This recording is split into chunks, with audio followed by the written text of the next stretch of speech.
You are listening to 48 Hours a Day by Little Bleary Zhao. Novels from Novel Fire. Thanks for listening. Hope you enjoy the story.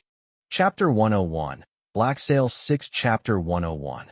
Black Sail 6. As the merchant ship was attacked by the pirates, it sustained some damage.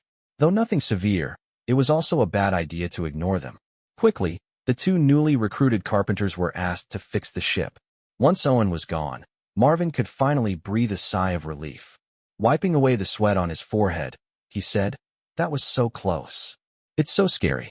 I really thought that they would have forced me on that small boat. I don't wish to die there. Luckily, the two of us get to remain on board. On the bright side, though we are now part of a pirate ship, we can at least get to live to see tomorrow.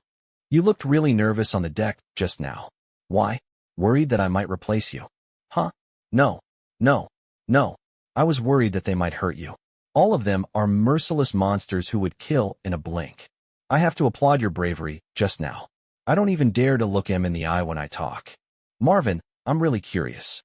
What would you have done if I replaced you just now? Will you tell them everything that happened in the galley?" "What? How is that even possible? You saved my life. I will never betray you, no matter what." "Good. That's what I want to hear, because I can assure you that if you tell them what really happened there, that won't be a responsibility you can just shake off like that." Marvin faked a smile, seeming like he did not believe a single thing Zhang Hing told him. "Do you know why I stabbed the pirate 3 times with that small potato knife after I killed him?" You. Marvin finally displayed a different reaction this time. Earlier, he could not figure out why Zhang Heng would keep stabbing a dead horse. Right now, he had finally figured out the intention behind his pointless move. It is challenging to wound somebody from their front and back at the same time. However, this double injury could easily be achieved if a second person attacked as well. "If you are going to betray me, you can go ahead and tell your story while I tell them my version of the story as well. In the end, the corpse will decide whose story is more believable." As they were talking, they suddenly heard somebody shouting, Victor, where the fuck are you? You ain't getting your loot if you don't come out right now." A few pirates were in the corridor and were trying to look for Victor. Zhang Heng quickly stood up and fixed his gaze on Marvin. "It's getting late. I should be off to claim my gun right now, and you should go and cook. We'll deal with the body when everyone is asleep tonight. All we need to do is to toss the barrel into the sea, and that'll be the end of our troubles." After putting Marvin's mind to ease, Zhang Heng looked for Dufresne, the one in charge of the armory. Upon meeting him, he received a gun and a dagger with a crack on it.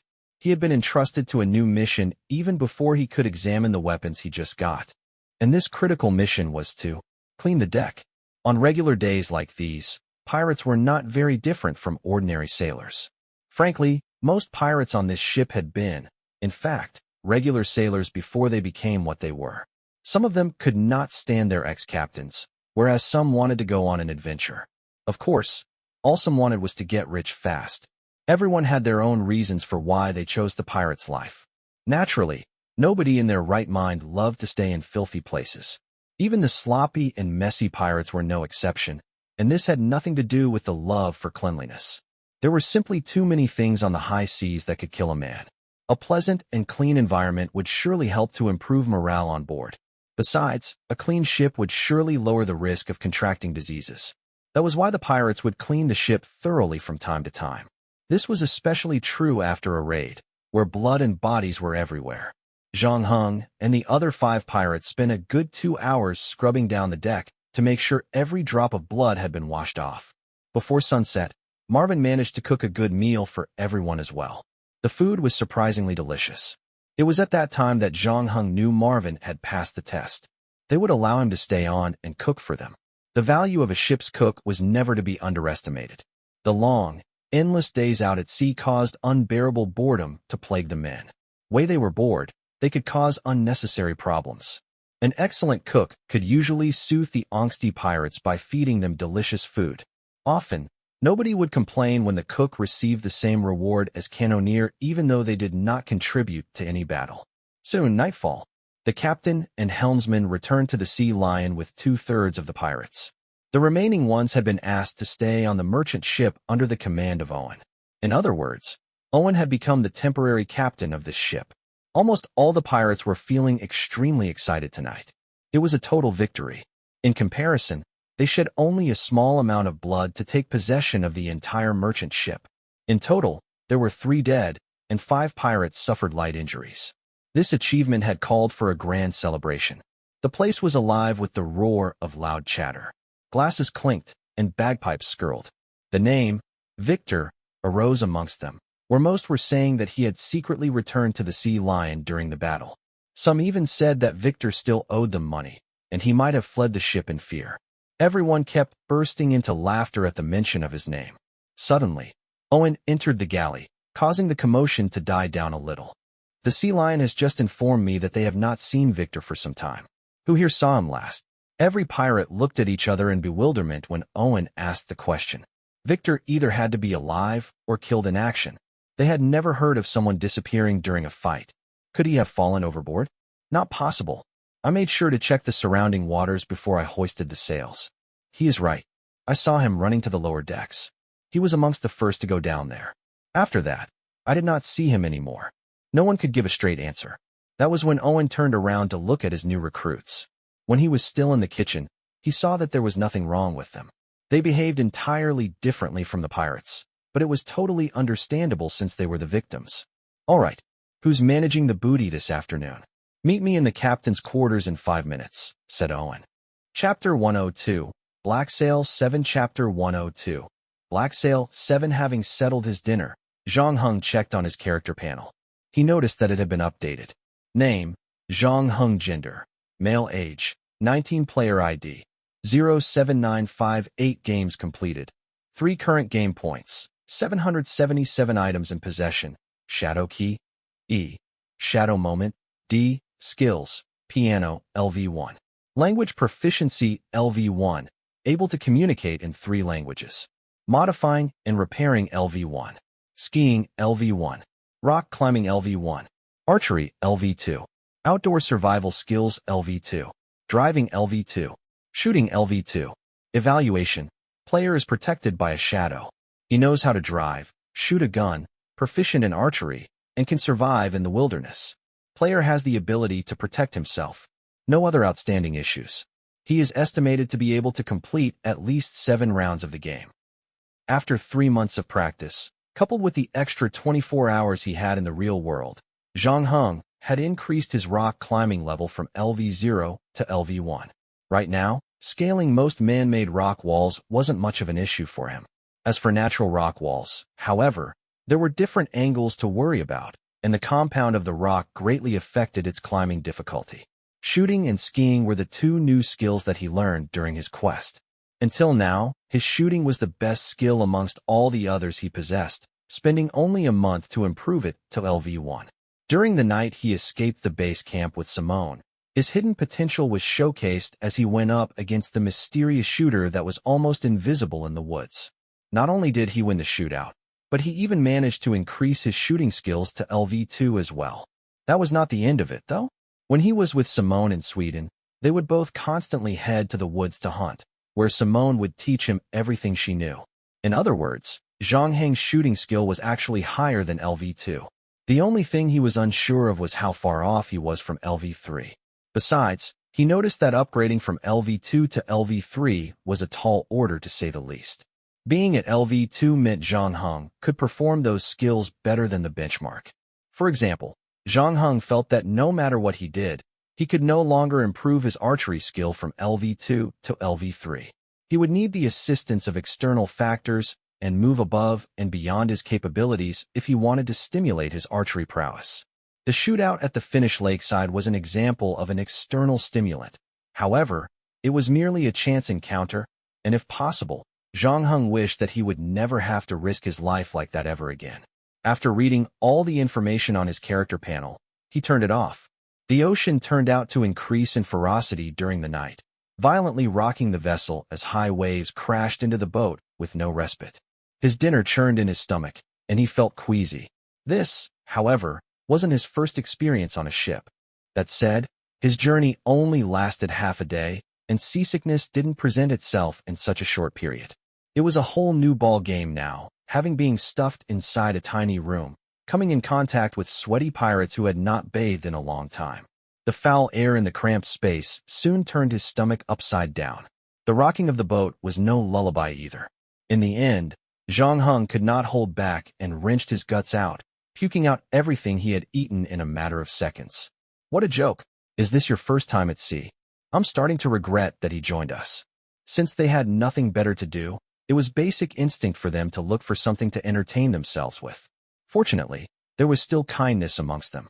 A pirate of African origin handed Zhang Heng a barrel, asking him to throw up into it. He even brought a glass of water. Thank you. After turning his stomach inside out, Zhang Heng felt much better. He gave his mouth a quick wash with the drinking water as he thanked the pirate. You are welcome. Don't mind them. They may have a mean mouth, but they have good hearts.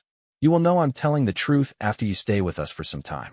My name is Goodwin, the Sea Lion's cannoneer, he continued while extending his hand to Zhang Heng. Zhang Heng, with one hand holding the barrel, Zhang Heng quickly put out his other arm to shake the black man's hand. I saw your performance on the deck earlier. Awe-inspiring stuff, I must say. What did you do before this?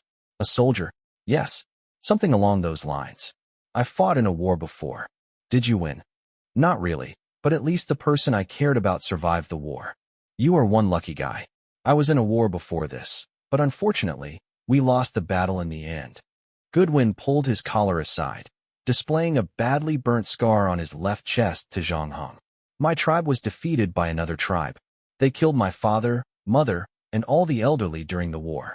After that, they captured me, my brother, and my little 6-year-old sister. They then sold us to a gang of slave traders. We were being shoved into a ship. I don't remember how long I was down the deep, dark hole. All I can remember was that we were all shackled, and we were packed in the worst unsanitary conditions you could think of. I could hardly move and breathe inside the hold. When we arrived at the place they called the New World, there were less than 80 of us still breathing out of the 300 that came. Oh, and my little brother died in my arms. I'm so sorry you had to go through that. The trading of black slaves started in the 15th century, reaching its peak in the 17th and 18th centuries. To carry out their massive expansion plans, the colonial powers needed a tremendous amount of manpower. Clearly, immigrants from Europe weren't enough, so the crafty powers that turned their sights to Africa. Europe and several other countries competed against each other to build trade centers or fortresses over there. Their goal was to mess up tribal relations. When they fought, they would incite trouble by suggesting that the winning side capture the losers. They then would buy the slaves from the winners. Some would even go as far as to hunt the natives on their own. The era that Zhang Heng was in right now was the era where a triangular trade thrived. A large number of business people would travel from Europe to Africa to purchase black slaves, consecutively selling to large plantations in America. After that, they would purchase gold, coffee, and cotton from America and send them back to Europe, a venture which raked in massive profits for the prospective merchants. This culture lasted until the end of the beginning of the 19th century. England, America, and other countries started to ban the slave trade. Although such culture no longer gained the support of the governments, certain quarters still did it in secret. The trading of black slaves officially ended by the 19th century. I was working on a coffee plantation in Charleston for 8 years. After that, the owner sold me to a ship, and I became a sailor. I was forced to work non-stop and was fed with the least food amongst all the sailors until she found us. Comment, who found you? The Sea Lion. She gives me freedom and accepts me for who I am. The people here see me as their partner and brother. During our battles, we would watch out for each other's backs. There's no such thing as slavery here. Everyone is equal, and all of us here are from the same place. Where? Nassau. Chapter 103. Black Sail 8. Chapter 103. Black Sail 8. That was the first time Zhang Heng heard the pirates mentioning the word Nassau. He recalled that his main goal for this quest was to set up base at Nassau and establish his own kingdom there. Naturally, Zhang Heng was curious to know more about the place. Just before he could find out more details about Nassau, he felt like vomiting again. Once again, he held the barrel tightly and belched whatever that was left in his stomach. Rest well. You will be fine after a good sleep. I shall take my leave now. Zhang Heng realized that he wasn't doing well both physically and mentally. Right now, he wasn't even thinking straight anymore. Initially, he had made plans with Marvin to take care of the body tonight. In his current state, it would be impossible for him to see the mission through. He felt worse with every passing second, as if being tossed into a washing machine. Yet again, Something came up to his throat, and he belched once more into the barrel. This whole vomiting business lasted until late that night. Finally, he passed out of fatigue. When he opened his eyes again, he saw a familiar face looking at him. "You are finally awake. I have made you some fish soup. The fish was captured this morning, freshness guaranteed. Drink it to sustain your body," said Marvin while placing the piping hot bowl of fish soup next to him. Marvin seemed to be genuine, looking at him like he sincerely wanted him to recover as soon as possible. Zhang Heng turned to his side, looking at the bowl of fish soup and the biscuits beside it. Instead of gobbling them up, he asked Marvin a question. "Why are you here?" "Oh, Goodwin told Mr. Owen that you were gravely ill. So, Mr. Owen asked around to see if anyone was willing to take care of you. Immediately, I volunteered since my schedule is free after I had served meals for 2 pirates." Marvin realized that Zhang Heng had a hard time trusting him. So, he went ahead and took a sip of the fish soup and took a bite of the biscuits to prove that it wasn't poisoned. "Actually, you don't have to tread so lightly around me. We are literally in the same boat right now. Bruce, Kenny, you, and I are the only ones still alive. Times like these call for us to work together to face whatever storm coming our way." Marvin paused suddenly, cautiously scanning his surroundings with wide eyes. He only resumed the conversation after he made sure there were no eavesdroppers. This morning, the pirates searched the ship from top to bottom again. They were looking for Victor, their buddy. Thankfully, they missed a few spots in the galley. "What's our next move? Will they question us regarding this?" Zhang Heng gulped down the fish soup and looked at Marvin. Perhaps he was mistaken, but he felt that Marvin's acting skills had gotten a lot better. Before this, it was hard for honest Marvin to hide anything from anyone. Now, Zhang Heng could no longer read Marvin's mind from his facial expressions. Could the harsh circumstances have forced Marvin to improve in such a short time? Zhang Heng clearly knew that Marvin was an unreliable man. Everything that had happened before this led Zhang Heng to believe that Marvin was, in fact, an incredibly selfish person. It was going to be impossible to so quickly change a nature so deeply rooted in him. He cared only about himself. Once a golden opportunity was presented before him, he would definitely not hesitate to betray those who had placed their faith in him. For now, they both faced equal risks and opportunities. The dead body inside the barrel was their common problem, with Marvin having to rely on Zhang Heng to get rid of it. With the corpse still on the ship, Marvin would definitely not do anything to harm Zhang Heng. Unfortunately, things got even worse for Zhang Heng, as he started vomiting again after drinking the fish soup. This time, it lasted a week. When the week ended, Zhang Heng had lost almost a quarter of his body weight. Some of the crew even believed he wouldn't make it out alive. Things like this happened all too often when one was out at sea for extended periods. Due to poor hygiene on the ship, the chances of contracting various diseases increased exponentially for those on board. With the current era's questionable medical knowledge and equipment, the poor patient would most probably die even if there was a doctor on the ship. Nobody expected Zhang Heng to be resilient enough to defeat his illness. When he was finally healthy enough to walk around on the ship, he was left with a 100-pound skeleton of a body. "Oh my God, you look like someone who's never been out to sea. How is that even possible? I thought you were out at sea for at least a month and a half," asked a perplexed Goodwin. "That's a long story." With Goodwin's assistance, Zhang Heng got off his bed and walked to the deck. He could finally breathe in the fresh, salty air that he had been craving for over a week now. It was a good feeling, making a recovery from the awful illness. Never in his life had it occurred to him that standing under the sun could be such luxury. For the past week, he had been completely stuck inside his cabin, resting up. He almost forgot what the world looked like. "Anyway, welcome back, my friend." Suddenly, Goodwin saw that Marvin was staring at them. "I just remembered that I hadn't serviced my weapon. We'll talk later." Once Goodwin was gone, Marvin quickly strolled towards Zhang Heng, seeming worried and unsettled. "Thank God you've recovered. I have no idea how I managed to survive the past week. My heart would skip a couple of beats whenever someone comes by the galley. That thing we put inside the barrel is long overdue. I can't even begin to describe the stench anymore. If it wasn't for the smell of smoked fish, they would have turned the galley inside out. Just now, I heard one pirate saying that we will reach land in about 3 days. We are both dead meat if someone finds out about this. I understand your concerns. You have been holding out for so many days. Can you just wait for one more day? With my current condition, I am unable to do anything. Let's do it tomorrow night. I promise we will deal with it." Though Marvin had started to get terribly anxious, he knew that Zhang Heng was telling the truth. The body should have been dealt with 10 days ago. Who would have thought that Zhang Heng would be seasick for an entire week? Right now, there was nothing much that Marvin could do.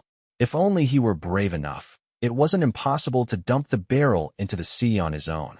Unfortunately, he allowed fear to overcome his mind, not to mention his unhappiness of having to bear the responsibility, even though Zhang Heng was the one who killed the pirate. Chapter 104, Black Sail 9. Chapter 104, Black Sail 9. Afterward, Zhang Heng used the 2 days he had to do some training. His stamina and strength soon recovered thanks to Marvin's nutritious menus. On the second night, he regained enough strength to walk around on the ship on his own. That said, he still wasn't running on all cylinders, having just recovered from his harrowing illness. He and Marvin needed to deal with the body tonight, since they were about to set anchor at Nassau tomorrow morning. After the meal, Owen visited Zhang Heng to have a little chat. He wanted Zhang Heng to rest further and told him not to worry about the ship's tasks. Goodwin was next to visit Zhang Heng, rambling away about his previous job on a supply vessel. After that, Zhang Heng remained in his cabin until midnight. Every single pirate on the ship was on their hammock, settling in for the night. Zhang Heng then waited another hour for good measure, ensuring the pirates were sound asleep before he sneaked out of bed. He tiptoed past the snoring pirates and headed toward the galley. Marvin had been anxiously waiting for Zhang Heng in the galley, holding a potato, pretending to skin it. The candle above the table had already burnt halfway. At that moment, all he could think of was to get rid of the body as soon as possible. Suddenly, he heard the sound of footsteps approaching him from outside. Marvin blurted without thinking twice, "Mr. Dufresne, I'm almost done. I'm sleeping once I wrap up here." Mid-sentence, he lifted his head and saw that the person wasn't Dufresne, but Zhang Heng. "God damn it. Why are you so late? Many people have come by asking me why I'm working at such an hour. They will soon get suspicious if I don't go to sleep soon," whispered Marvin as he breathed a sigh of relief. "Which one do you think is more dangerous? Giving excuses about you being in the kitchen or getting rid of the body while everyone is awake?" Zhang Heng retorted, "I'm not blaming you for coming late. I just think that there might be better ways to solve this problem. The earlier we settle this problem, the lesser the risk of us getting killed by them. Be it you or me. If you are so concerned about your safety, we should really get rid of the damn body right now." This time, Marvin said nothing and lifted the barrel with Zhang Heng. The two of them hauled it past the corridor and the storeroom. Finally, they arrived in front of the pirate's cabin. Marvin then took a deep breath before he continued forward. However, Zhang Heng stopped him from doing so. He had just spotted a pirate getting out from his hammock as he rubbed his eyes. Perhaps he had too much rum at dinner and must have been woken up by the need to empty his bladder. Running out of the cabin, he returned shortly after while holding on to his pants. Without a care in the world, he slumped heavily in his hammock and fell back to sleep within seconds. As they stood silently as possible for a couple of minutes, Marvin felt his heart thumping so fast, it was about to jump out his throat. He had no idea where he found the courage to haul the barrel all the way to the staircase near the cabins. Each time there was the slightest twitch or mumble from a sleeping pirate, he would suffer a small heart attack, where he gasped and stopped breathing. Once they were away from the cabin and arrived on the floor above it, Marvin could finally breathe again. What should we do now? Should we go to the upper deck? No. There are people patrolling the spot, and the helmsman is maneuvering the ship. They will definitely see us if we get up there. This floor is supposed to reserve for passengers, and I see cabins with windows that are definitely big enough for us to get rid of the body. Did you go find out what I asked you to before this? Yes. The room that we were in is currently occupied by the pirates, but 2 rooms have been left empty because the damage there is too severe. The crew doesn't have enough wood to fix it. Hence, since it doesn't affect the ship's operations, they have decided to leave them as it is for now. Great. Lead the way. The two caught their breath for half a minute before they moved again with the heavy barrel, with Marvin walking in front of Zhang Heng. After struggling a short distance, they arrived at the second last room in the corridor. They then glanced at each other before Marvin knocked on the door, and there was no response. Immediately, Marvin pushed the door open. Just as expected, there wasn't a soul to be seen. This particular room had been battered by cannonballs during the previous raid. The wall was completely destroyed, leaving it with a gaping hole. The crew had only used a few planks to plug the wall, knowing that there was still some distance between them and the water below. Zhang Heng and Marvin could feel the cold sea breeze entering the room the moment they stepped into it. This has to be the right spot. Let's toss the body into the sea right now. Marvin closed the door right after he put the barrel on the floor. Not now? I don't see any high waves tonight. The pirates on the upper decks could hear the splash if we toss the barrel into the sea right now. Zhang Heng murmured as he walked towards the broken wall and examined what lay below. What should we do then? We can't wait any longer. This is the last night for us to deal with the body. If we fail to do it, we might. I did not say we aren't getting rid of it tonight. It will not benefit me if I delay again. Go and look for some rope and tie it around the body. We just need to lower it down slowly to the sea. Great idea. You are a genius. A traveler thinks so differently when compared to people like me. Let's look for a rope now, replied an excited Marvin. The smile on his face slowly disappeared as the door creaked open. Fear had caused the bones in his body to shudder involuntarily. I'm sorry.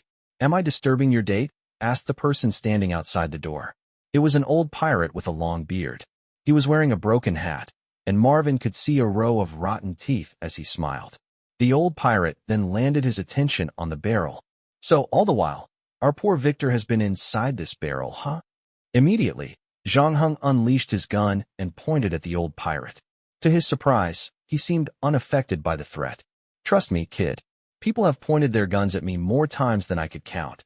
Let me tell you what is going to happen next. I will be killed if you pull the trigger. That is a fact. After that, your gunshot will alert the pirates next to this room. If you're lucky, both of you might get an easy death. Alternatively, they could also capture and drop you both a death sentence. Now, I don't know which one is worse. Taking our age difference into consideration, young men, I don't think that is a wise trait. Zhang Heng was left speechless. That very moment, he realized that the old pirate's sudden appearance was no coincidence. It appeared he had been tracking them for some time and only decided to confront them tonight. On the bright side, it seemed like the old pirate had no intention to side with Victor. Otherwise, they would have been long confronted by a mob of angry pirates by now. Cornered and left with no other option, Zhang Heng decided to hear the old pirate out. Chapter 105, Black Sail X. Chapter 105, Black Sail X. Zhang Heng slowly lowered his gun. Wise move. Next, the old pirate turned around and looked at Marvin. Well, I don't mind standing here for a little chat with you guys. What excuse are you going to come up with if someone passes by? Paralyzed by fear, Marvin lost the ability to think logically. So he turned to look at Zhang Heng. Seeing Zhang Heng nodding, he moved aside and allowed the old pirate to enter the room. Thank you so much. To ensure the smoothness of our conversation, I would first like to inform you that the person in the barrel is not my friend. To be honest, I personally disliked what he did when he was still alive. But then again, we are all here to become pirates and not make friends. It's impossible for us to like everyone on the ship, right? The old pirate said while taking his hat off. How did you find us out? Asked Zhang Heng. I have noticed that you usually stayed calm in most circumstances. You are still young, but it looks like you have been through much hardship. In my entire life, I have only encountered two people who can stay this calm in any kind of situation. One of them is you, and the other is... The old pirate paused suddenly, having no intention to elaborate. Your friend right here is not as calm as you. When you were sick, it was nice of him to take care of you and all, but things started getting weird when he visited you 7 to 8 times a day. I also noticed that he is on edge all the time. I always ask myself, what could make a cook, a man who has no other task but to prepare food, be so skittish? Could it be tomorrow's menu? Suddenly, Marvin's face turned pale, looking to be on the verge of breaking down. He stumbled to the ground on his knees and started to tremble. Don't believe him. I have nothing to do with this. He was the one who forced me to be part of it. The truth is, I have never laid my fingers on Victor. He inflicted the wound on Victor's back, not me. The old pirate was taken aback by what Marvin told him. He then saw Zhang Heng just standing there, staring at Marvin without the slightest expression on his face. Marvin grabbed the old pirate's pants and started to wail like a child. After a while, he realized that something wasn't right and lifted up his head in an awkward manner. Don't worry. Do you think I would have come here alone if I wanted to avenge Victor? Asked the old pirate while patting Marvin's back. What do you want then? Zhang Heng was disgusted by Marvin's awful acting. So, He attempted to steer the conversation back to the supposed topic. It's simple. I just need some of your kindness and a few small favors. As you can see, I'm getting really old. I don't plan to come back again when we reach land later. It's time for me to settle down and prepare for retirement. That is why I need someone to help me retrieve some money that someone owes me. That's it. I dislike taking advantage of others. The person that you just killed is someone I really hate. So yes, it is that simple. You should have many acquaintances on this ship, right? Why didn't you ask for their help instead? You need to understand that things have a knack of getting really complicated when money is involved. However, new guys like you are different. If you dare take my money, I have all the ways to make you spit it out. Besides, I like the fact that you can shoot really well. I think this will be a fine deal between us. Seems like you leave me no choice. You are smart, and I like talking to smart guys like you. Please understand that I have to protect myself in this deal as well. Anyway, I can see that you need help getting rid of the body. You can actually hand over the problem to me. I can help you dispose of it. What do you mean by that? I know what your concerns are. We will arrive in Nassau tomorrow, and when we set foot on land, there will be people tasked to manage all the ship's items. That includes the food and raw ingredients in the galley. Your secret will be exposed if you don't deal with your problem tonight. Unless you know a person who knows the person tasked to manage the stuff on board. That person will inform the men to leave the galley alone. He will also look for an opportunity to dispose of the body. There are only a few on this ship who can pull off such tricks. You guys are in luck. That person happens to be standing right in front of you. After you get your hands on the body, you will turn around and bite us from our backs, right? Just like what I said, I'm planning on retirement. This will be a one-off deal. When all is done, I will be staying out of your life for good. I think you should place your trust in a harmless old man like me than some other stranger. For example, like our friend, Goodwin. Isn't he friendly and nice? He has had a sad past, but he still manages to put on a smile every day. Positive vibes have a way of spreading around the ship, and somehow, he appears right when you need someone to encourage you. I don't like to add fuel to the fire, but I did hear some rumors about him. The friendly cannoneer, Goodwin, wants to replace Orf as the new helmsman. So far, he has managed to recruit a group of followers. If this matter makes it to the voting session, you will be required to cast your votes as well. There are 3 other survivors from this merchant ship as well. They will most likely vote for Goodwin. That would mean he would get another 4 voters to side with him. And all he needs to do is tell you nice stuff that goes down well with you. I think he got himself a damn good deal. Why are you telling me all this? This time, Zhang Heng was surprised by what he heard. Before the deal is done, it's my responsibility to ensure your safety on this ship. Let me give you a piece of advice. Do not get involved in this matter. Our captain is capable of many things. Hence, a large number thinks that Orf's existence is a useless one, and he has done nothing good enough to impress anyone for the past few years. Frankly, that couldn't be further from the truth. Orf is a wise man, one that would fulfill all his responsibilities if put under a good captain. Anyone who looks down on him will pay the price ultimately. Who the hell are you? Asked Marvin. That's no secret. Right now, I'm just an old man that is getting ready to retire. But, before all this, the old pirate put on his broken hat before he finished his sentence. Looking up, he continued with gleaming eyes. I was the captain of the Sea Lion. That ship over there, she originally belonged to me. Chapter 106. Black Sail 11. Chapter 106. Black Sail 11. The next morning, there was a noisy commotion among the pirates as they cleaned themselves up. Land ho! Shouted one of the pirates loudly as he came running down from the upper deck. The pirates fell silent for a few seconds, followed by roaring cheers as they ran to get the first glimpse of land. Zhang Heng and Marvin were being pushed out of the cabin along with the happy mob, where they saw the harbor appearing on the horizon. Throughout their time on the ship, this wasn't the first time they heard the pirates mentioning the place. There were those who praised this land, cursed this land, paid tribute to this land, and forsake the land. One magical thing about this place was that it seemed to have a curious magnetism, causing those who set foot on it never to stray too far, always yearning to return. Behold, the city of Nassau, the capital of the Bahamas. Located in the northernmost part of New Providence, the best harbor in the entire country could be found here. The indigenous people of the island were called the Lucayan, a fishing community that depended on their catch for income. In the year 1492, Christopher Columbus discovered the place, before the first Europeans set foot on the island in 1647. They then started to develop it, subsequently making it their home. I'm sure all of you here will love this place, especially if you like freedom and adventure. There's no way you will say no to this paradise. The place used to be colonized by Spain, and after that, the English came along, explained Goodwin. What about now? Asked Marvin. Right now, it belongs to us, the pirates. Welcome to Nassau, the motherland of pirates. This is the land of freedom. Soon after that, the merchant ship and the sea lion approached the harbor at the same time.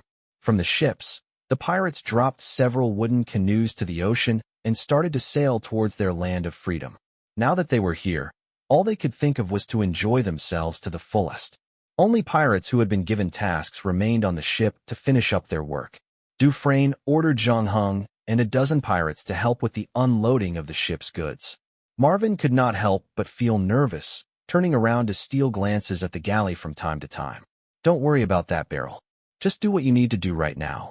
Come look for me at the tavern once you are done with everything. The old pirate reassured Marvin as he patted his back once again. With that, he climbed aboard the wooden boat and headed to the island. Zhang Heng and Marvin had to move all the items from the ships to the trade center of Nassau. It wasn't before that afternoon that they finally finished their strenuous job.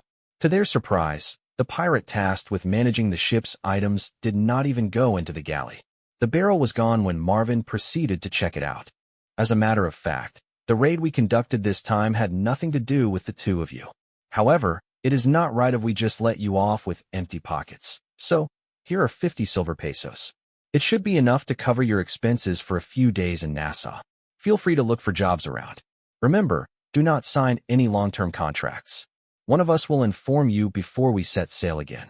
Zhang Heng and Marvin left the trade center after thanking Dufresne. The moment they were some distance from him, Marvin urged Zhang Heng to pass him his share of the money. It wasn't hard to read what was in his mind. When they were walking away from the trade center, Marvin was peeking at the boats parked at the dock. Nassau was, in fact, located close to the American colony.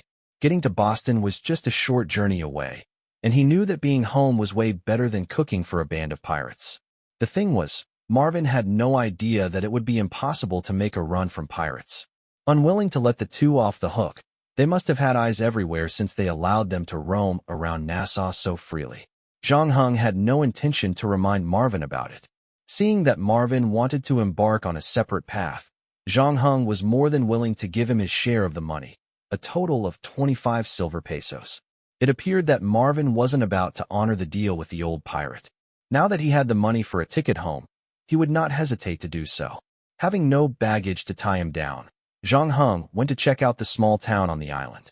During the 18th century, Europe did a great job of maximizing their production rates. Since the Renaissance had just come to an end, aesthetics of buildings and their decorations had found favor among the elites and nobles.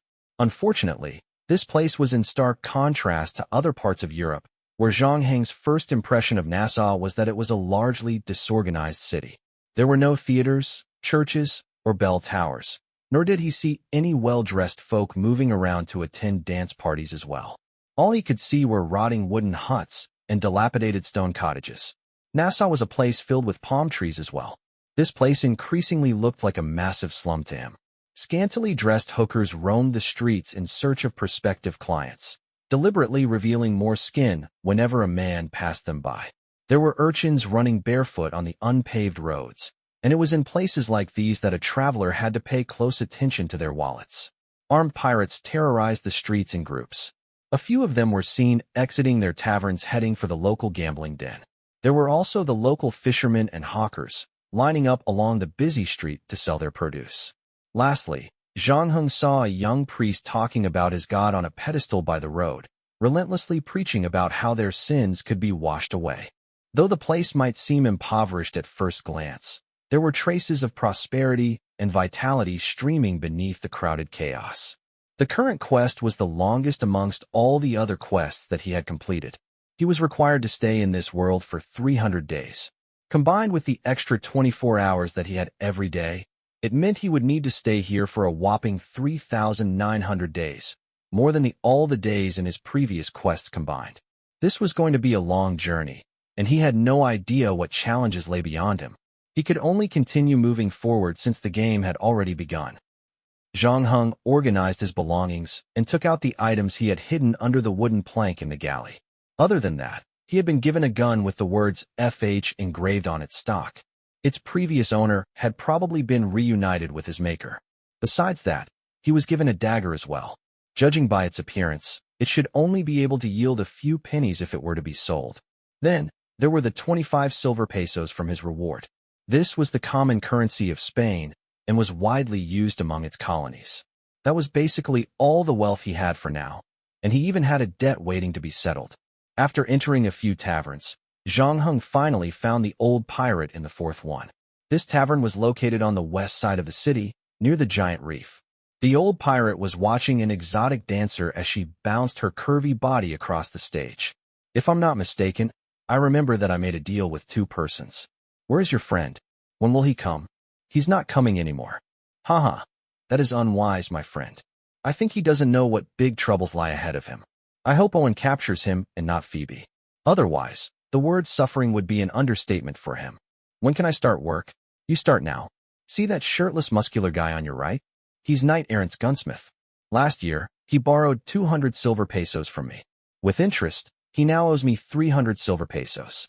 Ask him to return the money to me. Chapter 107. Black Sail 12. Chapter 107. Black Sail 12. Without so much as a warning, Zhang Heng's feet flew across the tavern, before landing hard on a table. The violent landing had knocked him out for a bit, and he was on the ground for a while before mustering enough strength to stand up again. With his head spinning, came loud cheering in the air and glasses clinking. In contrast, the strapping man grabbed a glass of beer from the hooker who walked by with a tray. I'm sorry, what did you just say? I can't hear you. Speak up, you rodent, growled the muscular man with a loud burp after bottoming up his frothy pint. Zhang Heng could do nothing about it, having lost quite a bit of weight after his recovery from the illness on the ship. Though fully recovered, his strength was still limited, requiring more time to build it back up. The muscular man notwithstanding, Zhang Heng was way stronger than his current self when he just entered this world. Gasping and screaming for air, Zhang Heng stole a glance at the Old Pirate, who sat silently while watching the drama unfold before him. With a plate of barbecued pork and a glass of wine placed in front of him, he chewed thoughtfully, sipping his drink and lavishing at the sight of the boy getting thrashed by the pirate. The 300 silver pesos seemed like the last thing on his mind now. When Zhang Heng finally mustered enough strength to stand on his feet, a fist came flying at him again. Fortunately, Zhang Heng was quick enough to respond, dodging the attack by inches. Knowing that he had missed, the buff man wiggled his finger with a grunt, taunting Zhang Heng to retaliate. Without so much as an ounce of hesitation, Zhang Heng drew his gun and pointed it squarely at the chest of his opponent. No one expected that Zhang Heng would use a gun in this fight, their dissent made apparent by the loud boos of disgruntlement the moment they spotted him drawing his weapon. With the gun cocked and loaded, he squinted, not about to make any sudden moves. No matter how many fists he could block, how many heads he could smash, one puny bullet was enough to send him to the afterlife. Despicable. Many took the muscular man's side, and the entire tavern roared in support of him. Zhang Heng was unbothered by this. He wasn't here to please the crowd. Since there was a quick and effective alternative, why should he hesitate using the firearm? If he knew the muscular guy would so abruptly toss him aside without so much as a word, he would have pointed the gun point-blank at the brute's head from the very beginning. Seeing the murderous glaze in Zhang Heng's unremorseful eyes, the muscular man knew his life was really on the line. He took out his wallet unwillingly, still eyeballing the gun, and handed the money to the Old Pirate. "Where is the other half?" asked the Old Pirate. "That's all I have for now. I will return the rest in 3 months' time." "Fine. By that time, that's an extra 50 for the interest."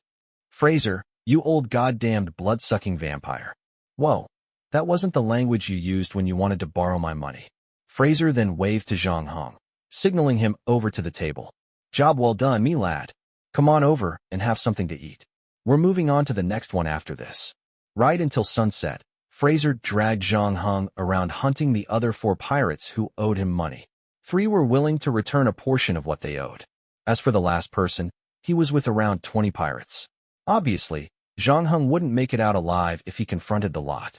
After assessing the situation, Fraser decided it was an unworthy risk, thus letting him go. For now.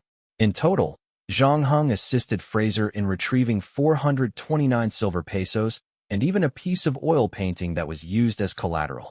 The oil canvas was Leonardo da Vinci's infamous Last Supper. Without needing a second take, Zhang Heng instantly saw the tellings of a counterfeit painting, with a glaring mistake a kid would notice. There were only 7 disciples instead of the supposed 12. Nevertheless, Fraser was adequately satisfied, deciding in the end that it should be valued at 20 silver pesos. Not bad. Better than what I expected.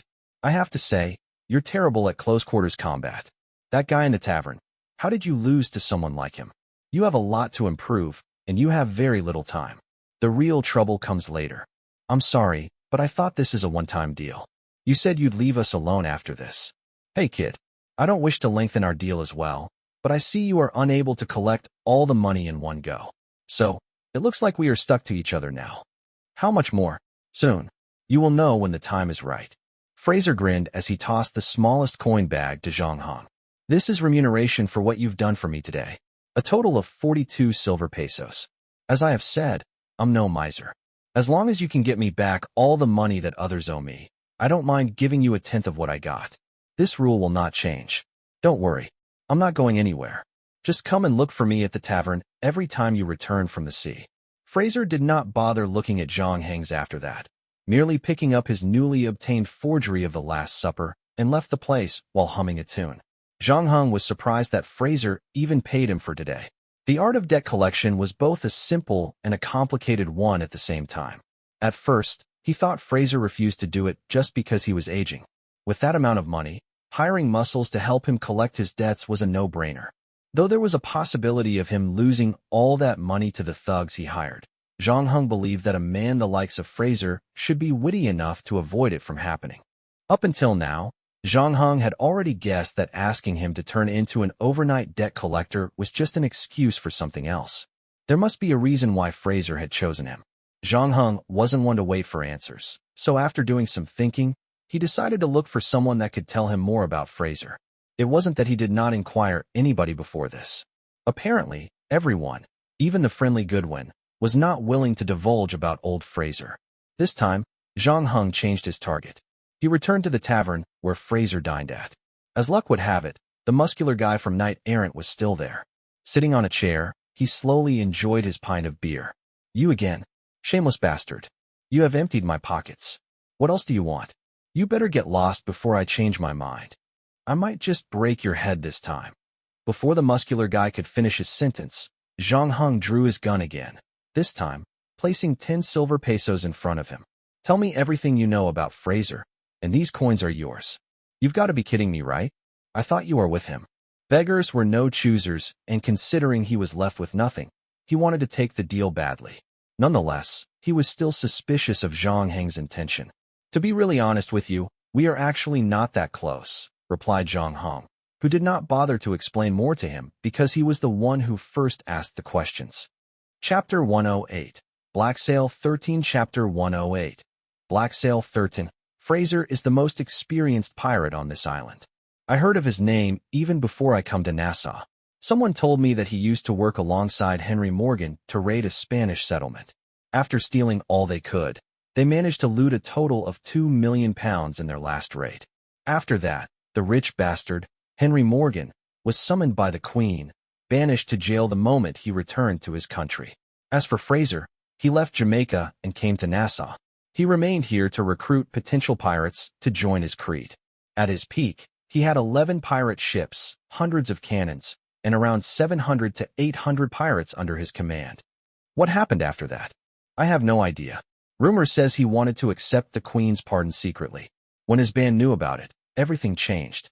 He was stripped of his title as captain of 11 pirate ships, and all his crew was dismissed. Right now, that old bastard is no larger than an ordinary pirate, said the muscular man with a grin on his face. But you still owe him money. All right, I have told you everything you need to know. It's your turn to keep your end of the bargain, you. The muscular pirate suddenly stopped smiling and spat an expletive into Zhang Heng's face. Last question. Where do I rent a house around here? After Zhang Heng's question was answered, the 10 silver pesos were placed on the table, and the deal was complete. Right now, he was left with 58 silver pesos. Of course, getting a room at an inn was an option. However, the fact that he had to spend over a decade on this island had him thinking that it might be wiser to just look for a proper place to settle down. The place he chose was a little further from the harbor, but closer to the center of the island.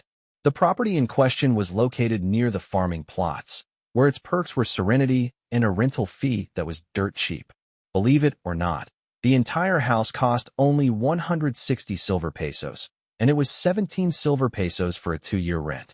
It was no better than a wooden cottage, with rotting wooden boards masking up a potential for collapse. Here in Nassau, places in such a state were everywhere.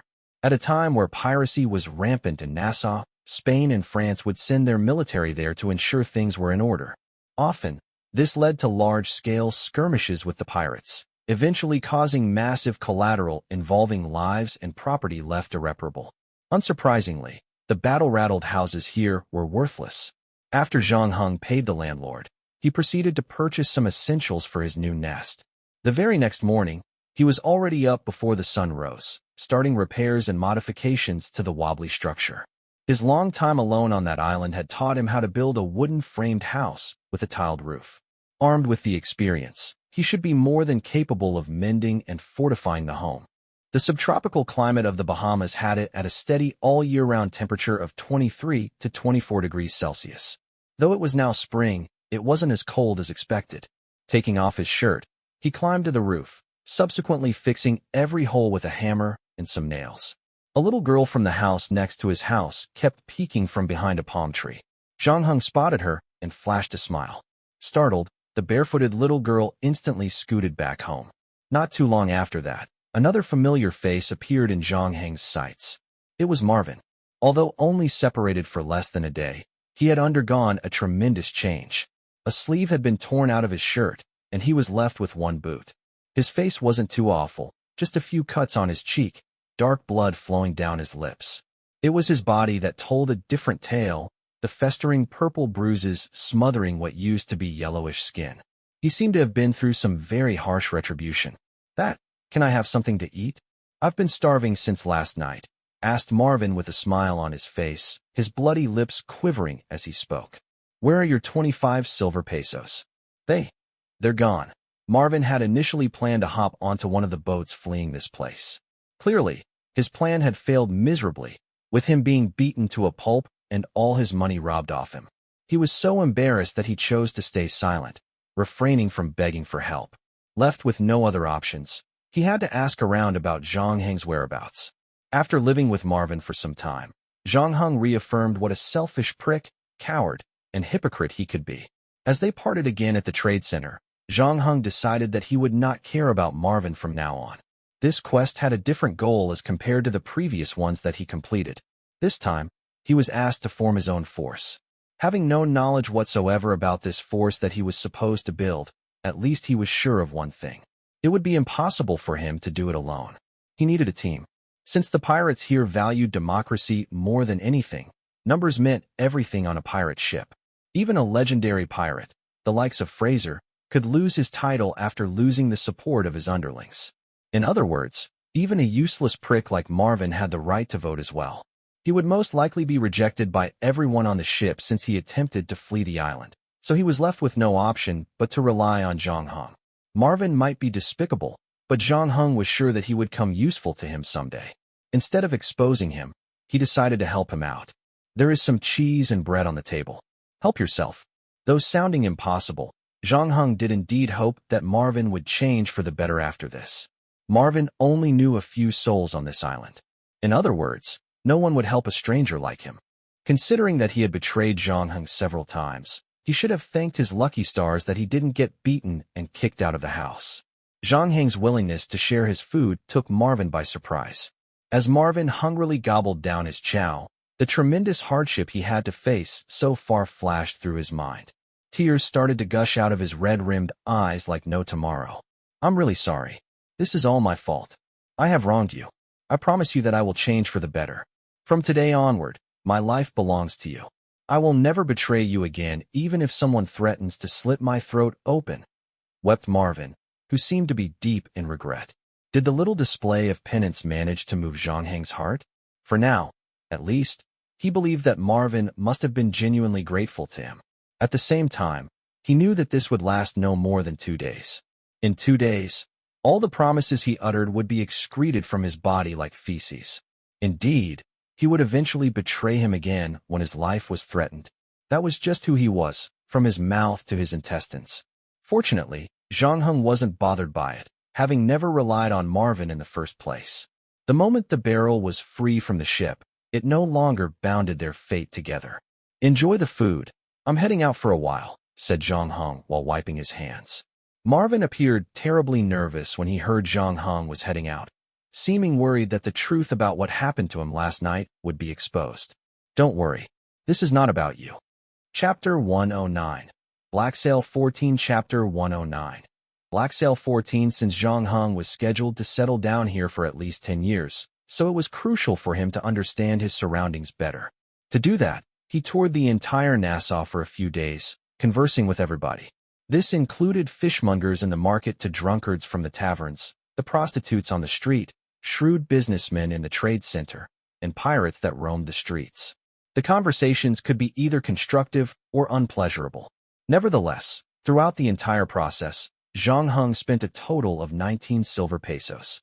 It was completely worth it, as it enabled him to peer into the window of life in Nassau. To the eyes of many, pirates were a band of lawless thugs poised to commit all sorts of heinous crimes. Technically speaking, they weren't wrong, where those who chose the life of pirates were not exactly clean in the first place. This was a reason why outsiders automatically assumed that a city managed by pirates must be made up of sin and chaos. After digging his feet and feeling the sands around the place for some time, Zhang Heng no longer agreed with this conservative view. With thousands of hot-headed pirates in town ready to pick a drunken fight with anybody, nobody expected the city to be peaceful. This had turned Nassau into a disorderly mess. However, if one was willing to look beyond all the street fighting, there was actually order amongst chaos. Around 63 years ago, the first batch of European migrants settled on Nassau, soon turning the place into a city and even building a castle for their king. In commemoration of King Charles, the town was christened as Charlestown. Not too long after that, the island's residents realized that city expansion and catching fish was far less lucrative than luring ships to the reef. When these vessels ran aground, they would plunder everything they came across. With the venture raking in massive profit, most men on the island began to turn to piracy. Soon, when that wasn't enough, they headed out to hunt for ships instead of waiting for them. At the same time, the geographical advantage of the Bahamas attracted other pirates here, where its maze of islands became the perfect camouflage from the Navy's prying eyes. It also proved a perfect stop for pirates from the Caribbean to stock up their vessels and, in turn, disposing of all their stolen goods as well. That was how the place called Nassau was born, a name inspired by an English prince. Ironically, it had now turned into a pirate sanctuary. After years of development, Nassau came up with a unique trading system. Every pirate captain that docked in Nassau would sell their stolen goods to black market merchants, who in turn laundered the goods and sent them to Charleston, New York, and Boston. Such an operation provided them an obscene amount of profit without them having to risk their lives. And that was the main source of income for Nassau. Its brothel, casino, and taverns were mostly frequented by pirates. There were also professional appraisers setting shop on the island, responsible for evaluating the value of the plundered goods. Other than that, tipsters on the island would sell whatever information they had about merchant ships to the resident pirates. The fishermen on the island were mostly there to feed the pirates. Lastly, prospective arms dealers and slave traders were active on this island as well, if you knew where to find them. When it came to the ruler of Nassau, there was none. However, one organization on the island was responsible for maintaining its law and order. It consisted of black market merchants, pirate captains, and ultra-rich landowners. Zhang Heng suspected that he had to be part of the organization if he ever wanted to build his own force. Unfortunately, this would prove difficult, to say the least. Excluding the landowners, the rest of the organization's members were considered the pioneers of Nassau, owning swathes of plantations, workforce, and armory. All he had right now was 20 silver pesos. The same rules applied when becoming a black market merchant, where one needed deep political connections to smuggle goods abroad. Most black market merchants came with very impressive backgrounds, often using their family's influence to mingle with the colony's governor. A significant amount of money was also needed to bribe the officers manning the harbor. Achieving any one of those things would prove to be a tall order. That said, becoming a pirate captain was definitely a more viable option. That, however, did not mean that it was going to be an easy task. Legendary pirate captains notwithstanding, a captain with the ability to convince pirates to join their ships would usually require an impressive set of skills. Zhang Heng knew that it was going to be a long journey ahead of him. He decided not to rush it as he had plenty of time to learn everything he wanted to learn. 4 days later, the Sea Lion gathered its crew and prepared to set sail. This was Zhang Heng's first time setting foot on a real pirate ship. The bark he was on this time belonged to Fraser once, and it was one of Nassau Harbor's best vessels. It carried a proud complement of 30 cannons. 24 were 9-pound cannons while the rest were 12-pounders, powerful enough to defeat most who dared cross their bow. For this voyage, the Sea Lion was on a mission to plunder a Dutch supply vessel and a Spanish merchant ship. Thanks to Zhang Heng's prompt use of his gun during the raid, he managed to save 3 of his allies. This move had earned him the respect of many who were aboard. He could have run away to safety like what Marvin did, but had instead rented a house in Nassau. All signs pointed to him becoming a full-fledged pirate. He was ready. His heroic stint of saving his mates made him quite the star of the ship, continually receiving nods of approval from the crew. Seeing the opportunity at hand, he requested that Owen help him improve his close-quarters combat skills. Through other pirates, he found out that Owen had the best skills among all when it came to the dagger. Owen was used to be a Navy officer with a bright future. Due to an incident, however, he happened to offend a superior. In retaliation, he was sent to a hostile environment to complete an impossible mission. Out of frustration, Owen killed his superior. He was hunted down like prey, and in the end, forced to leave his hometown, eventually ending up in Nassau as a pirate. Unlike his counterparts, Owen had the tendencies to be a little too upright at times, a remnant from his days in the Navy. As a consequence, he found it really hard to fit in with the pirate community in the beginning. Once the pirates knew him better, however, they were more than willing to become friends. In every combat, he was always first to charge at his enemies. His valiant ruthlessness was unrelenting, gaining him the highest respect of the pirates. When the previous pirate chief was killed in battle, everyone on the ship unanimously voted him as their new chief. Chapter 110. Black Sail 15. Chapter 110. Black Sail 15. You wish to learn the art of wielding the dagger? Owen asked, surprised. Considering the extreme dangers pirates faced each time they went out to sea, they were mostly hedonists, living from each day to the next.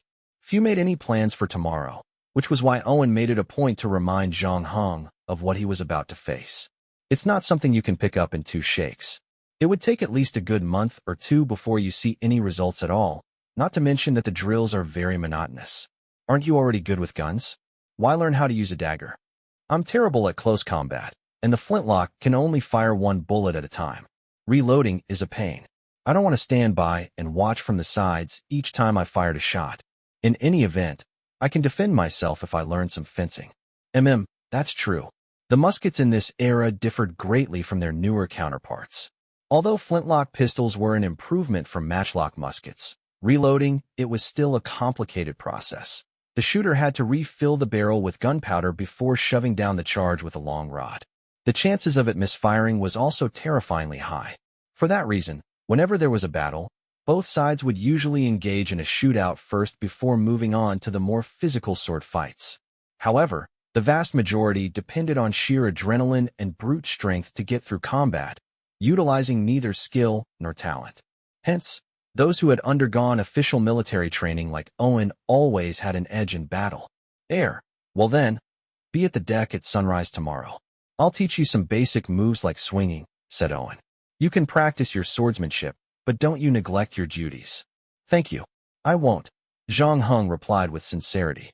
It was not without reason that Owen won the favor and support of the other pirates. He was generous, but also upright. Rather than keeping his excellent swordsmanship to himself, he was ready to impart what he knew to Zhang Heng. The same, however, could not be said of the others. Zhang Heng found the bosun of the ship, an old man named Rothko. According to the crew, He had been out at sea longer than living on land. Wind reading, weather forecasting, and sailing were 3 skills that he took pride in. Having such expertise earned him the respect of the captain and the crew, even if he did not participate or contribute much in battles. He dearly valued and treasured his own skills, keeping his knowledge close to his chest lest others might learn from him and subsequently overtake his job. Zhang Heng wasn't the first to approach him, and like all the others before him, his request was flatly rejected. Zhang Heng attempted to offer a handsome 500 silver pesos to him, which would be paid within the year, but Rothko still insisted that he would impart his skills only after retirement. Taking into account the present circumstances, it appeared that Zhang Heng would have to wait a very long time for that to happen. The old man was one tough son of a gun.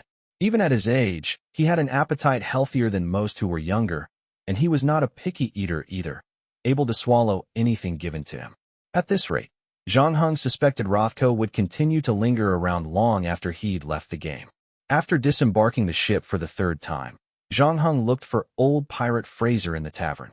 "How are your close-quarters combat skills coming along? Are you ready to be my debt collector?" asked Fraser as he tossed a chunk of peanuts into his mouth. "No," Zhang Heng answered truthfully.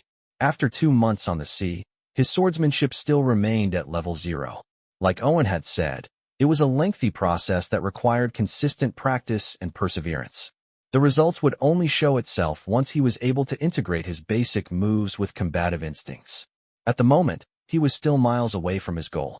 Thankfully, Owen had already begun sparring sessions with him.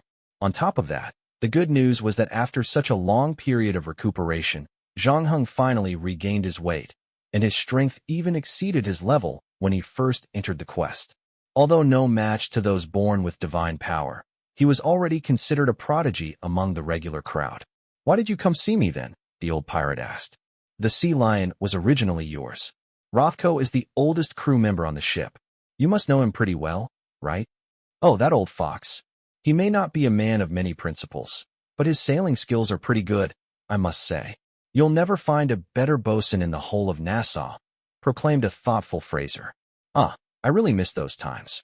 There was this once. We came across pirate hunters, and we were forced to head into a storm as we were a lot slower than them. Had it been someone else manning the sails, the ship would have been wrecked, and we would all have been dead. But no, Rothko and I worked together to secure the main mast, and, by a stroke of luck, we miraculously returned to Nassau in one piece. I only admire a few people in my entire life, and Rothko is, by the narrowest of margins, one of them. You must drink to that guy's excellent skills."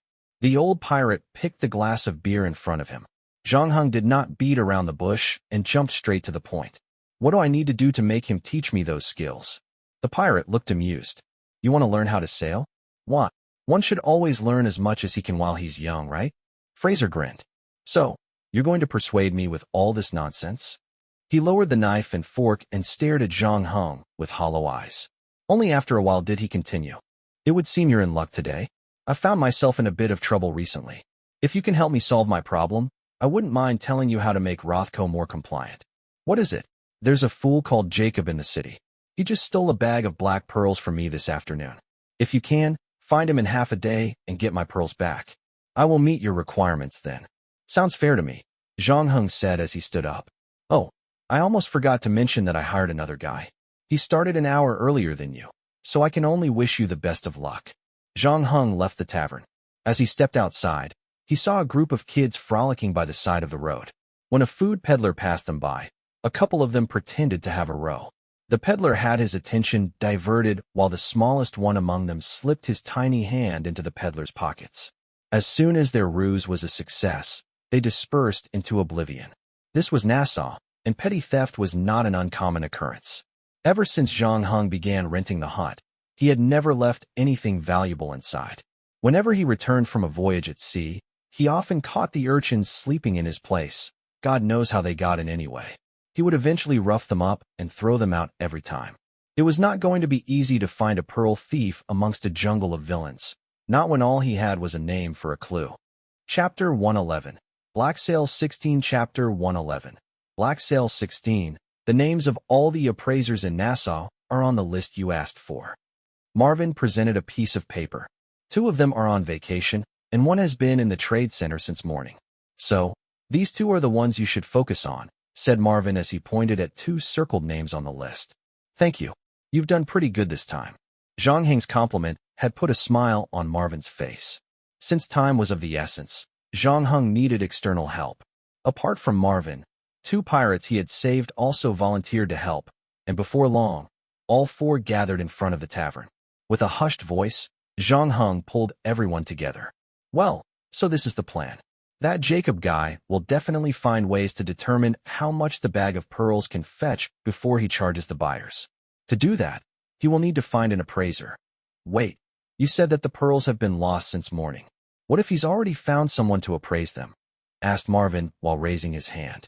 The appraisers on the island are very busy. He would need to make an appointment at least half a day in advance.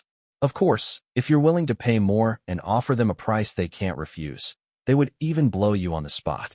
But trust me, someone who has been poor their whole life, getting by on theft, won't be able to afford such a large sum of money.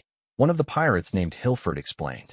Being a descendant of the first wave of immigrants, and spent his entire youth in Nassau, he was very familiar with the place. If that's the case, then anyone on the list could be the one. But there's only 4 of us. There's simply not enough of us to keep an eye on every one of them. Forget about the others. We just need to focus on the 2 appraisers who are having a holiday at home, replied Zhang Heng after mulling over the facts. If that guy has any brains on him, he probably knows that someone might try to trace him through the appraisers. The best option is not to meet the appraisers at a rendezvous point, but to pay them a visit. Even appraisers on holiday would find it difficult to refuse money that delivers itself to their doorstep. I think this idea will work, another pirate piped up. Seeing that were no objections, the 4 split up into 2 pairs, each going their way to the residences of the 2 appraisers. Zhang Heng paired up with Marvin, and their target was a 29-year-old named guy called Randall. He was young for an appraiser but had managed to build quite a reputation for himself, being excellent at accurately determining the value of all sorts of things. Each day, there was always an appointment after appointment. That said, he made sure to spare a day each week for his family. He lived right next to the Nassau market, one of the most prosperous areas in the city. Zhang Heng and Marvin squatted under a shed with a grass roof opposite his residence, casually laying down conches and pretended to sell them. Marvin peeked out from the shed. He looked at the sun in the sky and tugged on Zhang Heng's shirt. Whispering in a cautious voice, he said, if a fight breaks out later, don't worry, if that happens, I will take care of it. You can stay away and watch by the side. Marvin looked embarrassed. I was just about to ask how I might be of assistance. That guy is more than likely armed. Going up against him will be your own suicide. Believe me, you staying here is the biggest help you can give me, Zhang Heng answered. Marvin was indeed aware that his combat skills were terrible, but at the blunt comment, his face had turned a beet red. Zhang Heng quickly added, everyone has their own strengths and weaknesses. Acknowledging your own weakness is nothing to be ashamed of. Marvin's eyes lit up at the remark, remembering that his cowardly performance during a previous battle turned him into the laughing stock among the ship's crew. Upon hearing Zhang Heng's kind words, he felt as if he had found his confidant. The 2 chatted away, and time passed quickly. At noon, Randall received 2 guests, both arriving separately. One was the island's black market merchant, and the other was Randall's sister-in-law. Clearly, neither was Jacob, and as the sun was beginning to set, the deadline loomed closer. Yet there was no progress. There was no news from Hilford, either. Soon, Zhang Heng found himself doubting his own judgment. Could it be that the Jacob guy wasn't as smart as he thought him to be? Did he make an appointment with one of the 3 appraisers who were working? Or perhaps was he right? But the thief was worried that he would be apprehended, waiting until things settled before selling the pearls.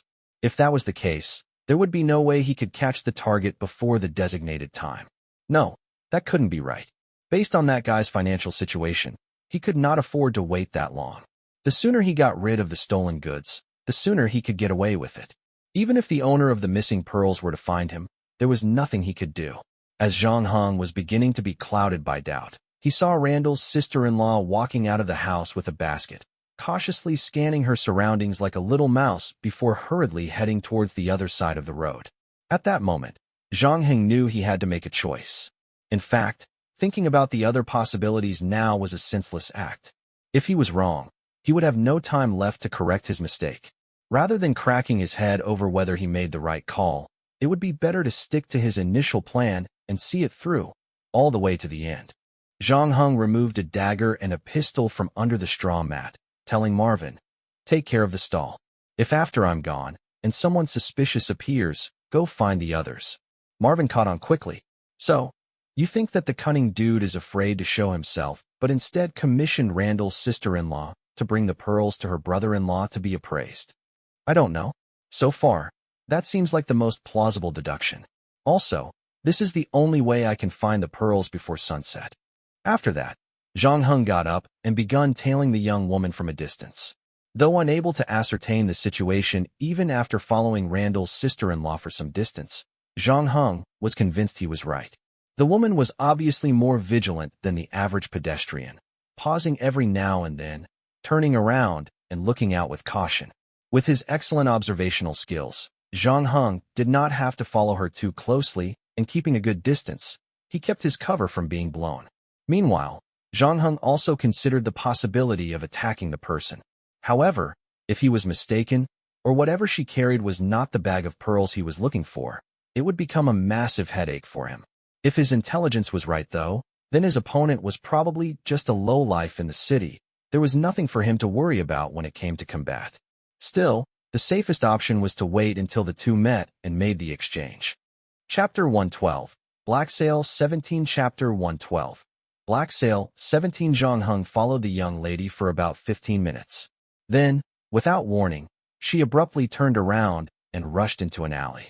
Without hesitation, he increased his pace and went after her. But just as he was about to reach the alley, a shadowy figure appeared from it. He was a redhead, as if a raging fire burned atop his head. Zhang Heng noticed a rapier in his hands, with clear stains of blood on it. Suddenly, Zhang Heng remembered Fraser saying that he had hired another person to help him. Instantly, he felt that something must have gone horribly wrong. Immediately, he broke cover and ran to the alley. The first thing he saw was Randall's wife lying there unconscious, looking as if she had been knocked out by someone. Looking to be unscathed, she should turn out fine.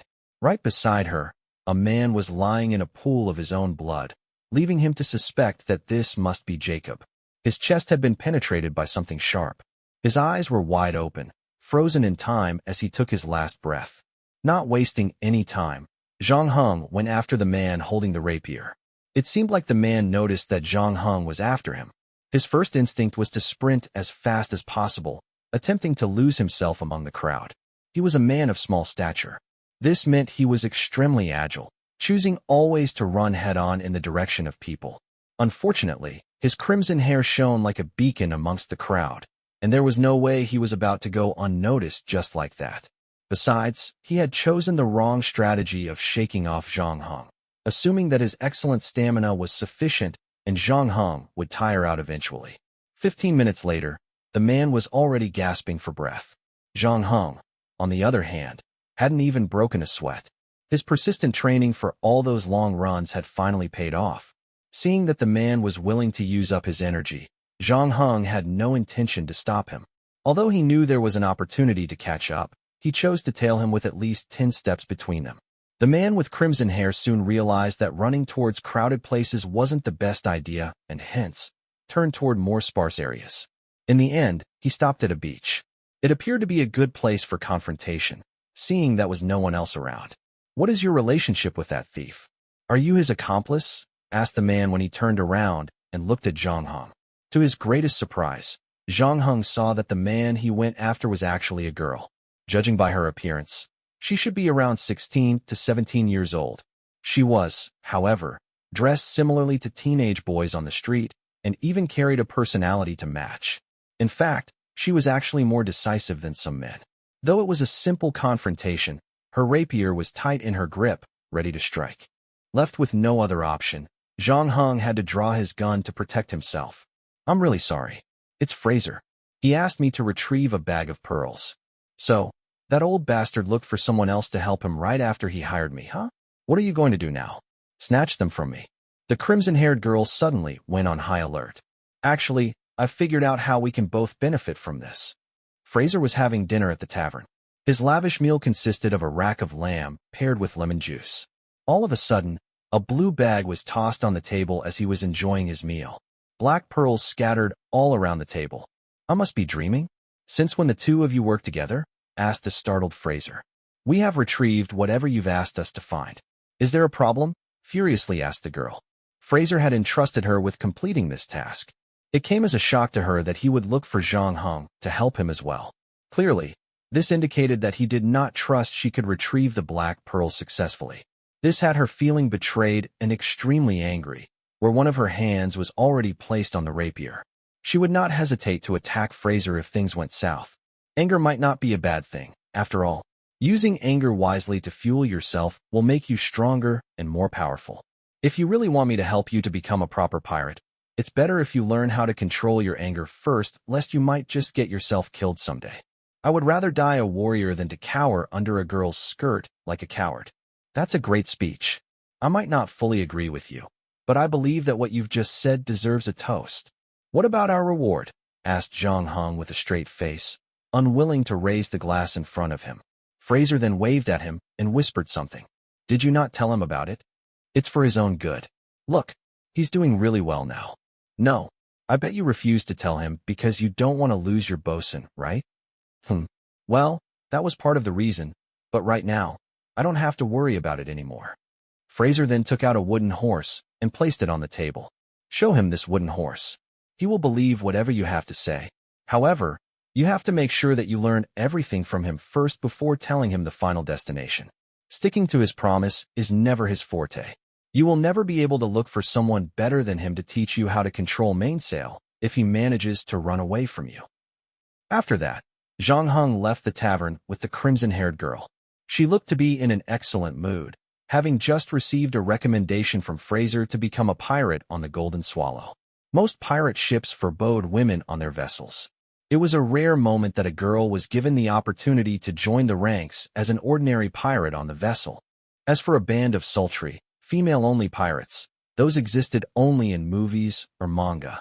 Undeniably, although there were women strong enough to do what most men could do, it was also true that most lacked behind men in terms of strength and stamina. The difference was clear if a fight broke out between two ships. Worse, things could get really awkward if their aunties visited them at the wrong time. Now that everything was settled, Zhang Heng wanted to bid the girl farewell.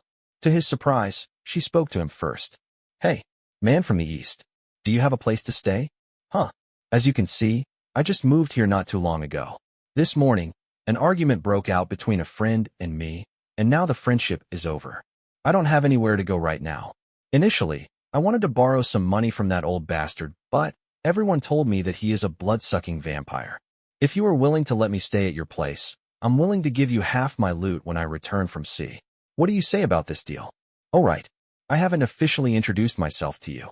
Me name is Anne. I'm from Cork, Ireland. Chapter 113. Black Sail 18. Chapter 113. Black Sail 18. You're back. I used the unsold sea snails and oysters to make a pot of seafood soup. It's still hot. Marvin heard someone coming from outside. Immediately, he ran out of the kitchen with a leather apron to welcome Zhang Heng. To his surprise, he saw a crimson-haired girl standing beside him. And this is Marvin from the Sea Lion. Marvin, this is Anne of the Golden Swallow. She will stay with us for some time until she finds her own place to stay on this island. Seafood soup? Can I have a bowl? And took a deep breath. Sure, I made enough for 3, but before Marvin could finish, Anne was already in the kitchen. She looked for the largest bowl and scooped the soup, sieving up as many oysters that she could scoop. It appeared she had been starving for some time. But what? Asked Anne. I was thinking of adding some salt into the soup, muttered Marvin softly. Marvin was startled by Anne's dominating presence. It's just food. I don't really care how it tastes as long as my hunger is curbed, replied, and as she carried her warm soup to the dining table. I can't agree with such a ridiculous saying. Marvin finally managed to muster enough courage to express his opinion. However, his voice was still as soft as a mosquito flapping its wings. According to Anne, she was actually born into a very wealthy family of lawyers, and her dad owned a huge orchard. He also had his hands in other businesses as well. As for her mother, she was simply a servant of the house, and was their illegitimate daughter. The moment Anne was born to this world, She and her mother were quickly shuffled into a mansion nearby. Luckily, her father was a responsible man, making sure not to let them suffer. When and grew up, he even hired a teacher hoping that she would learn how to behave like a real lady. Unfortunately, and was very different from all the other girls, having no interest in studying or dancing. Instead, she gravitated towards messing with various weapons. Due to everything she went through in her childhood, she desired freedom more than anything else in the world. Her ears would instantly perk up whenever she heard her mother telling pirate stories. In the end, she eloped with a pirate who passed by the mansion. The moment she was free from her father's control, she immediately traveled to Nassau with the pirate. There was only one way she could achieve her dream, and that was to get to the legendary pirate kingdom. Unfortunately, things didn't go well for her, and she was jobless for a long period. Even though she managed to beat all the pirates the tavern recruited, there was still no pirate ship willing to take her in. All this because she was female. After staying in Nassau for some time, the pirate, Jamie Bonney, told her he wasn't about to feed her and give her free lodging anymore unless she would become his wife, and was so angry that she landed a kick on his crotch before leaving him. But that was all in the past anyway. She would join the Golden Swallow really soon. She even found a place to stay, as well. A new dawn for her seemed on the horizon, with a chance for a brighter future. And was just a small interlude in Zhang Heng's quest. He stopped bothering her after getting to know her a little better. The best thing about his rented shack was its size, where it remained rather spacious even after Zhang Heng gave her one of the rooms. Strangers would sometimes trespass the house when Zhang Heng and Marvin left for the sea. Instead of letting some rough sleepers mess up the place, Zhang Heng was more than happy to let and bunk in instead. Meanwhile, Zhang Heng focused on the next most crucial thing. Knowing that he had ample time for this quest, he had no intention to recruit many people in these early stages, having something the other players did not have, and that was time. He could make use of 1 to 2 years to master his skill sets before working on the main goal of this quest. Anyhow, he was lucky enough to land himself on the Sea Lion, a vessel containing one of the most influential pirate groups around here. That meant he would be granted with countless opportunities to learn different skills from those around him. For one, mastering the art of taming the mainsail, something he really wanted to learn. Soon, he would need to head out to sea for the 4th time. One night, before setting sail, he looked for Sea Lion's bosun. Many pirates left their hometown for a few years hoping to make some money for their families. Rothko was different, being previously a captain of a cargo ship. One fine day, he was pulled over by a Royal Navy warship for no reason. Without so much as a warning or an explanation, they attacked his vessel, sinking it eventually. Tragically, he lost his wife and 5-year-old daughter during the skirmish. Though Rothko managed to survive, he had lost everything. To make matters worse, no one would believe his story. With shoulders anchored down by debts, he decided to leave the civilized world and join the pirates. As he had no family or property on the island to turn to, the brothel was his venue of choice each time he disembarked his ship. Considering that he was not that old, he managed to be quite an energetic lad on the bed. That said, he was left with only 2 desired endings for his tragic life. He either wanted to die at sea or on a bed in a brothel. In order to make sure that nobody would profit from his death, he spent all the money he earned with not a cent left in his savings. Rothko was role-playing king and criminal with a prostitute when Zhang Heng found him. The moment he saw the rumblings taking place inside, he instantly closed the door and exited the room. Half a minute later, the fuming prostitute ran out of the room with only a blanket for cover. No one would be too happy having somebody interrupting the court that was in session. How many times have I told you? You will learn nothing until I retire from the ship. This is non-negotiable. You have until 3 to leave the room. Otherwise, you will not learn. Rothko, your daughter, she floated on the sea for 3 days after your cargo ship sank. Luckily, a Spanish civilian vessel passed and saved her life. After that, someone from England adopted her. You were no longer a part of that world when it happened. She is married to a mill owner, and they both have 3 sons and 2 daughters. Right now, she is a grandma. That's not possible. You are lying, you despicable liar. Where did you hear such a tall tale? Are you using some cheap lies in an attempt to trick me into teaching you stuff? I can assure you, you will never get what you want. Zhang Heng then placed the wooden horse in front of him without saying a word. I made this toy for Koror on my ship. Where did you get it? asked Rothko with eyes as wide as grapefruits. Chapter 114. Black Sail 19. Chapter 114. Black Sail 19, Waves inbound. Waves hitting our port side, shouted the pirate who was on the lookout. Seconds later, his voice was stopped when a 6-meter-high wave hit the deck, rudely throwing the pirates down to the floor.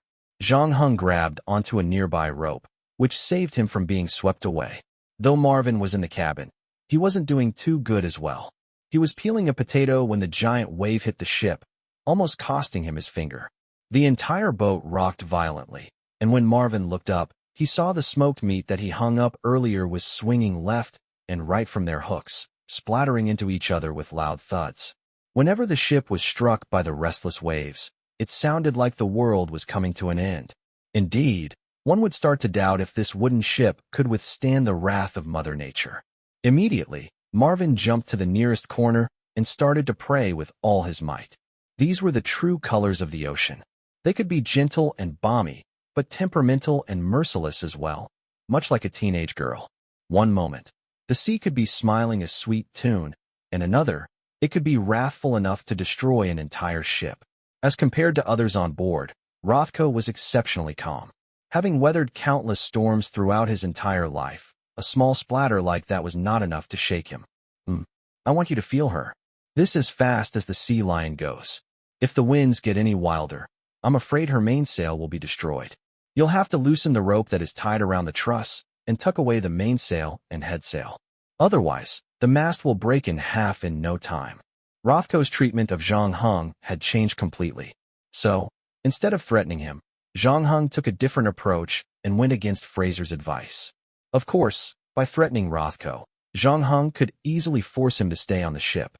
However, it was worth noting that when one decided to impart his skills to another, there was a big difference between giving his all and half-heartedly imparting knowledge. No doubt, although Rothko was one of the best bosuns amongst his peers, Zhang Heng could still learn how to maneuver the mainsail even if he lost him. And if Rothko was forced, he might as well just look for another teacher. What was the point when he wasn't doing it willingly, but rather, driven to teach under duress? That was why Zhang Heng was prepared to make a bet. On the night he confronted Rothko, he decided to tell him the location of his daughter. Immediately, Rothko left the brothel to look for her. At first, Zhang Heng thought that it was all but wasted effort. To his greatest surprise, Rothko returned to the Sea Lion the next morning. I told the captain that I want you to work under me.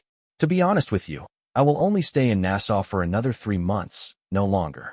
In these 3 months, you must learn everything I have to teach you. If you fail, you have no one to blame but yourself.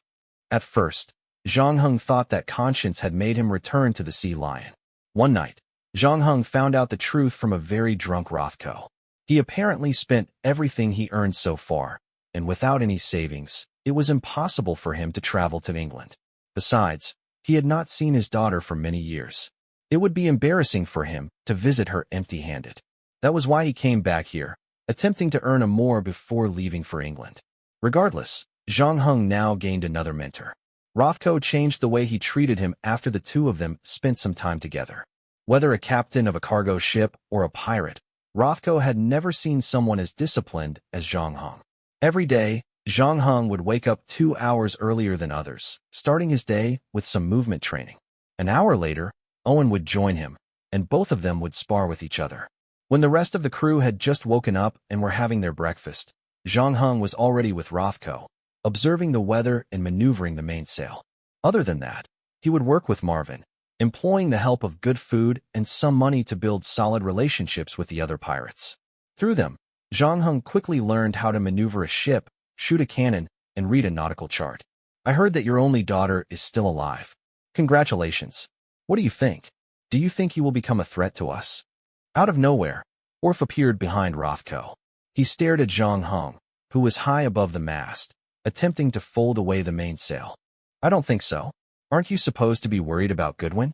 I heard he has more than half the crew on his side. Soon, he will start challenging your authority. He's just a clown. Let's talk about something else. Do you know that a disciple of yours is kind of close to Fraser? I heard he was his debt collector. So, did you really think that Fraser quit the pirate's life and simply retired? If I remember correctly, you were the one who suggested that he should be killed. And I remember that you were the one who defended him. You know I was left with no other options. You have to admit that he was a great influence during that time. Though we forged an immunity letter from the Queen, a large number of pirates were still on his side. Our safety would be greatly threatened if we killed him in front of everyone. It doesn't matter anymore. The past is the past. I'm getting ready to retire as well. We will miss you. I will tell my kids when they grow up that I was granted the opportunity to sail alongside the best bosun of the fleet. I will also tell my granddaughter that I used to sail with the most boring helmsman. All he did was talk bullshit beside me. Oh, and send my regards to Koror.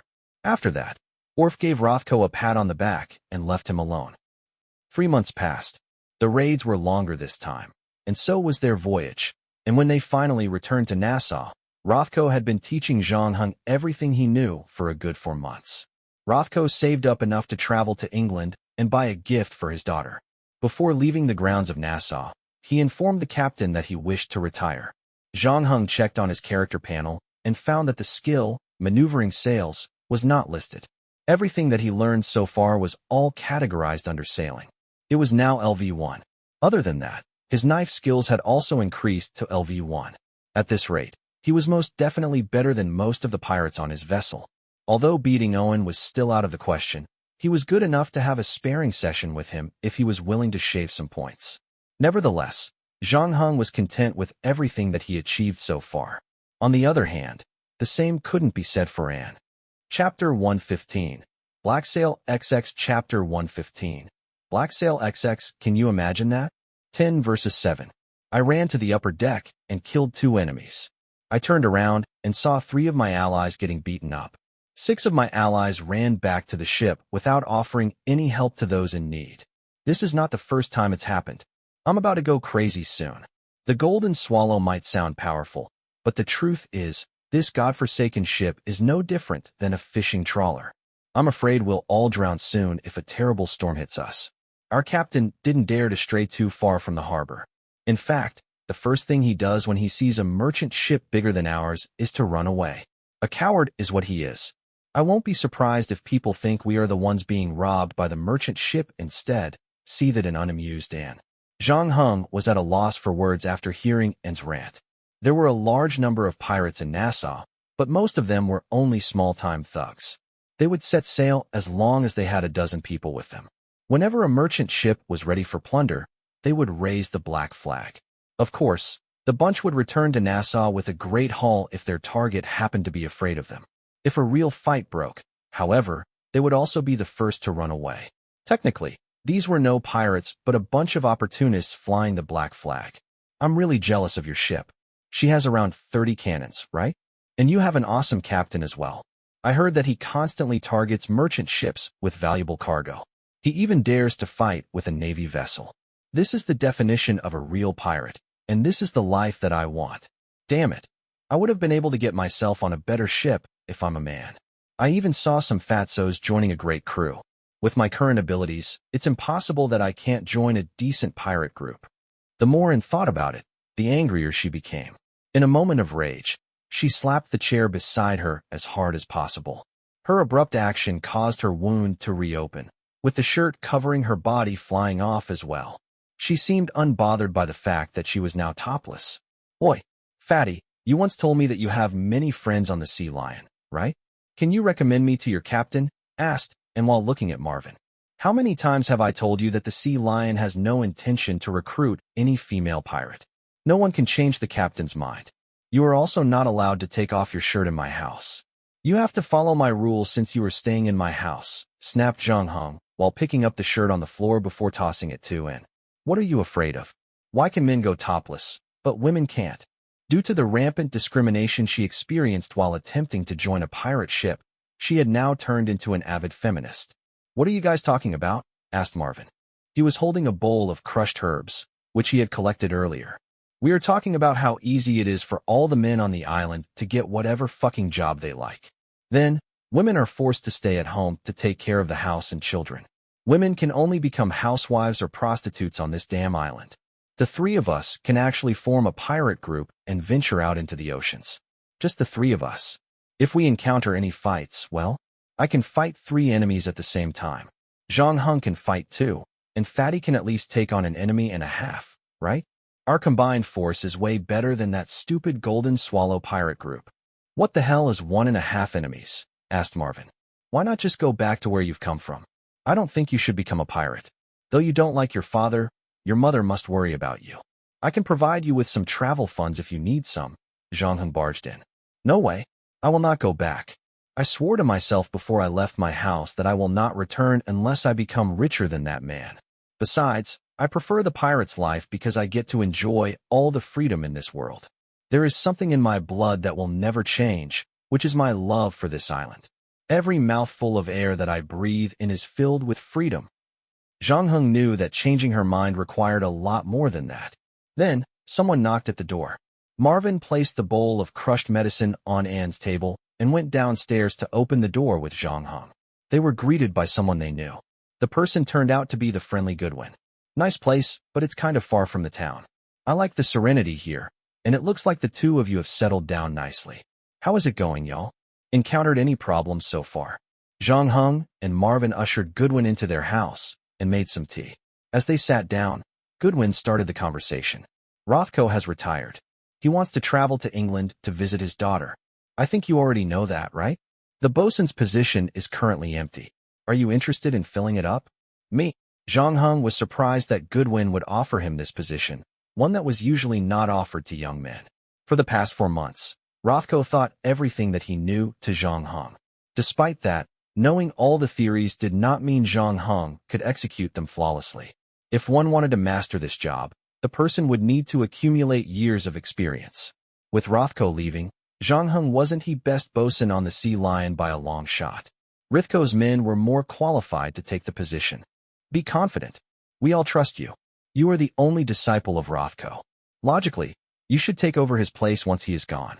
Trust me, more than one person on this ship thinks that you are more than qualified for this position. Is that right? Marvin became the most excited person in the house. Considering that he fully relied on Zhang Heng now, he sincerely hoped that he would become an influential pirate on the ship. Bosun was an important position on any vessel. As the two of them had just joined the crew for 7 months, this job offer was definitely a giant leap for Zhang Heng. Zhang Heng did not respond to Goodwin, patiently waiting for him to finish what he wanted to say. It's time for a change. What do you think about our helmsman, Orf? Many on the ship think he's too weak when he talks to our captain. He has failed to cater to the welfare of every single pirate on the ship. This is especially true for new ones like you and Marvin. I think you guys didn't receive the appreciation you deserve. In every battle, we always charge at our enemies first. On a normal day, we do most of the work as well. And what do we get for that? The privilege to choose our reward first. All the important positions on the ship have been taken up by a bunch of old men. It's hard for newbies to shine in an environment like that. I'm not saying that they're not doing a good job. As it stands, our demand is straightforward. We just want to work in a fairer environment. New people should be given more rights on the ship. What do you think? Who should represent the new people then? I'm not an ambitious man, but I'm willing to take up the responsibility since everyone believes in me. Goodwin stood up and smiled at them. Chapter 116. Black Sail XXI. Chapter 116. Black Sail XXI. I'm ready to challenge Orf once we set sail again. By that time, many would have taken my side. To be honest, I have more than half the ship supporting me. In other words, that would make me the most likely winner. That said, I don't want to claim I'm the winner because the final results are not here yet. You might think that I'm arrogant, but you have to know that the Orf era is over. Join us. The future belongs to us. Marvin was greatly elated after listening to Goodwin's little motivational speech. He wanted to run to him badly and shake his hands.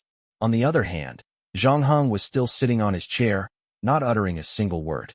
As Goodwin left his hand hanging in the air for a few seconds, the look on his face changed. I'm good. I don't think I will change my mind, replied Zhang Heng politely. I can understand that. You are still new on the ship, and you don't want to offend the older generation. You are afraid that they might do something bad to you, right? You should also know that nobody likes indecisive individuals amid a war. Goodwin attempted to convince Zhang Heng one last time. Those words might have been spoken tactfully, but he was also implying that he too could make them pay the price if they chose to side with Orf. It was a threat. At that moment, Marvin wished he could take Zhang Heng's place and just shake Goodwin's hand. After a moment of silence, Zhang Heng finally extended his hand. Goodwin put on a smile, thinking that Zhang Heng must have had finally come to his senses and joined him. I'm so sorry to disappoint you. I'm sticking to my guns. I don't want to get involved in this. Goodwin's smile instantly disappeared from his face. You are going to regret your choice today. He then turned around to look at Marvin. What about you? Marvin was afraid, but considering the ample time he had around Zhang Heng, an empty threat like that was not enough to persuade him to betray his benefactor. One thing he could not figure out was why Zhang Heng rejected Goodwin's goodwill. If Goodwin was not lying, that should mean that he could beat Orf to become the new helmsman. Goodwin was displeased by their rejection, and this instantly took a toll on their friendship. Goodwin was no longer friendly to them. According to his plan, Zhang Heng and Marvin were supposed to side and vote for him. When they first got on the ship, Goodwin had made sure to treat them well. From his perspective, he could not understand why the two would so blatantly reject him after he promised them a great future. This was surely not the result that Goodwin desired. Seeing that Zhang Heng and Marvin were not going to take his side, Goodwin left the house without saying a word. The moment he left, Marvin started to worry about their future. Meanwhile, and was elated by their exchange of words. Come and form a team with me if you think you don't belong to the sea lion. Apply this medicine to your wounds right now. Make sure you protect it from getting infected, said Zhang Heng.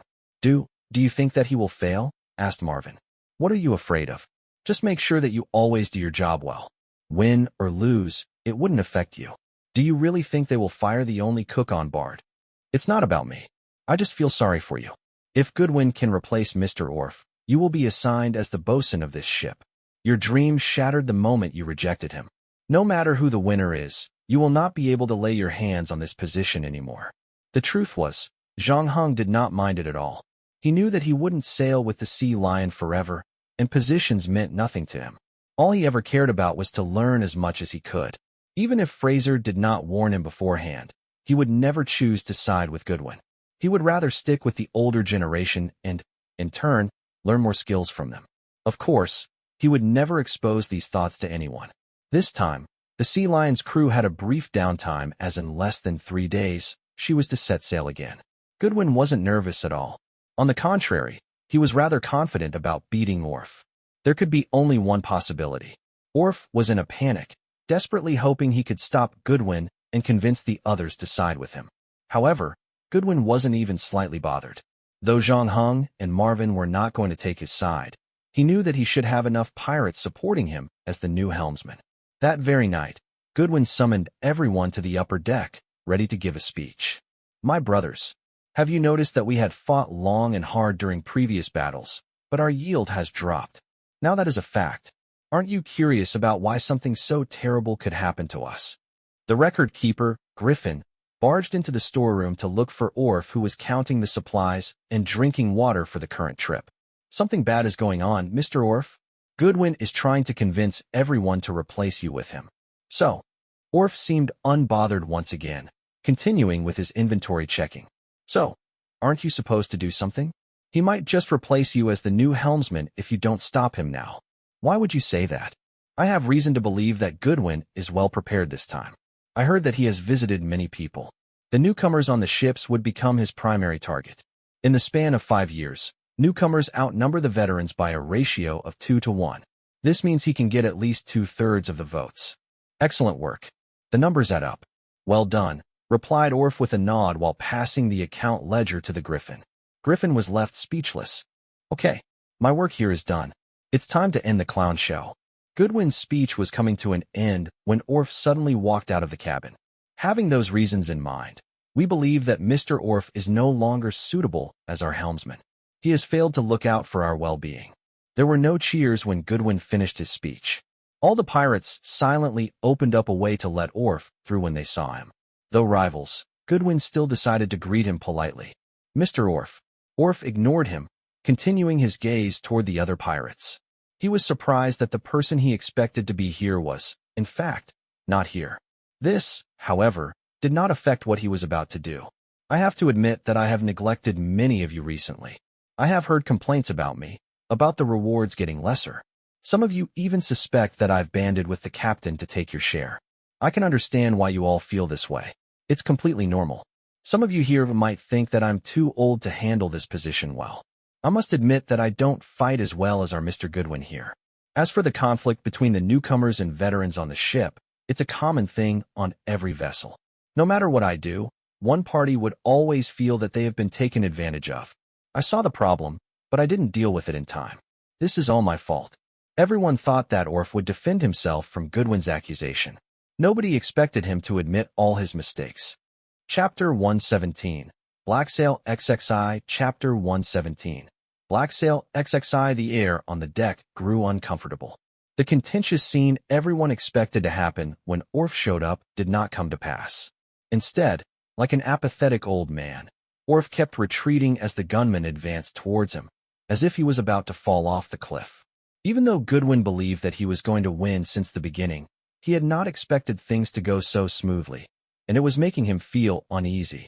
Orf turned to the crew and said, "That's right. All of you have reasons to feel disgruntled. It has been a really difficult time, both for all of you and for me. But what I want to say is that from today onwards, these difficult days will be behind us. You've been wondering what I'm up to recently, and I think it's time I tell you." The gunner shifted uneasily. That uncomfortable feeling was growing stronger. Logic told him that he should not let Orf continue his speech, but right now, he could not find a reason good enough to interrupt the old helmsman. Orf had the right and free will to deliver a speech before the votes were cast. It could not just be one-sided whereby the old man was not allowed to defend and explain himself after being denounced by Goodman. Goodman took comfort in the fact that the situation was already set in stone. He had won over each and every one of those people. Many among them were benefiting mutually with him. He was confident that none of them would betray him. When he saw that he finally had everyone's attention, Orf continued, "Most of you and I have known each other for a long time. You should know what kind of person I am. My past is not kept hidden from you. Yes, before I joined Sea Lion, I sailed with the greatest captain in the Caribbean, Captain Kidd, until he was captured and then hung in London. His house was searched from top to bottom, but all they found was a little bit of gold and silver. I know you must have heard rumors that he had hidden his loot in a secret place. I can tell you, right now, that the rumor is true." Immediately, the crew erupted in chatter. Practically everyone knew about Kidd's story. He was the most powerful pirate in the entire Caribbean from 1695 to 1699. His ship, the Quebec Merchant, had 50 cannons on board. That magnitude of firepower was enough to make many seaport colonies cower in fear. Legend has it that in a short 5-year period, he managed to pillage a shocking fortune. After his death, the whereabouts of his treasures remained a mystery, and the Quebec Merchant vanished. I've been searching for that treasure ever since Kidd had cashed in his chips. Now, there's finally some headway, and I have reason to believe that we're very close to that treasure. Orf had to wait until his audience's chatter quietened down before continuing. "Forgive me for keeping this from you. It's not that I don't trust you. I was just worried that the other pirates might hear of it. But now, I have no choice but to be honest with you." When he was done, Orf glanced at Goodwin. The latter was drenched in nervous sweat, and his face was as pale as a sheet. Just 3 minutes ago, he thought that he had everything done and dusted. He had not anticipated that Orf would employ such an unreasonable method to turn the tables. As a pirate himself, he understood just how tempting Kidd's treasure was. In fact, even he could not suppress the feeling of excitement at that prospect. What more the others, and all his allies? How many more of them would be willing to stand by him and take the risk of deposing Orf and miss out on such a big treasure? He had planned this for so long, and even played the good guy for such a long time just for this. Always greeting the new crews warmly, putting up with his allies' peculiar characteristics and habits. Now all of that had gone down the toilet. Goodwin felt like a drowning man grasping at straws. He reminded his rival, "Vote. They still haven't voted. I haven't lost yet." But Orf's final sentence shattered whatever last trace of hope Goodwin had left. "Now, who is willing to sail with me, to go after that legendary treasure?" All of the pirates on board were silent for a minute, and then they exploded into a loud, enraptured cheer. "Treasure! Treasure! Treasure!" The look on every single one of their faces were one of zeal and anticipation. None of them bothered to even look at the despondent gunman, who felt as if the whole world had abandoned him. "It's out." Marvin rushed down from the deck, calling out to Zhang Heng, who was doing push-ups in the cabin. "The result is out. Goodwin was winning, but Mr. Orff turned the whole situation around with just a few words. You should have seen Goodwin's face. I feel a little bad for him. Marvin paused and then continued, excited again. Also, we are going to be rich. Do you know that kid guy?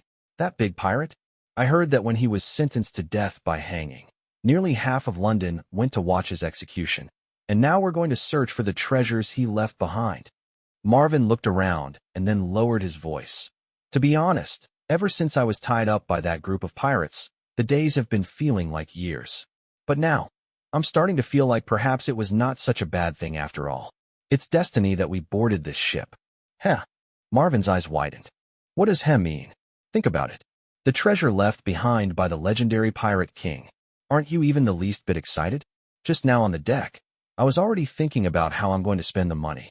I'm going to buy 2 plantations in Boston and a group of black slaves, and then I will spend the rest of the money drinking all day long. Do you know that there's a woman called Daisy at the whorehouse who always looked down on me? She wouldn't even pay attention to me on the bed. When I get the money, Marvin. Zhang Hing finished his last push-up and dried the sweat on his neck. Then he opened his mouth to put a brake on Marvin's dream. You haven't even seen the treasure yet.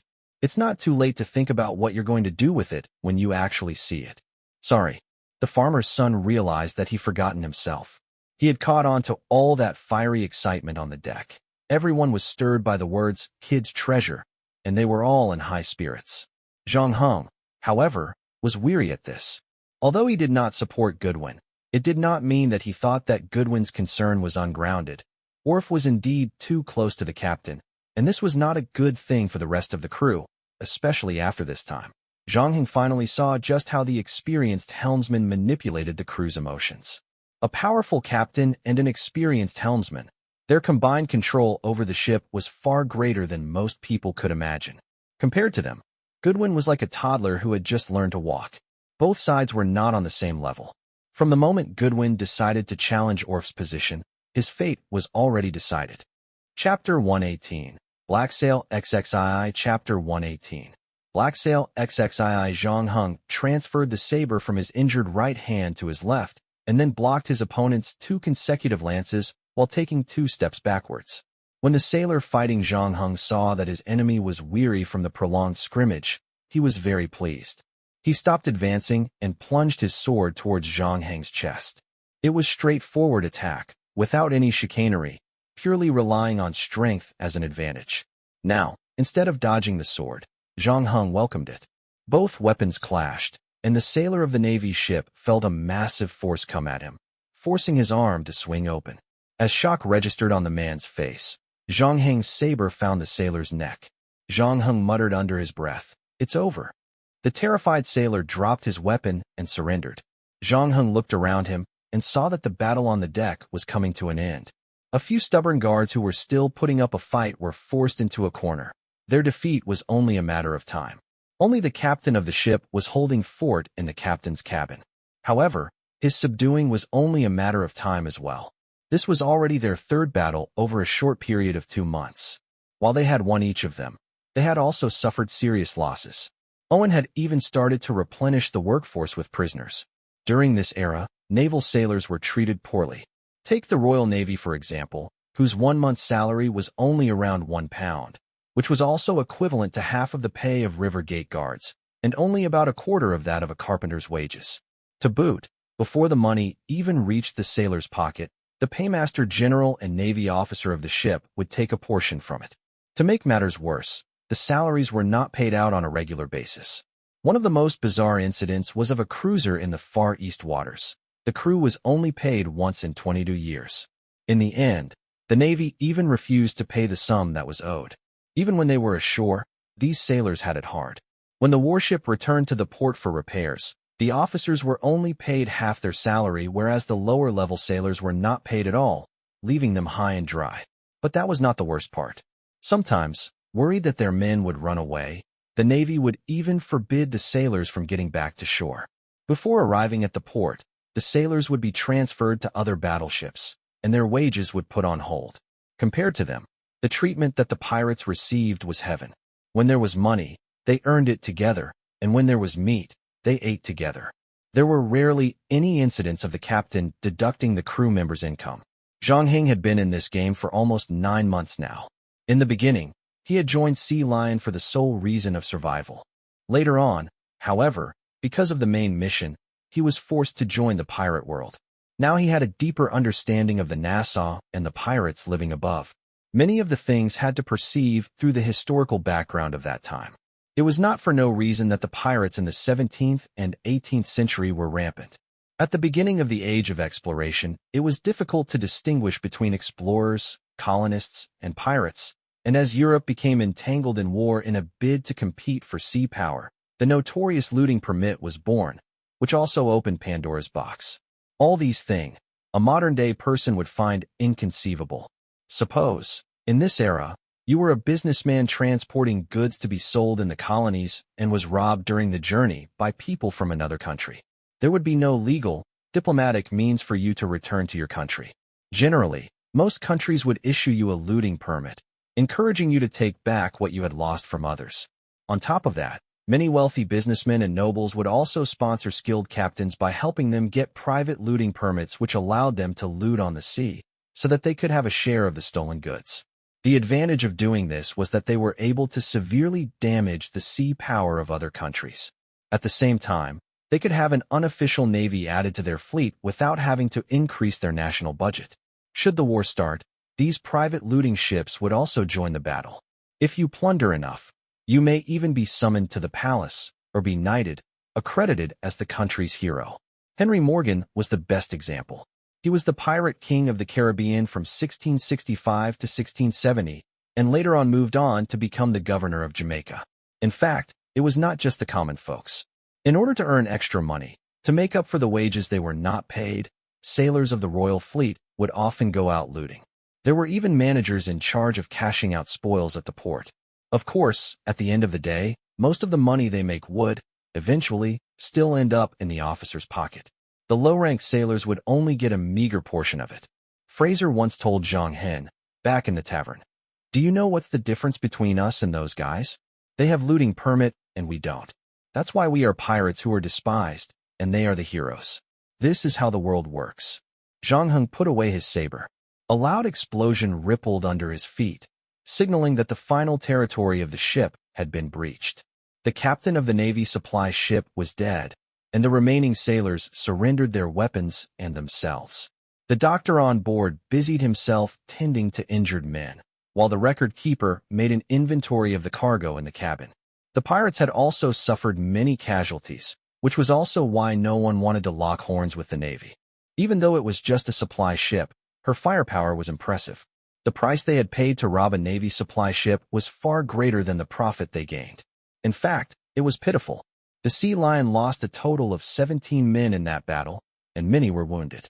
Miraculously, however, that did not thwart the crew's morale, especially when the helmsman Orf presented a piece of blood-stained map before them. The pirates responded in excitement and cheer. "Gentlemen, there is no doubt that we are finally another step closer to our ultimate goal." The helmsman shouted triumphantly. According to him, Kidd's treasure was hidden on a no-man's island in the Caribbean. He had supposedly drawn a treasure map before he died, which was eventually divided into 6 parts and had fallen into the hands of those who participated in the arrest and trial. Now, the Sea Lion was on a mission to collect all the pieces of the treasure map. Counting today's piece, they had already gotten 4 of them. Owen walked up to the helmsman and said, "Mr. Orf, may I speak with you for a moment?" The latter nodded, and the both of them walked to the back of the ship. The pirate leader had a worried look on his face. "I don't know if you've noticed, but we've lost quite a few men." Orf nodded. "So, how did the recruitment go? You know we can't keep using these guys to fill up the vacancies, right? They are the Navy, after all. If we recruit too many of them at one time, they might slit our throats when we're sleeping. What do you suggest then? We've been out here for 2.5 months. I suggest that we go back to Nassau to replenish our supplies," Owen answered. Orf looked at Owen in the eyes, and then after a while, said, "I don't want to keep this from you. But if word gets out about us finding the treasure, it'll stir up a lot of unnecessary troubles. But I will make sure to relay your suggestion to the captain." Chapter 119. Black Sail XXIV Chapter 119. Black Sail XXIV 1 month later, Sea Lion had eventually decided to head back to Nassau. Other than the lack of pirates and supplied on board, they need to fix the damaged mast. The ship would travel in extremely slow speed as long as the mast was not fixed. Initially, Orf did not want to allow the pirates to get down from the ship. Everyone on the ship was really mad when they received the order. Asking all these men to stay on the ship after they spent 3 months traveling on the ship was basically impossible. In the end, Orf had to take back what he had said and let everyone leave the ship temporarily. Orf made sure to let everyone know that it was crucial to not tell anyone that they were looking for Kid's treasure. Just as expected, 1 hour after the first batch of pirates left the ship, the news of them looking for Kid's treasure was spread to the entire island. Every single person in Nassau was talking about this matter. This did not necessarily have to be a bad thing. The recruitment process went way smoother than they expected. Usually, when a pirate ship loses more than 40% of the people in one trip, people would tend to think about the odds of them not being killed by the enemies if they were asked to join the particular pirate ship. Things were different this time. There were many who wanted to join the Sea Lion. Some of the smaller pirate groups were even proposing to join forces with Sea Lion. In the end, Owen had to summon a dozen pirates to maintain the order of people that were applying to join Sea Lion, and was elated when she heard that Sea Lion was recruiting. She even blamed Zhang Heng and Marvin for not telling her about it. Immediately, she ran to apply to join Sea Lion. In the evening, she returned home in a saddened state. She did not even manage to put down her name on paper, let alone taking the test. As usual, she came into conflict with others when she was lining up. Undeniably, she was exceptionally brave even though she had 4 pirates going against her. Instead of running away, and used both her fists to fight with them. In the end, 2 of them were knocked unconscious and the other 2 quickly fled the scene while carrying their injured friends. Zhang Heng saw, and with bruises all over her face and arm when he opened the door. He could sense that she was different than usual. "Dinner is ready. Come and eat with us," said Zhang Heng. Anne's appetite was not as good as usual. She used her hand to pick up a potato and held it in her hand for some time. It seemed like she was deep in thought. "What if I tell you that I want to become your wife?" asked Anne. Marvin almost swallowed his spoon while drinking soup after he heard Anne's proposal. "Don't misunderstand my intention. I'm not defeated by the fact that I can't join Sea Lion. And I don't want to become a housewife as well. I feel bad for letting you provide a place for me to stay and food to eat for free. Initially, I thought that I could earn enough money to pay for the accommodation and food. It seems like I have overestimated myself." She felt really embarrassed. Earlier, she promised Zhang Heng that she would give half of the loot that she received to Zhang Heng. Unfortunately, all she got during her very first raid was only a pot. It was worthless. Hence, she did not give it to Zhang Heng. She was now jobless again after she got into a huge argument with Golden Swallow. All she did right now was eat, sleep, and fight with someone every day. She did not know how to cook or do simple housework. Fighting with others had always been her forte. Every time when Zhang Heng and Marvin set sail for raiding other ships, they would always leave some food and pocket money for her. Every time when they came home, they would find out that the house was turned upside down. Zhang Heng had found her bra under his bed more than once. Her dream was to get rich as soon as possible. That was why she felt so excited when she heard that the Sea Lion was looking for Kid's treasure. She thought that this was her golden opportunity to make her dream come true. Sadly, things did not go her way. Though Zhang Heng had never stopped convincing her to go home and enjoyed what she had, he had to admit that and had invested her entire life to improve her fighting skills. Technically speaking, she was born to become a pirate. Judging from her personality, it was impossible to ask her to stay in one place for too long. The problem was no pirate group in Nassau would accept a female to join their crew. "What do you plan to do after I marry you?" asked Zhang Heng. I don't know. At least I will not stay and eat for free at your place," and replied in a disappointed manner. "I have a proposal. If you can control your anger and not fight with others, I will let you come aboard my ship." "Your ship? Hold on. Since when do you own a ship? Are you planning to leave Sea Lion soon?" "Yes." This was the very first time Zhang Heng had told others about his plan. He wanted to form his pirate crew.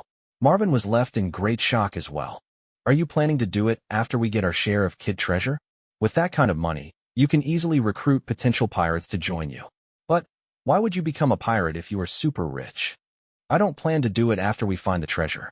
I have asked Owen about the rights of new recruits like us. He told me that we can choose to leave after a year if we want to. I will apply to leave the ship once time is up. What if we fail to locate the kid's treasure by then? You should know that there are still 2 more parts of the treasure map waiting to be found, right? Didn't you see what happened at the beach this afternoon? Everyone from Nassau is trying to join the Sea Lion. Why would leave them right now? Though I really want to become a pirate, there's no need to rush. I have waited for a long time. I don't mind waiting for a little longer, said In. Zhang Heng did not reply to them. The reason why he wanted to leave Sea Lion had nothing to do with the treasure. He had a hunch that thing would go terribly wrong for him if he chose to stay with the Sea Lion. Recently, he could feel that the way Orf treated him had changed. They had not talked much ever since Zhang Heng joined Sea Lion. Until recently, Zhang Heng could feel that someone was staring at him all the time, especially during the previous few fights. Not a lot of people could pull something like this. Orf was one of them. Chapter 120. Black Sail XXV. Chapter 120. Black Sail XXV. To say that Zhang Heng was not interested in Kid's treasure was simply not true. Just like what Marvin said just now, it would be easy for Zhang Heng to form his own private crew if he got his share of Kid's treasure. Pirates were not a scarcity in Nassau. However, pirates with a specific set of skills were something that every pirate ships were looking for. And the most important thing that Zhang Heng needed to acquire before forming his own pirate crew was a ship with sufficient firepower. Most of the pirates at Nassau were using ordinary fisherman boat with no weapons being mounted on them. When a fight happened, they would not be able to fight back. All they could do was to pray that they could get on the enemy's ship before the enemies sunk their boats. The first thing that Zhang Heng wanted to do right now was to look for a ship. Ever since he joined the Sea Lion to raid and loot other merchant ships, he had managed to save up quite a bit of money. In addition to that, he was helping Fraser to collect debt as well, and Fraser would give him a good amount of commission every time. Still, there was a long way to go for him to purchase a decent ship. With the money that he had right now, he could not even afford to purchase an ordinary sloop. There was no doubt that Kid's treasure could help him to solve the problem that he had right now. However, the problem he had right now was such a scary coincidence. It happened right when Goodwin wanted to challenge Orf, and Orf somehow managed to win the trust of all the pirates on board again. The thing that was going to happen next was what Zhang Heng worried right now. Everyone on the ship was so excited when Orf had announced that they were going to look for Kid's treasure. Without putting in any effort, Orf had managed to defeat Goodwin and fortify his position as helmsman. And the weird part was Orf did not stop right here. He had gone and promoted Kid's treasure to everyone to keep their fire burning. Recently, Zhang Heng noticed that Goodwin was never Orf's threat. It seemed like he had his own agenda. Kid's treasure was just a tool for him to deal with the tiny problem that he had. Right now, everyone on the Sea Lion was hyped about the treasure, and they were not going to stop until they located the treasure. The previous raids that they had were the best example to explain the whole thing. Usually, the pirates on ship would refuse to do raids that give them small amount of loot. After Orf told them about Kid's treasure, none of them said no Orf anymore. They would say yes to Orf even if he wanted to set sail to hell. In other words, if Orf did not like one of the crew, the person would be placed in a very dangerous circumstance. That was why Zhang Heng had chosen to lay low ever since he found out that Orf was watching him from the dark. In order to prevent to make unnecessary mistake, Zhang Heng had purposely avoided contact with others. Sometimes, trouble would come looking for you even if you avoid it. It was past midnight. Zhang Heng was woken up by the noise that came from outside. He saw a horse carriage parked outside his house. "Who is that?" asked him while yawning. "It has nothing to do with you. Go back to sleep." Zhang Heng recognized that horse carriage. Immediately, he put on his shirt, went downstairs, and opened the door. On the other hand, Marvin was in deep slumber. Usually, he would be able to sleep well and snore even if he was in a noisy environment. Instead of bringing the saber with him, Zhang Heng took his gun with him. The coachman then opened the door for him. "I don't wish to disturb you at a time like this. I think you wouldn't want me to come during the daytime, right?" Zhang Heng sat opposite Fraser. The horse carriage was on move again when the door was closed. "I'm sorry to disappoint you if you are here for Kid's treasure. Orf is being really cautious. No one knows when he hid the treasure map. As long as I still work for Sea Lion, I will never tell you the location of the treasure map even if I know about it." "Kid's treasure? No, no, no. That's just a fairy tale for dumbass. I don't think you believe in it, right? You have to admit that Orf has a talent at lying to others. I had fallen for his lie last time. I will not make the same mistake twice. Why are you here tonight?" "I come bearing gifts and news." Fraser then tossed a coin bag to Zhang Heng. There were some coins, leather ring, and some worthless small items. I want to thank you for what you have done for me so far. This is my gratitude. We should give our mutual friend Victor some final peace. This is the thing that he has left in this world.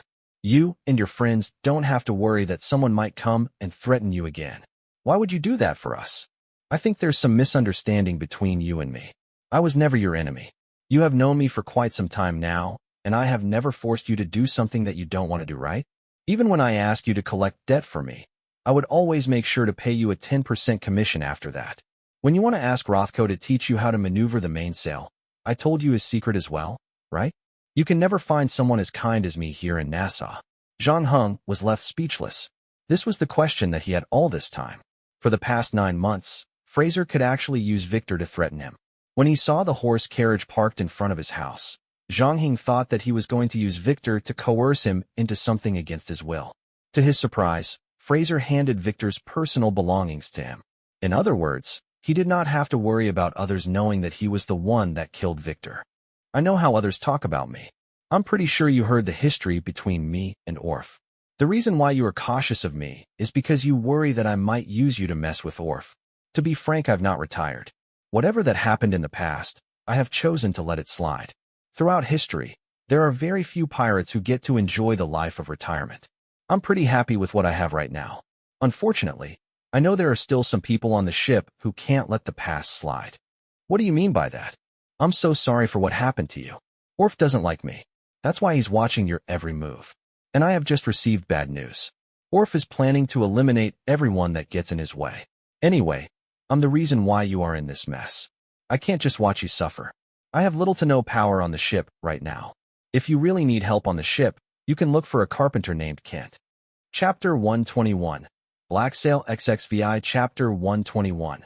Blacksail XXVI. Zhang Heng stood outside his house and watched the black carriage disappear into the night. He then turned around and noticed the door was secretly opened. Didn't I ask you to go to sleep? Zhang Heng knew who was standing behind the door without even looking at it. Whenever I think that you went out in the middle of the night, I just can't sleep. I need to know what is going on, said N. Instead of peeking at me, you should help me to figure out a way to recruit more pirates to join my ship. We will set sail in 2 months. I will figure out a way to purchase a sloop before that. We need at least 10 pirates to operate the sloop, especially a cannoneer. Do you have any potential recruits in mind so far? No. When I make friends with others, I prioritize their loyalty and fighting prowess more than anything else. I don't usually ask about their background information. And said proudly. When she saw that Zhang Heng was disappointed by her answer, she immediately made him a promise. I will go and ask around tomorrow. I will do it. After a short pause, and took out a dagger from her back. She then put on a bashful look. It was a rare sight.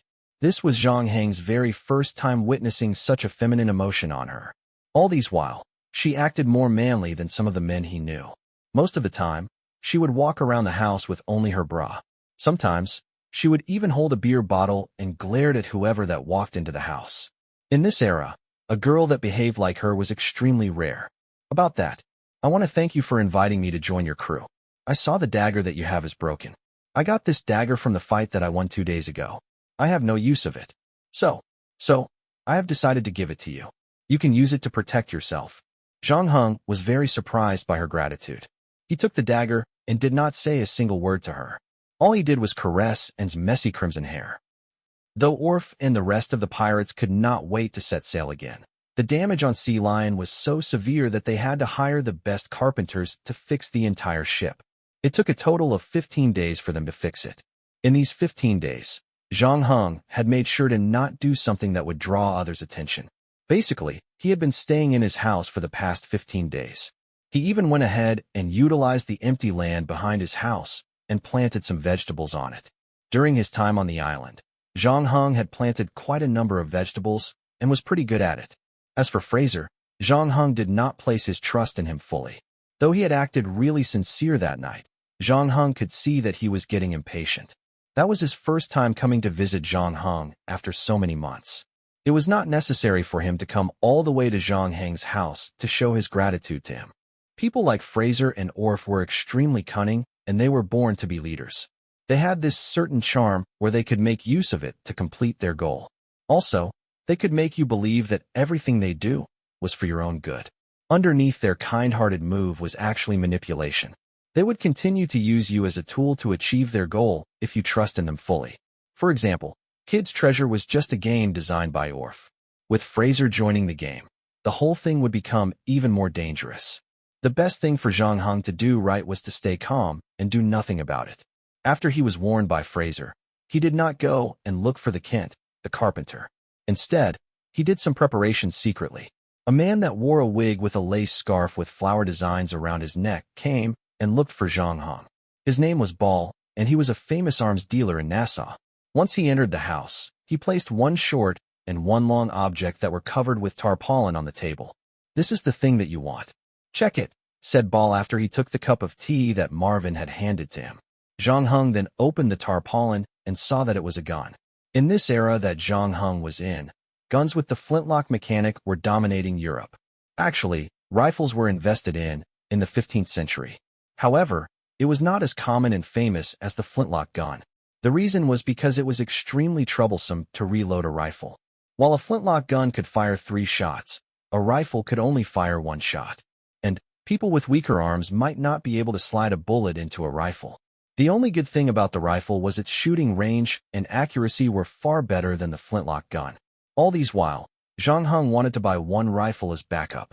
During the critical moment, his LV2 shooting skill and the rifle might help him to solve his problem. Other than that, the arms dealer brought him 3 blunderbusses as well. Taking into account the one that he owned right now, he now possessed a total of 4 blunderbusses. In other words, he would be able to fire 4 times at once. All the guns in this era would require to reload after they fired once. The only way for him to increase his firepower was to buy more guns. Zhang Heng was wearing a black jacket. He placed 2 blunderbusses at his waist and the other 2 at his gun holsters in front of his chest. I have to say that you look quite good right now. I wonder how you will perform in a real fight." Zhang Heng ignored and then proceeded to pay the arms dealer 140 silver peso. Ball checked the coin bag, and he was pleased that Zhang Heng paid him the right amount. "Come and look for me if you need to buy more guns." Seconds later, Zhang Heng heard a notification came from the system. "You now have more than 3 guns. Game points plus 3. You can check for more information from the character panel." The way Zhang Heng played the game had not changed since day one. He would never go and complete those achievements on purpose. He had gained a total of 17 game points ever since he entered this world. 8 game points were from raiding other ships. 6 points were from voyaging at sea. And the 3 points that he just gained were from collecting weapons. With this speed, Zhang Heng could easily collect 200 fame points by the end of the game. It might sound a lot, but Zhang Heng knew that his estimation was not accurate. Usually, it was easy for the players to complete different kinds of achievement during the early game. When it came to late game, the requirement to complete those achievements would be extremely high. Technically speaking, he should be able to collect more game points than all the players. And the price that he had to pay was to stay in this world longer. This place, Nassau, would probably become part of him when this quest was over. 3 days after Zhang Heng acquired his weapons, he was informed that the Sea Lion was fixed and it was ready to set sail again. I think everyone should know the final destination of this trip, right? "I'm not going to repeat the same thing all over again," said Orf while standing at the ship's bow. Everyone started to laugh after they heard Orf's announcement. "This time, we have a lot of new people joining us. I think it's better for me to explain everything. I don't care about your background and your past mistake. Once you board this ship, you are now one of us. All of you have to obey our rules, especially during critical moment. Teamwork will allow us to overcome all kinds of difficulties that we will face in the future. If there's someone who tries to sabotage us or do something despicable behind our back, you will become the common enemy of this ship. And we show no mercy to our enemies. Not too long ago, I've received news. I was told that there's a traitor among us right now. Considering that I have fought with him in a few raids, I'm willing to offer him a chance to redeem himself. Come forward and confess your crime against the ship. If not, I can't guarantee that the person will live to see tomorrow." Chapter 122, Black Sail XXVI. Chapter 122, Black Sail XXVI. The look on all the pirates changed right after Orf was done with his speech. All the new recruits that had just joined Sea Lion knew this had nothing to do with them. Besides, Orf did mention that the traitor used to fight with him on this ship.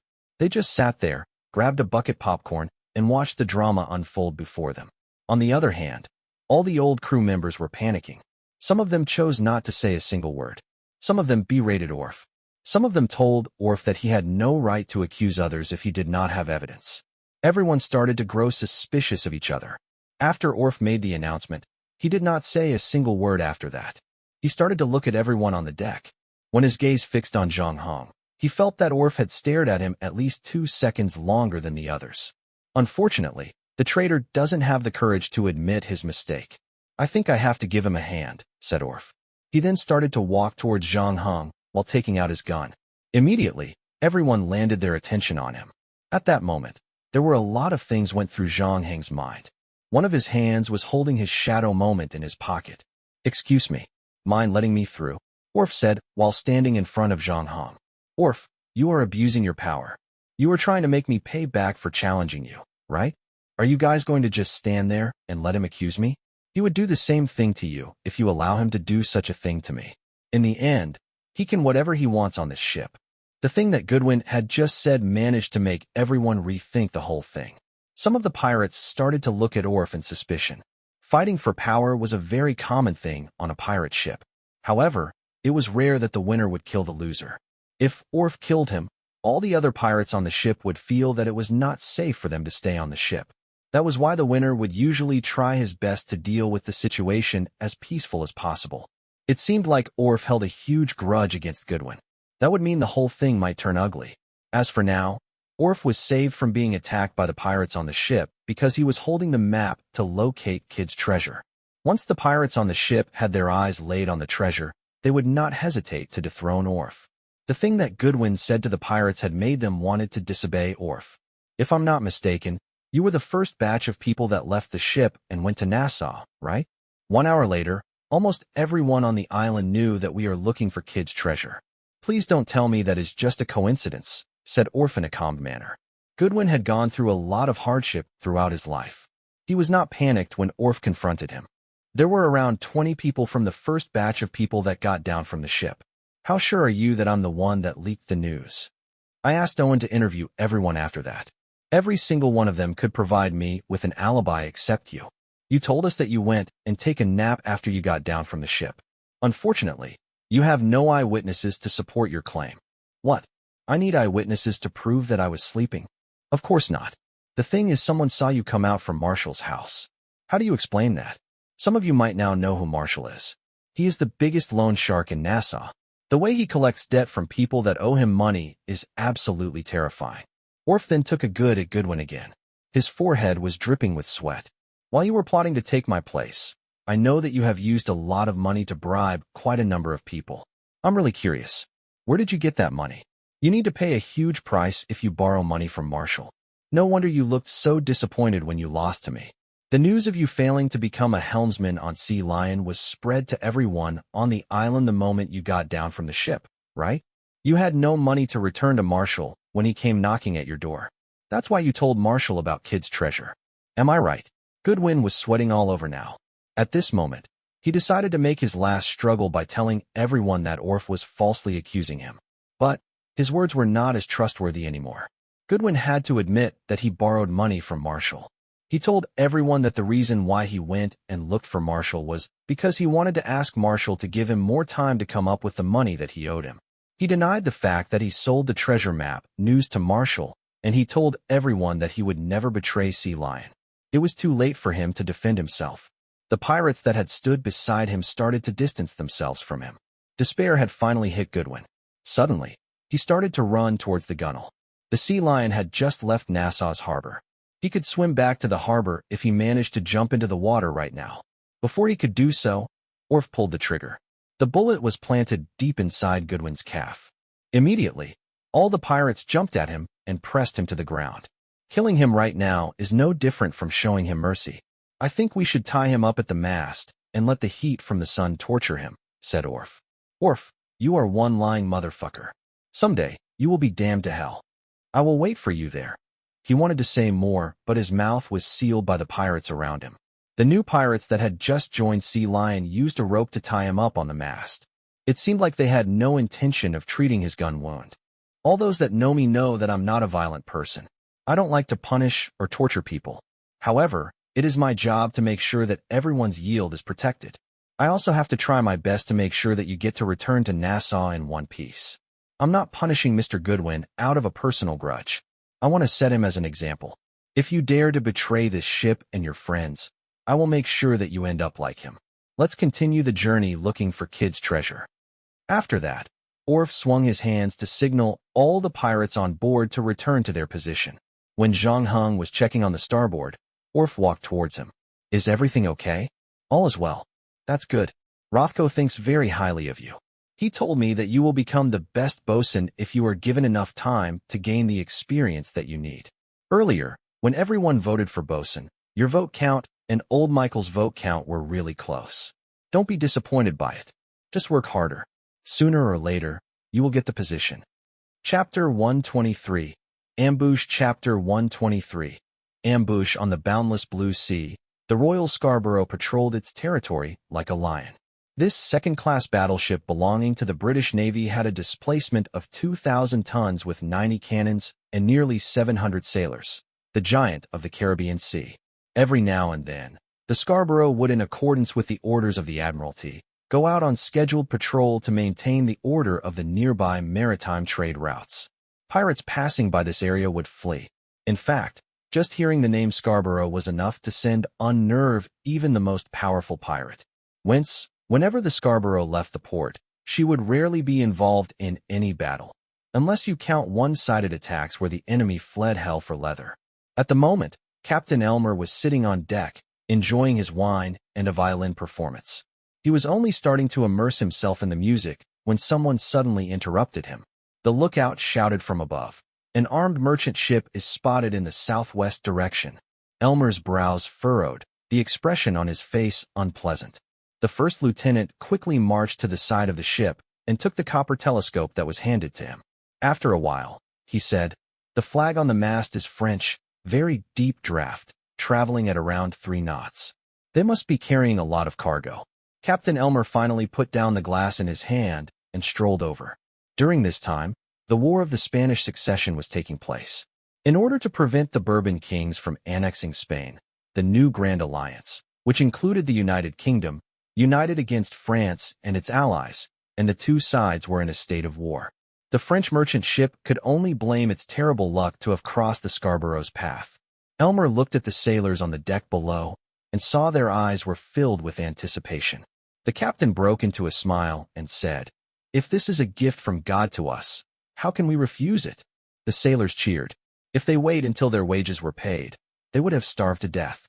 The one thing that motivated them to go out into the sea was extracurricular plunders like this.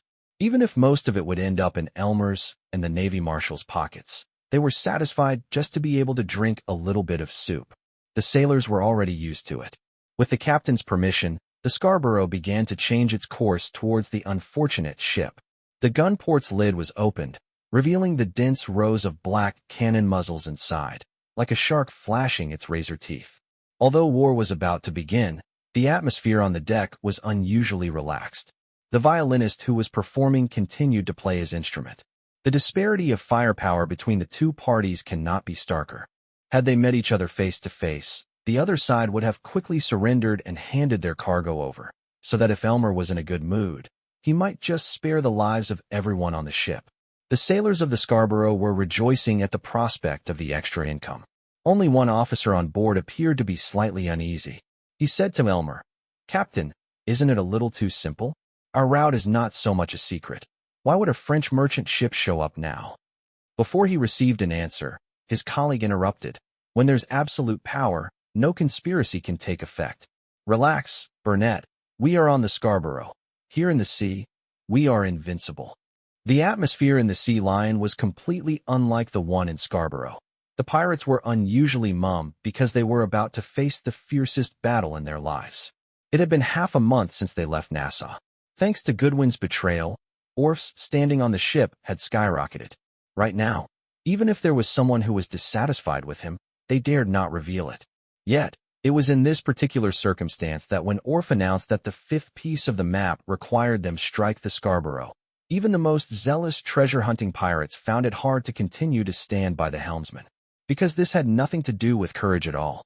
It was just complete madness.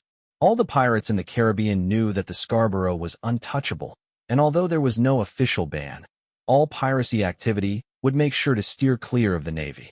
That attack on the Navy's supply ship earlier was already a very risky move. Moreover, the Sea Lion paid a very heavy price for it. For the sake of Kidd's treasure, and because the supply ship's firepower was almost the same as that of the Sea Lion, the crew had reluctantly accepted the decision. As long as the command was expedient, it was possible to win the battle heroically. The Scarborough, on the other hand, that was an entirely different topic. The most experienced gunner was the first to speak up. The Scarborough has 3 times the number of cannons we do and are way more powerful.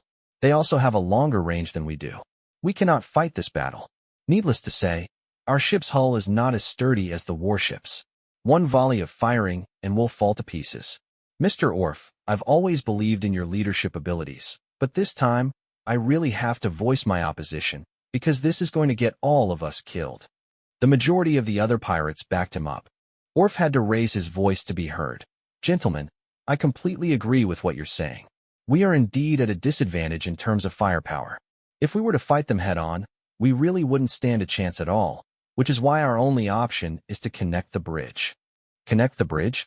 I know that we have recruited some really good hands, but even if we include the cook, the doctor, the technical staff, at most, we have only 173 men. How are we supposed to fight 7,000 people? Besides, the most alarming thing is the Scarborough's firepower. I'm afraid we'd sink before we could even draw close to her. Owen, too, raised his concern. Yes, you are all right. That would be exactly the case under normal circumstances. Orff paused for a moment before continuing. Except we don't have to go to the Scarborough. She will come to us. How is that possible? That's impossible, of course, if we raise our black flag. Once the Scarborough finds out that we're pirates, they would definitely fire their cannons at us. But if we let them think that we are just a cargo ship, the whole situation would be completely different. No one would rob a boat of Chinaware, right? Orff pushed everything off the table and spread the map of the ocean on top of it. Back on the island, I heard that a Dutch ship was carrying porcelain and is on its way to selling them at New York. We'll take the ship halfway there and then move the porcelain to our ship. Then we'll raise the French flag and wait at Scarborough's route. Chapter 124. Ambush 2. Chapter 124. Ambush 2. Is this why you wanted me to recruit 10 French-speaking men back on the island? Yes. We will keep 30 men on deck, pretending to be sailors of a merchant ship. Try to pick those who don't look aggressive and appear thinner and weaker. The rest will wait in the secret mezzanine. Oh, right, the cannons. We have too many cannons on board. Get rid of half of them. Are you serious? Keep only 16 cannons to battle against the most powerful English warship on the Caribbean. Trust me, it wouldn't make a difference even if we had 32 cannons. Not when you're up against the Scarborough. Orff shrugged. He glanced around and asked, any more questions? Even if we do as you say and are lucky enough to be able to trick the people on the Scarborough into believing that we are a French merchant ship and successfully connect the bridge, we are still at a disadvantage in terms of manpower. Zhang Heng, who had been quiet all along, also spoke up. Good question. We all know that there are 700 men on the Scarborough, but the number is actually pretty diluted. Captain Elmer is of noble birth and lives in luxury. This is true even on the Scarborough. He spends his money on musicians, private chefs, and stewards, all kinds of people to ease his boredom, people who are not equipped to fight. Then there's also the logistics on board. The actual number should be only around 600 men. Like you said, I don't see how 600 people is any different from 700, Owen said. I'm not done yet. The situation in Marbella is very tense. At the beginning of this year, the Navy hired a group of experienced sailors from the New World. Right now, about 2/3 of the Scarborough are new recruits. Most of them are fishermen and farmers from the colony who had undergone only 2 months of training. Their combat skills are average. As long as we stun them with our first attack, they will very likely break ranks after that. So, our real enemy is only the 200 veterans. Everyone on this are real men. One-on-one, I don't believe that you will lose to anyone. Orff's last comment successfully stirred the crew, but only a few of them responded. That was mainly because of the Scarborough's reputation. She had always been every Caribbean pirate's nightmare. Just the thought of challenging this behemoth extinguished whatever morale that was roused. Orf clapped his hands. Gentlemen, I know what you're worried about. I've already said since the beginning. This is not going to be an easy journey. The treasure will not come looking for us. There is no doubt that on this voyage, we will go through trails, face challenges, but as long as we work together. Owen could not help but interrupt him. Challenging the Scarborough is not just any kind of trial. This is too dangerous. Even if nothing goes wrong, we don't know if we'll really be able to take her. You said that we have to keep the treasure map a secret, and for so long we've been obeying your instructions unquestioningly. I'm afraid not this time. If you want us to agree to this, at least tell us why we should do it. Owens resonated with the other pirates. When Orf saw that that was the general opinion, he nodded. All right, since we're so near to the target already, I should tell you guys that I've received confirmation that the 5th piece of the map is in the hands of Bellomonte. Bellomonte? The Earl of New York, Massachusetts, and New Hampshire? At first, some of the pirates did not understand what the name meant. But when they heard this question, they inhaled sharply. If there was a list of the most powerful people in the New World, then Belmonte would be among the top few. It was nearly impossible to take the treasure map from a man of such standing. Yes, he was also the one who sent Kidd to the gallows. After Kidd's death, a large portion of the relics fell into Belmonte's hands. Not just the 5th piece of the treasure map, but also the clues related to the 6th piece of the map. Then Orf threw out the final card. What's more, his net worth is no less than a piece of treasure. If we manage to capture him, we could, at the very least, get £400,000 for his ransom. The number had everyone holding their breaths. Kidd's treasure was still far away, but the ransom money was right before their eyes. But it was Orf's final statement that really played a decisive role. Belmonte will leave his territory after a month and a half and go to Charleston to attend his youngest daughter's wedding. That is our best chance. After we take the Scarborough, we can seal off the port of Charleston and go ashore to capture our man. I must have lost my mind when I voted in favor. Marvin's hand trembled as he picked up the potato peeler. We're dead, right? Scarborough's cannons will rip us to shreds, or the sailors would rush aboard and slaughter all of us. My God, I should have listened to you and voted against. It's useless. Even if you vote against it, they would still carry out the operation. Zhang Heng said, holding a spoon and as calm as ever. If he could decide the direction of things, he would not have chosen this. Orf was the one who wore the pants on Sea Lion. Even though he had voted against, other than Marvin, he did not try to dissuade anyone else. Now that things had gotten to this point, there was no use complaining. The only way out of this was to take down the Scarborough together. Since Zhang Heng's and Marvin's less menacing face, they were chosen to be part of the group acting as the crew of the merchant ship. They were now the cooks of the French merchant ship. Zhang Heng took off his black clothes and handed all the weapons he had on him to the ambush group for safekeeping in the mezzanine. But as insurance, he kept a dagger in case he needed to defend himself, and that dagger was hidden under the pile of potato skins by Marvin's feet. After a while, they heard footsteps approaching the door. It was the record-keeper Griffin coming down from the deck. The Scarborough has taken the bait. They are approaching. Mr. Orf asked me to inform you to get ready. Don't give anything away. Clearly, the poor man had not done anything like this before. He was so nervous, he was stuttering a little. But given the circumstance that they are about to encounter the British warship, it was expected. Chapter 125. Where have I seen him before? Chapter 125. Where have I seen him before? The Scarborough opened fire once as a warning, and the French merchant ship compliantly slowed down until it came to a stop. Seeing how courteous the French merchants were, Elmer's mood improved, and he returned to the table and tied a napkin around his neck. The chief officer directed the Scarborough to draw near the side of the Sea Lion, and the officer who had spoken up earlier said, "Sir, we should have our gunners on standby and send someone to assess the situation first." The chief officer frowned. He was not some rookie who had never been out on the sea before. Of course, he knew what he had to do. It irked him to have a subordinate exhorting him and giving him directions. Had it not been because of Burnett's lineage, he would have flipped already. It was really no wonder why this man was ostracized by his colleagues. "Do your own job, Burnett," the chief officer warned.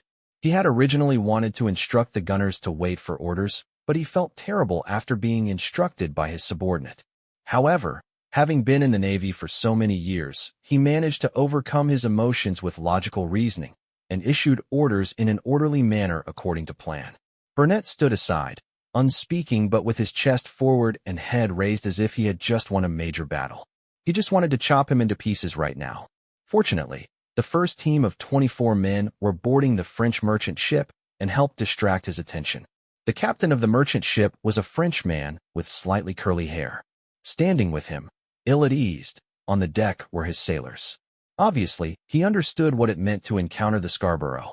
In the face of such overwhelming firepower, even if he was unwilling, he still had to hand over the ship's inventory. The officer in charge pointed his musket at the men on the deck who had surrendered, then sent a few subordinates to search the storage room.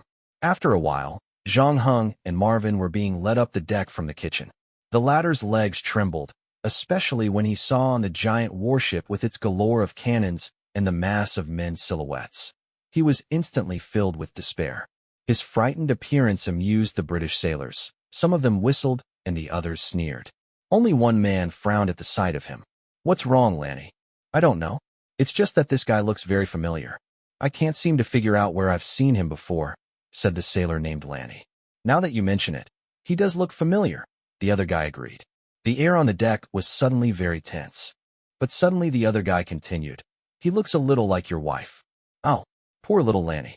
Can't wait to let it out already, huh? Maybe our tubby friend here won't mind." "Go fuck yourself, Stephen."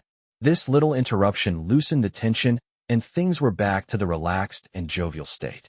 The task was easy, and no one paid too much attention to it. After a while, the people who went down to search the cargo returned. "All clear. It's all porcelain crockery down there. They look pretty good. We're going to earn good money this time, guys." The English sailors looked ecstatic. The officer in charge nodded. "Keep an eye on these men. I'll go report to the chief officer and the captain." He returned immediately, with the inventory, to the Scarborough. A few minutes later, the sailors on the Scarborough were mobilized. In order to facilitate the moving process, the chief officer ordered for more gangplanks to be laid. About 60 new recruits tasked to move the porcelain crockery put down their weapons and got to work. When the pirates hiding in the mezzanine heard footsteps above them, they gulped nervously. So far, the plan was going better than they imagined. They were almost halfway there. For Sea Lion and Scarborough to successfully connect, they just had to wait for the group of unarmed British sailors to board their ship and then attack. But they were growing even more anxious by the minute, fearful that some accident on the deck might reveal the secrets underneath. Their whole plan would be ruined. Only one among them was an exception. He sat in the corner with his eyes closed, as if he was asleep. His huge body was like a mountain in the dark, his black beard rising and falling as he breathed. It was very crowded in the mezzanine. They were practically squashed against each other, yet no one stood within a foot from him. Most people who chose the life of a pirate were unruly, but whenever they were in the same room with him, they would all turn into well-behaved little kittens. The crew looked at him in awe, as if they were looking at a lord demon. The plan to attack the Scarborough was a dangerous one. Even if the success rate of Orf's plan was 50-50, the majority of the crew had voted for it. Apart from the allure of money and treasure, the man before them also had a big part in it. The only thing that could vanquish fear was another kind of fear. One by one, the sailors of the Scarborough jumped onto the Sea Lion, eagerly entering the storage room. The men in charge of watching Zhang Heng and the others were also in repose. Only the one called Lanny kept his eyes glued on Marvin, wearing a contemplative look on his face. The farmer's son was very troubled. Other than his own father, he knew no one else in the New World, and was captured by pirates on his way there. He was certain that he had never met the bloke before, and could not understand why that Scarborough sailor would not stop staring at him. Marvin could not help but wonder if he really did resemble the man's wife. Just as the other British sailors were discussing amongst themselves about where they would go after they got the money, the Lanny guy suddenly shouted, "I know. They are pirates." Lanny quickly raised his musket and pointed at Marvin. Marvin was both horrified and disconcerted. What had he done to give the game away? In fact, he was not the only one. Lanny's associates were just as flabbergasted. Instead of raising their weapons, they asked Lanny, "Are you out of your mind?" Lanny quickly answered, "I remember where I saw him now. I saw a sketch of him at the port. About 10 months ago, a merchant ship was robbed by pirates. They killed the captain and most of the sailors on the ship. They only gave the remaining passengers a small boat, a bucket, and a little food. Fortunately, the survivors were later rescued by a passing ship. According to them, 4 of the people on board joined the pirate. One of them is this fatty.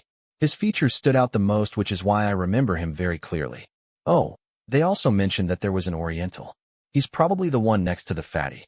Chapter 126. Fierce Battle. Chapter 126. Fierce Battle. As Lanny was speaking, Marvin's forehead began to sweat, and by the time Lanny finished his explanation, the farmer's son was as white as a sheet.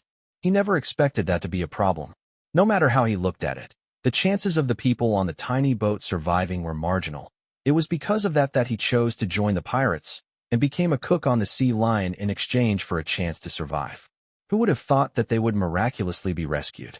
Had he known, he would have stayed on the boat and would probably be basking in the sun on his farmer's farm.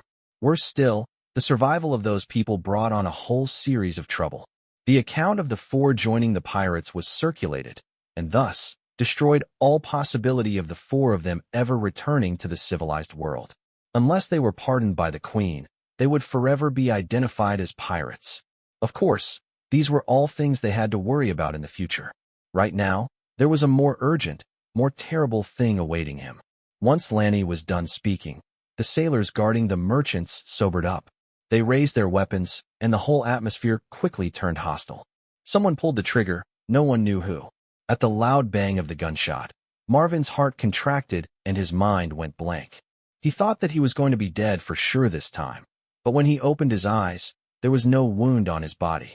Rather, it was Lanny, the sailor who exposed him, who gawked at the bloodstain on his chest with a look of disbelief.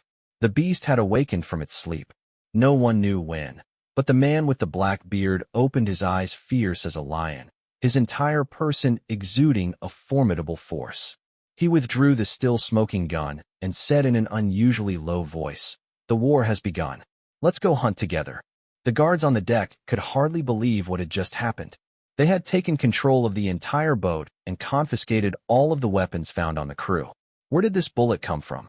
It was not until 2 seconds later that someone realized what was happening. But it was too late. The deck under their feet suddenly opened up, and a few sailors standing on it fell down into the hole. Before they even hit the ground, their throats were slit. Then a cluster after another of pirates, armed to the teeth, appeared from under the deck.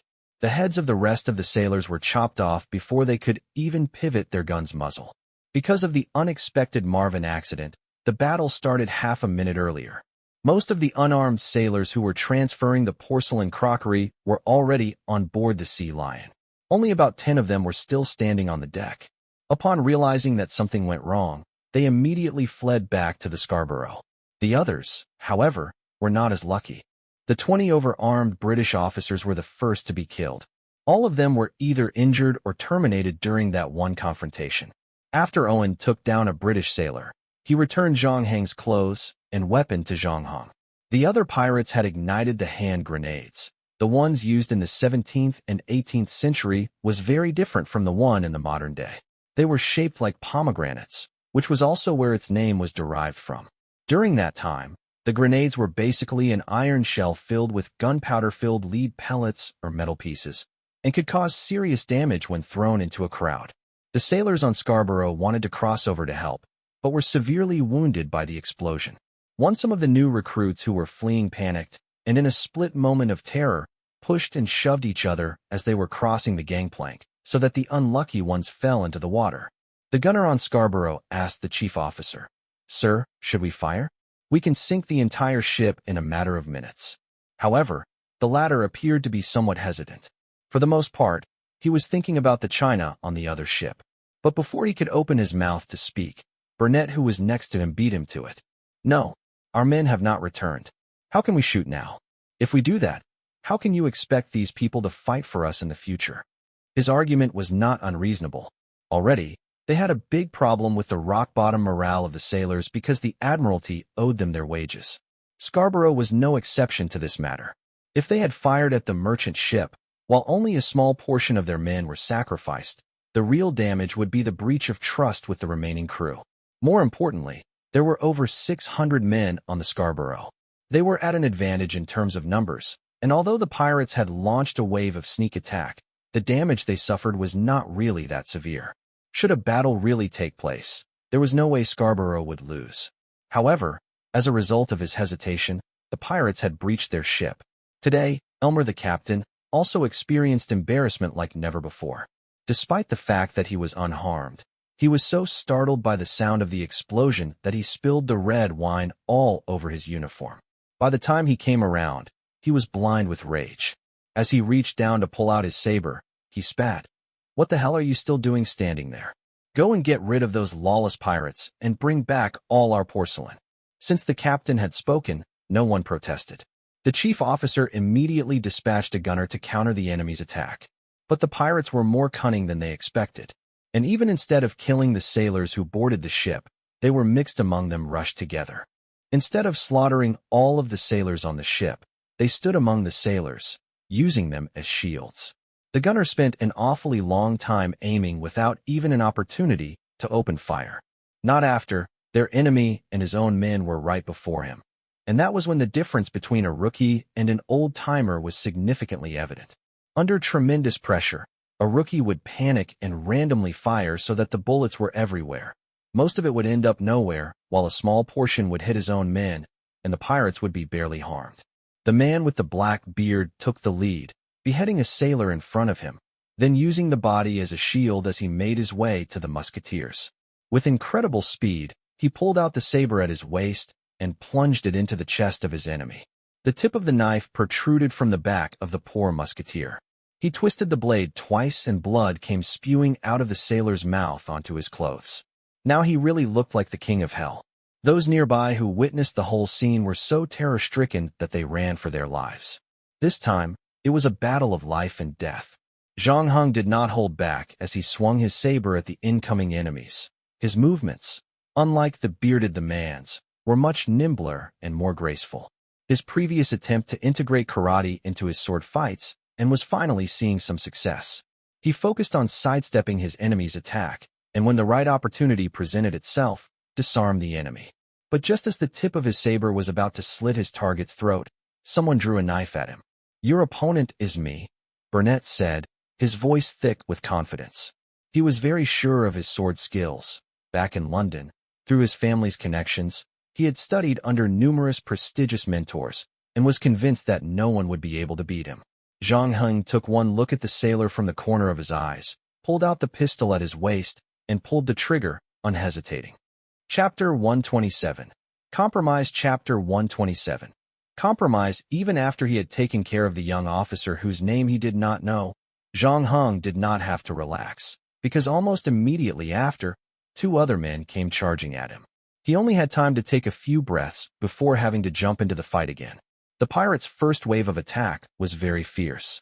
They followed the group of scattered British sailors onto the Scarborough so that the 90 cannons of the Scarborough were completely useless. Soon, however, they were left in a bitter fight. No matter how you put it, there were nearly 700 men on the Scarborough, whereas the pirates only had less than 200 men.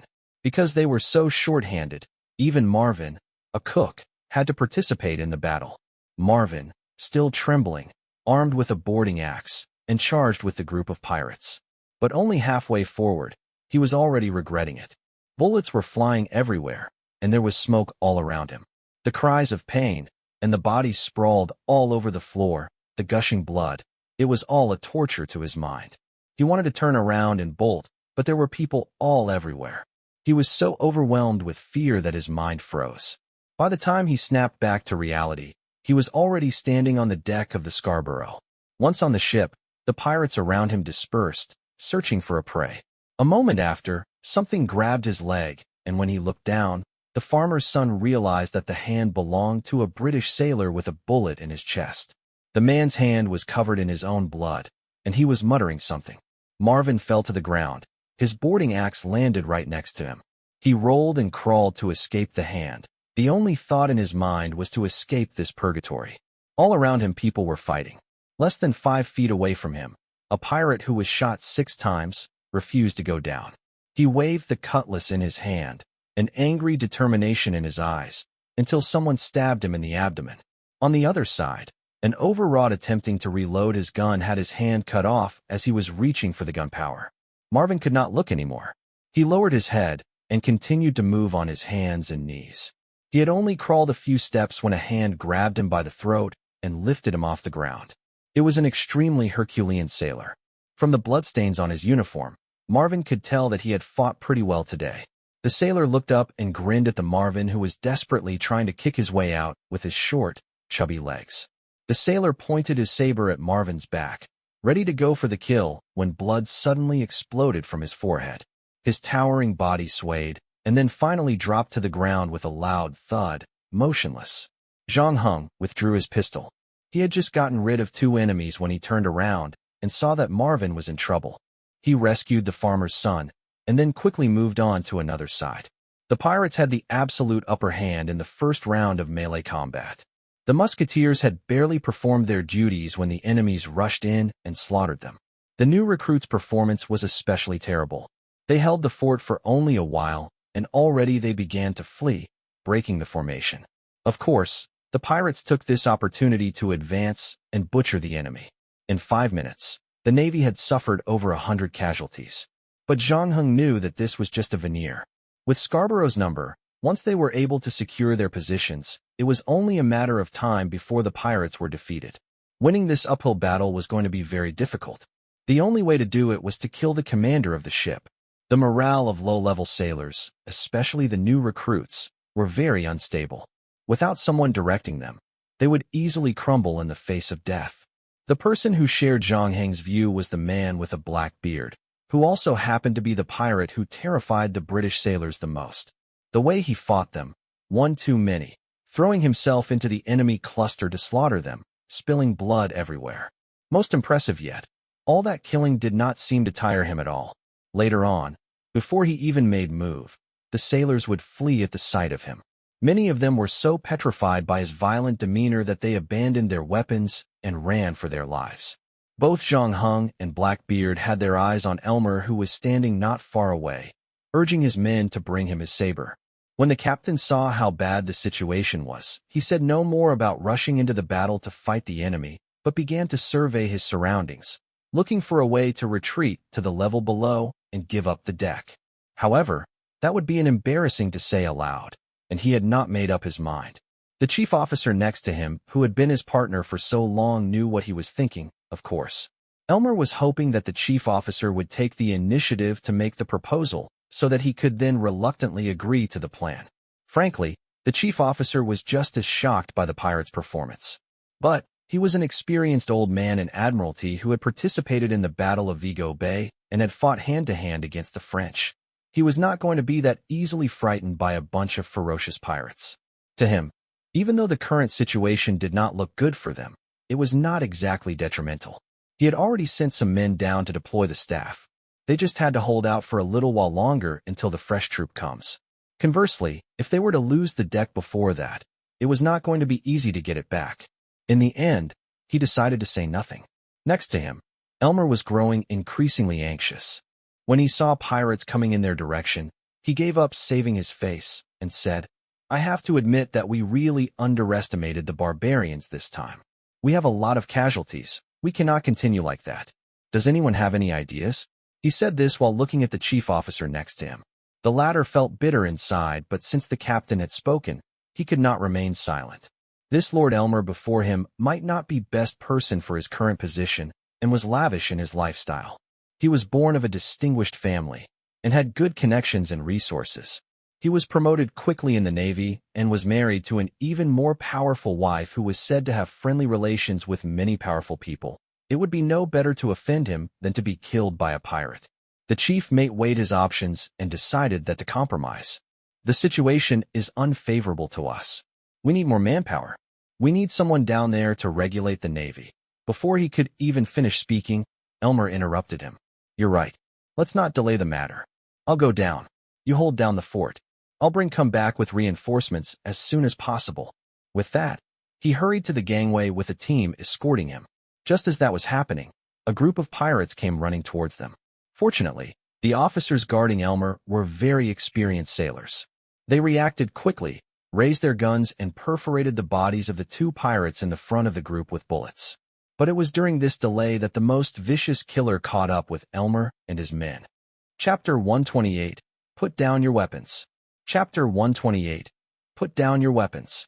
This time, Elmer was really panicking, especially when after that man with a black beard killed his 2 escorts, he cut off one of their heads. The blood-filled ball of flesh rolled up to Elmer's feet. The Lord Elmer, who had lived like a prince his whole life, nearly threw up at the sight of the decapitated head. His remaining escorts, on the other hand, were beside themselves.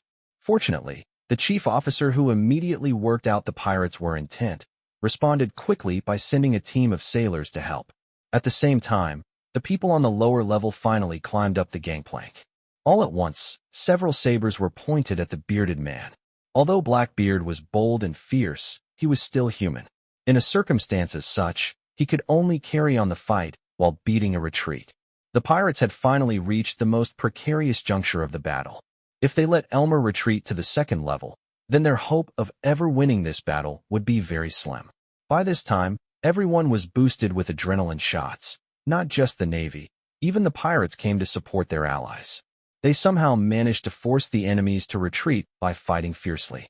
Both sides engaged in a fierce battle to complete for the gangway exit. The bearded man took advantage of this opportunity, turning his attention Elmer, who was standing on the other side, and led his men to push their forward a few times. In the end, however, the attempts were unsuccessful and he had more wounds added to his body. When the British sailor realized that the frightening figure was not invulnerable, their morale soared. The pirates guarding the exit of the ramp were taking on more and more damage. The scales were tipping. Zhang Heng used the last short musket on the enemy in front of him, and then took out the rifle gun from the oilcloth. Initially, he aimed his weapon at Elmer. From what he had observed, since the beginning this guy was the captain of the ship. But just as he was about to pull the trigger, he hesitated. The situation they were in right now was not exactly what they had expected. Although Elmer was the highest-ranking person on the Scarborough, the person who had been directing the battle all the while was the chief officer on board. Getting rid of Elmer now might not mean that he had eliminated the head of the snake. The chief officer would take over the command of the battle, and that was clearly not an ending that Zhang Heng wanted. There was not much time left for him to think. His comrades could very well lose their position at the ramp. In the shortest time available to him, Zhang Heng made a decision and shifted the muzzle. At first, the chief officer was also under protection.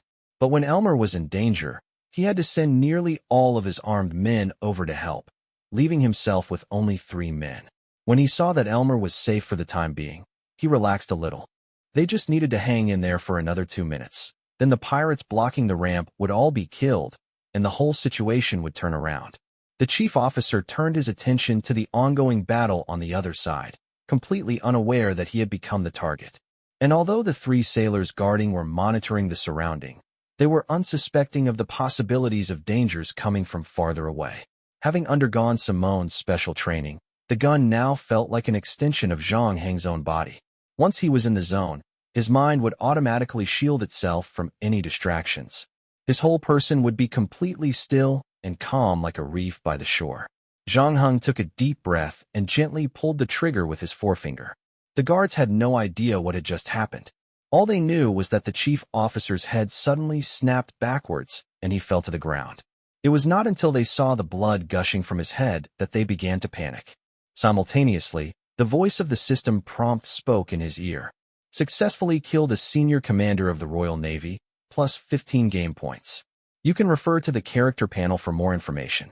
The man with the black beard was keenly aware of the fleeting chance for an attack, and swiftly led the 6 remaining pirates towards Elmer, ignoring his bleeding shoulder. The short muskets in their hands roared like thunders in the night. Now that they had lost their commander, the British Navy was in complete disorder. But the pirates themselves were also spent. The tug-of-war at the exit of the gangway was finally resolved, and the British sailors on the second floor broke through the blockade and rushed to the deck. The addition of this new force was disastrous for the exhausted pirate. A look of relief and excitement washed over Elmer's face, but 1 minute later the smile froze his lips. The last escort who was standing in front of him fell to the ground, and he looking into a pair of wild, beast-like eyes. The moment the eyes looked back at him, Elmer felt as if he had fallen into an endless abyss, and his blood and soul had been completely frozen. The owner of those eyes pressed a cutlass at Elmer's throat and said in a deep voice, "Tell your men to surrender." Lord Elmer was extremely unwilling. All they had to do was endure a little longer, maybe just another half a minute, and the whole situation would have been entirely different. The screams of the pirates ringing in his ears gave him so much pleasure. Elmer thought about his lineage and his family, and wanted to show some moral integrity. But when the blade cut his skin, Elmer abandoned all courage and quickly gave orders to the sailors on the deck. "Put down your weapons." The sailors hesitated to obey the order. Elmer was furious. "What do you think you're doing? Are you going to disobey your captain's orders?" The sailors exchanged looks. Unfortunately, the highest-ranking officer at the time was the captain alone, not enough to convince the crew. Finally, however, under Elmer's influence, someone finally put down their weapon. And once someone started to do it, a few more followed. The man with the black beard spoke. "Your captain has already surrendered to me. I am willing to swear on my name that I will spare the lives of those who surrender." Immediately, more people dropped their weapons. When the rest saw that they were on their own, they also gave in. In the end, the Sea Lion miraculously won the battle at the cost of 47 pirates' lives and 29 injured. Nearly everyone who survived were wounded. When they returned to their ship to be patched up after the battle, they found out that the doctor on board had died in the battle. Fortunately, the Scarborough also had doctors on board. The one with the best medical skills was forced to join the Sea Lion. Zhang Heng searched the faces around him, thinking that there was no way the farmer's son could have survived this vicious battle. But when they were clearing up the battlefield, he found the guy behind a cannon, bleeding at the mouth and shaking like a leaf. Next to him was the body of a British sailor, the flesh on his throat bloody and mangled. Chapter 129, Queen Anne's Revenge. Chapter 129. Queen Anne's Revenge. The pirates pushed Zhang Heng to the military restaurant. During the war, Zhang Heng's incredible shooting skill had managed to impress many, especially the last shot. It was enough to turn the tide around. That was why every single pirate now had massive respect for him. When the war was over, they wanted to head to the bar with him and drink with him. Even Marvin was asked to drink with them as well. They wanted to know how did he use his teeth to kill the soldier that attempted to kill him. All these while, Marvin was not a popular guy on the ship. After the war, the pirates on the Sea Lion changed the way they treated him. Marvin was elated when two pirates put their hands on his shoulders. While they were on their way to the restaurant, they crossed paths with Orf. For a moment, all of them were worried that Orf might reprimand them. After all, there were still a lot of things to do after the battle was over. Every pirate was tasked with a different task. Logically speaking, it was not the right time to head to the restaurant to have a drink to celebrate victory. To everyone's surprise, Orf did not scold anyone. Instead, he nodded at Zhang Heng and said, "Good job." They then cheered for him and continued to head towards the restaurant. Orf told them to finish their task after the celebration. Unfortunately, no one paid attention to him. Few of those that heard him pretended they did not hear him. Orf shook his head and knocked at the captain's door. "Come in. The prisoners are being transferred to the Sea Lion batch by batch with small boats.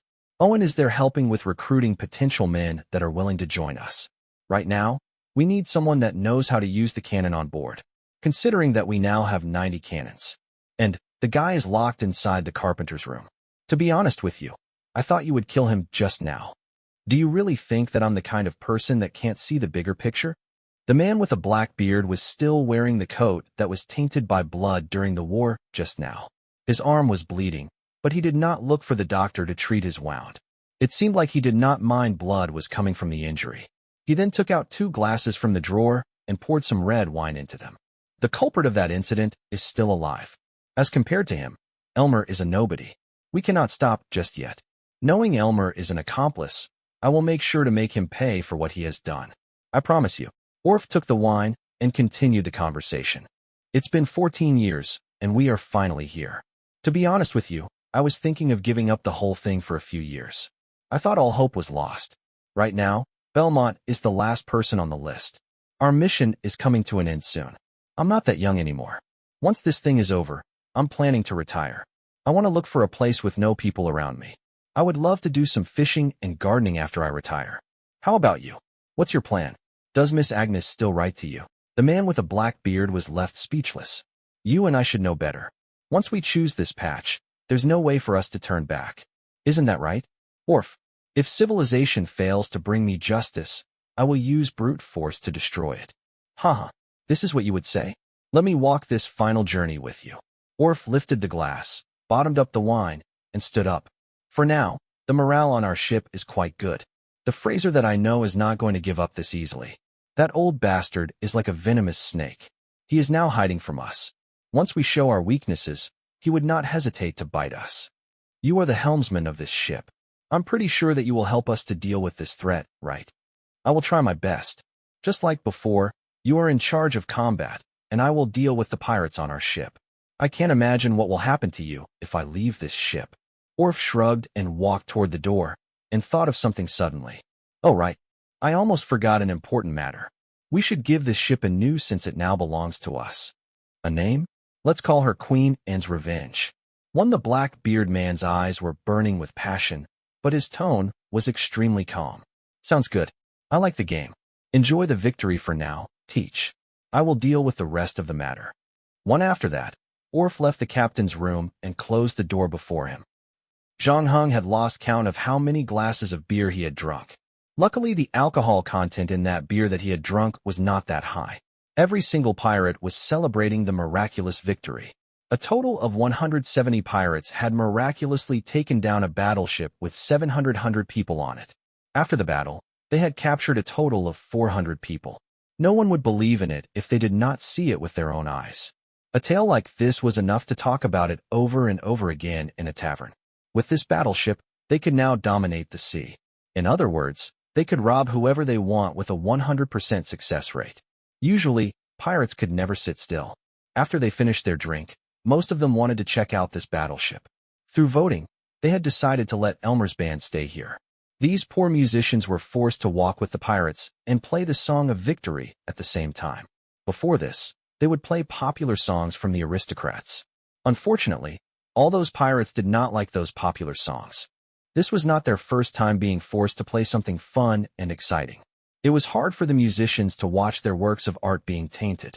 However, when they saw the pirates waving their sabers in front of them, they knew that they had to put down their egos and do what they asked. I can't imagine that we did it. A cannoneer was touching a 24-pound cannon that was located on the second deck. With this thing, I can destroy everything that comes in our way. Be careful, Bill. Only a real man can handle such a big thing, said an old cannoneer. Immediately, everyone laughed at Bill. I can't wait to shoot some ships with this cannon. Imagine the reaction of those merchant ships that cross paths with us. I'm starting to feel sorry for them. Why did you guys stop playing the music? Did I ask you guys to stop? I'm the one that asked them to stop. Orf strolled towards the crowd slowly. Chapter 130. Target. Chapter 130. Target. I'm sorry. Did I interrupt your celebration? Asked Orf. He then took a look around at all the pirates. A few pirates that stood close to Orf wanted to sneak away secretly. Don't worry. I'm not here to reprimand you guys for not doing your job. After all, we have just won a huge battle. I just want to tell everyone that it's my honor to fight alongside all of you. I think this is a good time for all of us to relax a while. Am I right? Immediately, all the pirates let out a sigh of relief. The celebration carried on right after that. Some of them started to tease Orf about a young sailor that almost landed a shot at his private part. Just now I heard that someone mentioned wanting to do something big, said Orf with a smile on his face. Mr. Orf, all of us here want to know that when can we do something big enough to shake the whole world? With this ship, we can defeat all kinds of ships that go against us. Owning a battleship like the Scarborough was every man's dream. Some of the pirates were still injured, but the excitement that they had right now made them want to rob another ship right away. Great. Let's test the firepower of the giant cannon, said Orf. Right now, all the pirates around Orf were left baffled. The battle was over, and there was no target around them. How was he going to test the firepower of the cannon? Was he going to shoot it in the air? Who told you that we don't have a target? Isn't that our target? Said Orf while pointing at the Sea Lion. All the captured British Navy soldiers were transferred to Sea Lion earlier. Most of them were upset and felt lost. They still could not figure out how they lost the battle. It killed them for not knowing what was going to happen to them. Not only they lose the possession of the Scarborough, but many of the Navy soldiers were also killed during the battle as well. Even their captain was being held hostage by their enemies. And the enemies were just a group of pirates, but not Navy soldiers from other countries. Usually, they were the ones who went after them. This incident was one of the most embarrassing moments for the Royal Navy. Looking at the Scarborough, many of them started crying. On the other hand, the pirates that stood on the second deck of Queen Anne's Revenge was left in silence. The world saw them as monsters and villains. They did not deny the saying. On the contrary, they were happy that this was how the world saw them, because one had to be strong enough to survive on the sea. The storm was their companion whenever they set sail to loot other ships. Not only that, but they also had to face Navy soldiers, reefs that were hidden under the sea, bounty hunters, and pirates. The weaker one would always be eliminated. Those that survived on the sea for a long time considered themselves as fearless warriors. Queen and laws meant nothing to them. However, that did not mean that they do not have a principle. As men, they valued promises a lot. Earlier, their captain told the enemies that they would not kill them as long as they surrendered their weapon. Right now, Orf was trying to break the promise. He wanted to kill a large group of people that could no longer fight back. It was hard for the pirates to execute such a heartless decision.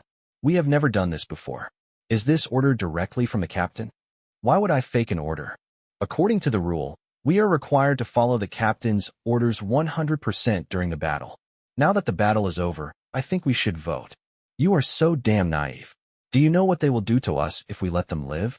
They will tell everyone that the Scarborough is in pirates' possession. By that time, they would call for more people to attack us with more cannons. Once Bellomonte knows about this, he would definitely not travel to Charleston to attend her daughter's wedding. If we miss the golden opportunity, it's not going to be easy for us to capture such a high-value target anymore. This is the risk that we cannot take. The captain said that he would spare their lives because he wanted to stabilize the whole situation. Don't you forget that. Our enemies outnumber us, and we are at a disadvantage. There were only 100 of us left just now, and we were exhausted. A strategy was what we need to force 400 armed Navy soldiers to surrender to us. Everyone, please remember the end goal of this voyage. Without the treasure, why would we risk our lives to take over this battleship? Orf's final sentence had managed to make every single pirate rethink their goal. In order to look for Kid's treasure, they had sacrificed a lot of things to get to where they are today. Right now, there was only 1/3 of them left. No one would be happy if the whole plan went south. The small boat made a last trip to send the captured prisoners to Sea Lion. The pirates on the Sea Lion tossed down stairs that were made of rope to allow the prisoners to get on Sea Lion. All the captured prisoners felt extremely lucky that they were still alive. Though they had lost the battle, they knew that hope was always there as long as they were still breathing. In a circumstance like this, the hierarchy system in the Navy did not really matter anymore. The quartermaster was distributing the biscuits with worm to all the captured prisoners, and the captain room was reserved for those that suffered severe injuries during the battle. Suddenly, the crowd was left in a panic. They saw the cannon from the Scarborough aimed at them, like a sea monster ready to devour them. Oh God! The basket in the quartermaster's hand dropped on the floor, and the biscuits were scattered everywhere. His mouth was wide opened, and his eyes were filled with despair. At the same time, panic and fear spread to everyone on Sea Lion like a deadly virus. Their survival instinct told them to run, but there was no place for them to run. Those that could still stay calm went to release the mainsail, but it was all too late. They knew precisely how far the cannon could shoot. Edward Teach was standing in the captain's quarter and witnessed the Sea Lion being engulfed by fire. After 5 minutes of continuous shooting, the Sea Lion ceased to exist, and the sea was covered in flames. Only a broken mast could be seen, and it was carried away by the wave. Too bad. Your God is not with you today. Chapter 131. Revenge Trip. Chapter 131. Revenge Trip. Zhang Heng stood on the deck, watching the fire burning on the sea. Though he had been through wars, he still found it hard to watch someone commit a massacre. Using cannons to execute a group of surrendered Navy personnel and killing them amid battle were two completely different things. Considering that this vessel was under the leadership of Orf and Teach, and that this matter had everything to do with everyone's money, Zhang Heng knew that he was powerless to change anything even if he voiced out his opinion. When he was in Finland, Simone was there to keep him company. Right now, all he had was Marvin. This time, Marvin did not panic as he used to. On the contrary, he was glad that every single enemy was dead. It's pointless for you even though they are all dead. You do realize that your pictures are all over the harbor, right? Everyone knows you're a pirate. I'm so done. I heard there is a similar punishment for every pirate in every country except for Nassau. The crime is punishable by death once they confirm that you are a pirate. I won't be able to inherit my father's farm if I'm dead. Am I destined to be the chef on a pirate ship forever and ever? Exclaimed an upset Marvin. Be that as it may, he was all cheery again after a while. Luckily, I still have kids' treasure. As long as I can get my hands on it, I could have a good life in Nassau, even though I can't return to the civilized part of the world. I don't have to risk my life at sea ever again. Perhaps I could even marry a couple of beautiful wives too. Zhang Heng did not want to shatter his dream, saying nothing after that. Looking at the sunken ship, Zhang Heng slowly figured out an answer to one of his questions.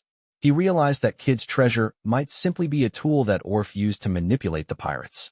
He had his own agenda. What Zhang Heng still could not figure out was the reason behind Orf convincing the pirates to go against the Navy. He would not benefit from such a reckless venture. The story of Orf slaughtering 400 Navy sailors might be for the purpose of building confidence in his abilities. Zhang Heng could see vengeance in Orf's gaze when he pulled the trigger. He finally understood that Orf and the captain's target had always been the Navy. Under normal circumstances, pirates stayed away from the Navy, where none would be stupid enough to take on such a risky endeavor. The 6 separate pieces of treasure map had become the Trojan horse that Orf used in convincing the pirates to attack whichever enemy he desired. Unfortunately, no one on board realized that the captain and helmsman were not bringing them for a treasure hunt, but rather a trip of vengeance and personal vendetta. Nevertheless, these were all deductions. For now, Zhang Heng could not find substantial evidence to support his stand. Everyone Queen Anne's revenge was like Marvin. They were excited about getting a share of the treasure that they were about to find. Considering they had sacrificed a lot to get to where they were today, nothing could move them even if they suspected something was off. One had to say that Orf was really good at what he did. As for now, everything was under his control. He was so close to completing his agenda. He was on the victory lap, and his senses were on high alert right now. At this crucial point, he would never allow anyone to spoil his plan. When the smoke and flames finally cleared, the sun had disappeared below the horizon as well. Standing beside the gunwale, Zhang Heng could feel something coming. He then turned around and looked at the bosun standing beside the mast. Both of them exchanged glances, with Orf nodding to them as well. A storm is coming. Can you please check the mainsail? All right. Zhang Heng agreed without any hesitation. Swiftly, he passed all the weapons in his possession to Marvin. As Orf stared at him, he climbed up the mast. Within minutes, Zhang Heng had already reached the top. Everything is fine, said Zhang Heng to the bosun. Initially, Orf thought Zhang Heng knew his secret, which explained why he was cautious about him. Since Zhang Heng was in charge of maneuvering the mainsail, it was easy for Orf to make his death seem like an accident.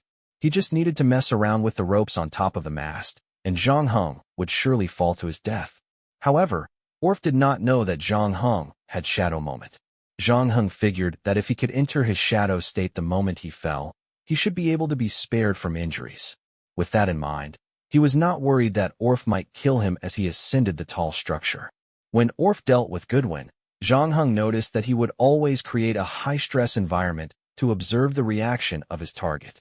Zhang Heng could also confirm that his response managed to baffle Orf. Thank you for your hard work. I'm pretty sure Rothko is proud of you.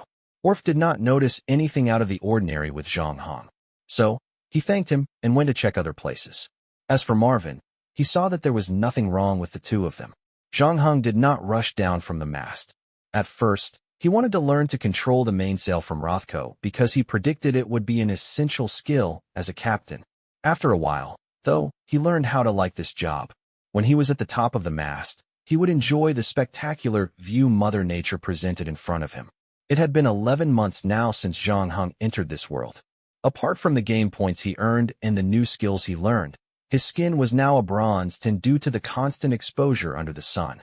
His palms had grown calluses, having to climb up the rough wooden mast every day using a rope. Most importantly, he had gotten used to this lifestyle. He noticed that the ocean in the 18th century was way more mysterious and magnificent when compared to the ones in the modern world. New adventures and impossible challenges awaited Zhang Heng in this world, although it lacked in many areas. Right now, he was ready to become a captain. Before that, he had to stay at the Queen Anne's Revenge for at least another month. And indeed, this month was not going to be peaceful and calm. Orf's revenge plan was coming to its final stage. On the other hand, Fraser still did nothing about it. That did not mean people on this ship had forgotten about him, as Zhang Heng knew that there was more than one eye on this ship besides Kent the carpenter. In the end, they would cross paths at Charleston to end the whole thing. In times like these, it was dangerous for Zhang Heng to be stuck in the middle. On the bright side, it could be a golden opportunity for him. Chapter 132, Burial at Sea. Chapter 132, Burial at Sea. On the second morning, every pirate was asked to gather on the deck. Those who were injured and tasked with assignments were exceptions. That included the captain, Edward Teach, and the helmsman, Orf. A solemn expression adorned the faces of all present. In total, 47 pirates had been killed in battle, with 29 suffering severe injuries, and 7 died last night. There was a good chance the remaining 22 wouldn't it till tomorrow. All the pirates on deck knew too well that the path that they chose would be smothered by blood and flesh. Though they were well prepared, they still grieved for their mates who left them. Marvin's eyes welled with tears as well. They were not shed for the dead pirates, but he was simply sad that someday, he too might end up like them. The wind, traversing the ocean, battered the mainsail with distinct flaps. Everyone on deck remained silent. "Let's begin," proclaimed Edward Teach as he nodded his head. For pirates moved the dead who were covered in white cloth to the gunwale. Orf then started to spell out the names of the dead pirates. Once a name was spoken, their body would be tossed into the ocean. The dead spent years out at sea, and naturally, their final resting place would be the ocean. When the last body was committed to the sea, Orf closed the name list. "I pray that Thetis, goddess of ocean, would guide your souls forever. Farewell, my brave friends." After that, Orf tossed a bag of salt into the ocean to complete the ritual, with Edward Teach returning to the captain's quarters once the bag sank down. The moment the captain was gone, the pirates on the deck finally let out a sigh of relief. Most pirates had mixed feelings towards the captain. No doubt, he was fearless when he was in battle, the worst nightmare for his enemies. On the other hand, they also felt tremendous pressure each time they were in the same room with him. They were afraid of him but respected him a great deal at the same time. Luckily, he didn't usually join them. Most of the time, he hunkered down in his own quarters, away from the crew. Orf was the one who relayed his messages to the pirates. "We have lost countless of our own during the last battle. Some positions on the ship are now vacant. I'm sorry for what happened to our old Michael. We need a leader for the bosun position.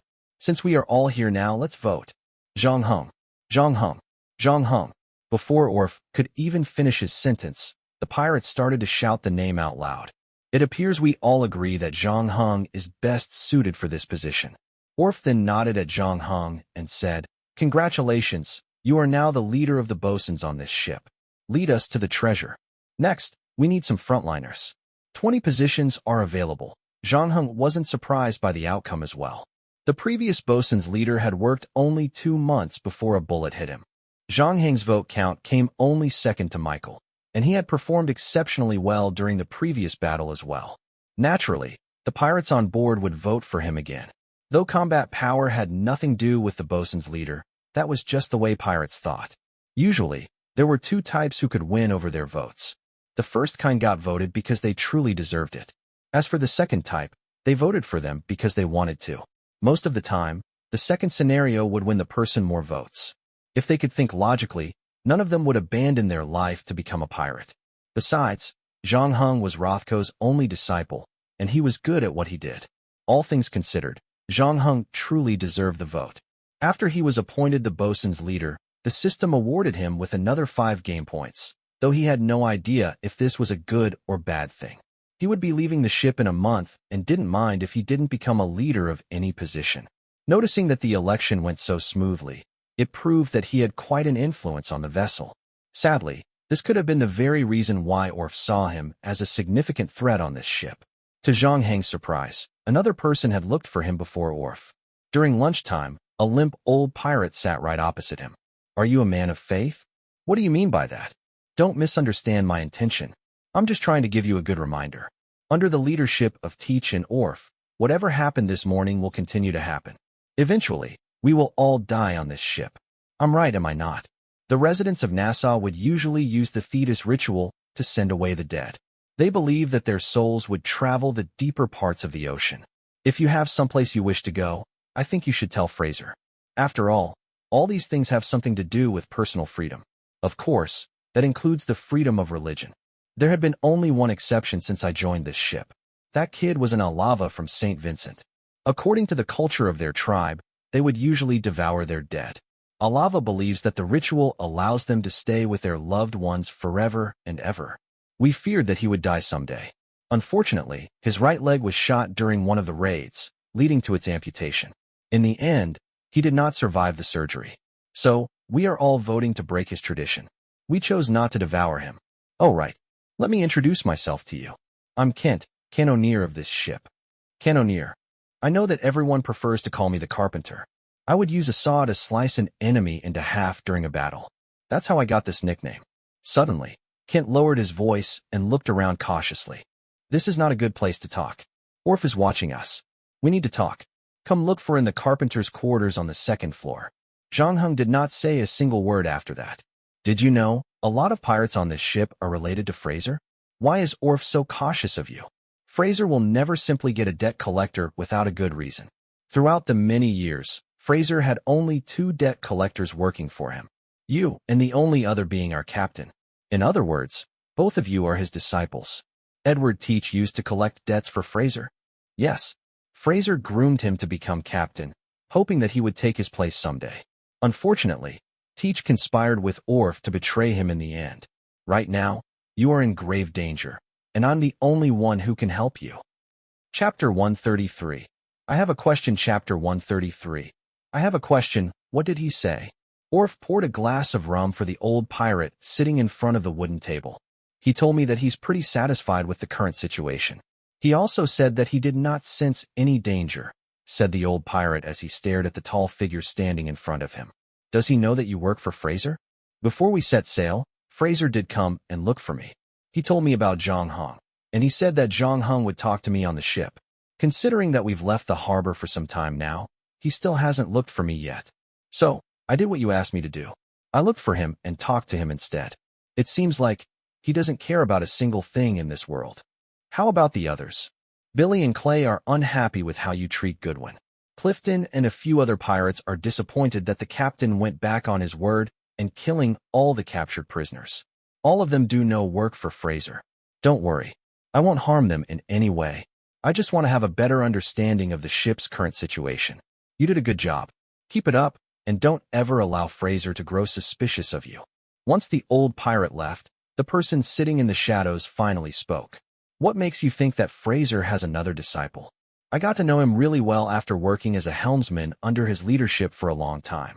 Undeniably, he is getting older and older, so he wouldn't have the courage even if he wants his revenge.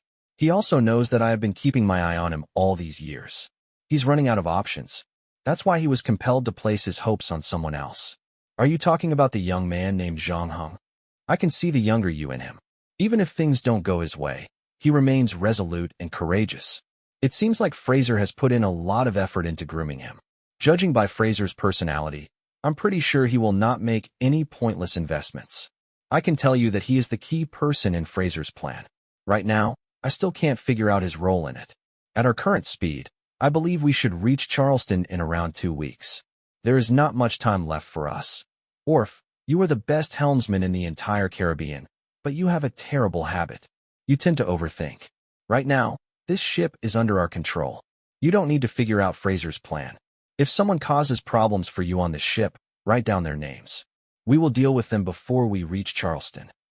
Zhang Heng was getting 2 pirates to fix the broken mainsail. It had been more than 10 days since Kent talked to him in secret. Everything sailed smoothly so far. Orf and Fraser had not done anything out of the ordinary yet.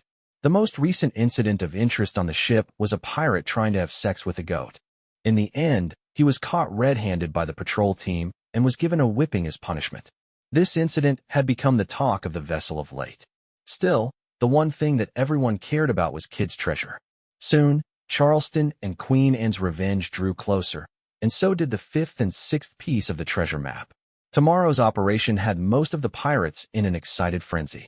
Considering that they had only robbed merchant ships before, this was their very first time leading an entire battleship to a trade port and looting the whole colony. The 90 cannons on the Queen Anne's Revenge was their trump card in a raid like that. That evening, Orf gathered everyone together and announced the plan for tomorrow. First, we will disguise as Scarborough to enter the trading port. After that, I will send someone to sneak into the town. Regarding this matter, I think Elmer, the one currently in prison, is more than happy to help us. After that, I will bring 30 men with me to head to the Governor General's house. That's where the wedding will take place. Our target, Bellomonte, will be waiting for us over there. The rest of the 20 people will follow Owen to the prison in town. The others will stay on board and await further instructions. We will all attack together at 8 tomorrow. First, we deal with the cannons mounted on the city wall. After that, we will aim at the city center. During that time, Owen will lead his people to the prison. He will then release all the prisoners to create chaos. This will distract the guards, and they will try to deal with it. Lastly, the captain will lead the attack on the Governor General's house. Once we capture Bellomonte, we will need to return to the ship immediately. All clear? Any questions? I have a question. 2 nights ago, I saw Billy returning, and he looked extremely nervous. During that time, I was lying on my bed, so I believe he didn't notice me. I saw him hiding something under the wooden floor, reported one of the pirates. Zhang Heng knew that the drama he had awaited was about to unfold in front of him. At first, they did not pay too much attention to it, thinking Billy simply stole some food and hid them under the wooden floor. Though thievery was strictly prohibited on the ship, many pirates would often raid the kitchen in search of a late-night snack. That was why they laughed it off when it came to him. Soon, they noticed that Billy was up to no good. So, Owen brought a few pirates with him to unveil the stuff he was hiding. It was a piece of paper with some words written on it. Yes, that paper belongs to me.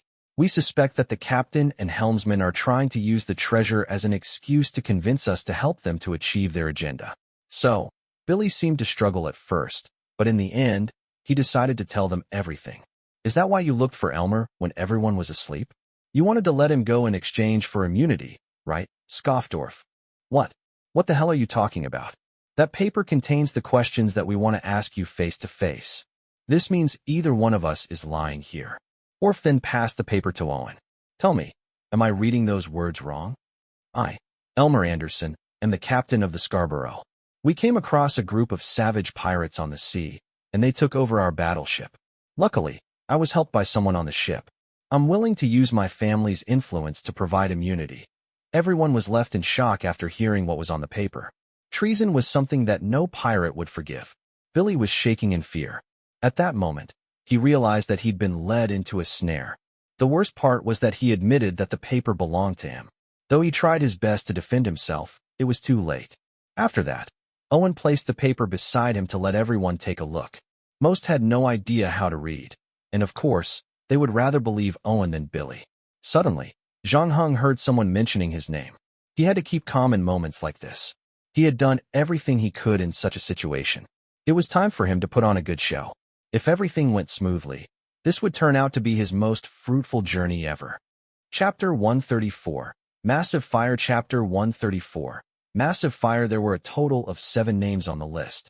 Other than Zhang Heng, the rest of them were the old pirates that used to complain to Kent about the captain and helmsman. All of them used to work under Fraser. There were basically 2 parties on the ship when Owen announced their names. While one party wanted them executed, the other said that they should be exiled. Amid the argument, Billy insisted that the paper had been swapped out by someone. Unfortunately, the war was nigh, and they had no time to investigate the case. In the end, Orf decided to lock them up in the ship's brig. An investigation would be carried out tomorrow when the war was over. When Owen mentioned the name, Zhang Heng, Marvin started to move away from Zhang Heng slowly. Zhang Heng, however, was not angry knowing that this was who he is. At the moment, a total of 17 pirates were being held in the ship's brig. On the afternoon of the second day, all the pirates on the ship changed into the Navy's uniform. Elmer, the original captain of the Scarborough, was brought out of solitary confinement. After being locked away all alone in the dark for a month, Elmer had deteriorated and had clarly become frail and thin. His beard was unkempt, and his uniform torn and dirty. He could not help but squint when he caught a glimpse of the sunlight. "Do you remember everything that I taught you?" asked Orf. "I'm the captain of the Scarborough. My name is Elmer Anderson. Our vessel braved a mighty storm a month after we left the port. So, I decided to return here for repairs. I've also heard that the daughter of the General Governor of New York, Massachusetts, and New Hampshire is going to have her wedding here. So, I brought my people along to celebrate the happy event." After a short pause, Elmer added, "You know, listening to me will save you a lot of trouble. In the New World, everyone knows the Scarborough. No one dares question us. Plus, I have known Bellomonte for a long time. I know the two of you have known each other for a long time. Don't worry, you can be with him soon." Elmer thought that Orf was trying to tell him that they would capture Bellomonte and put the two of them together. It turned into a rather awkward moment.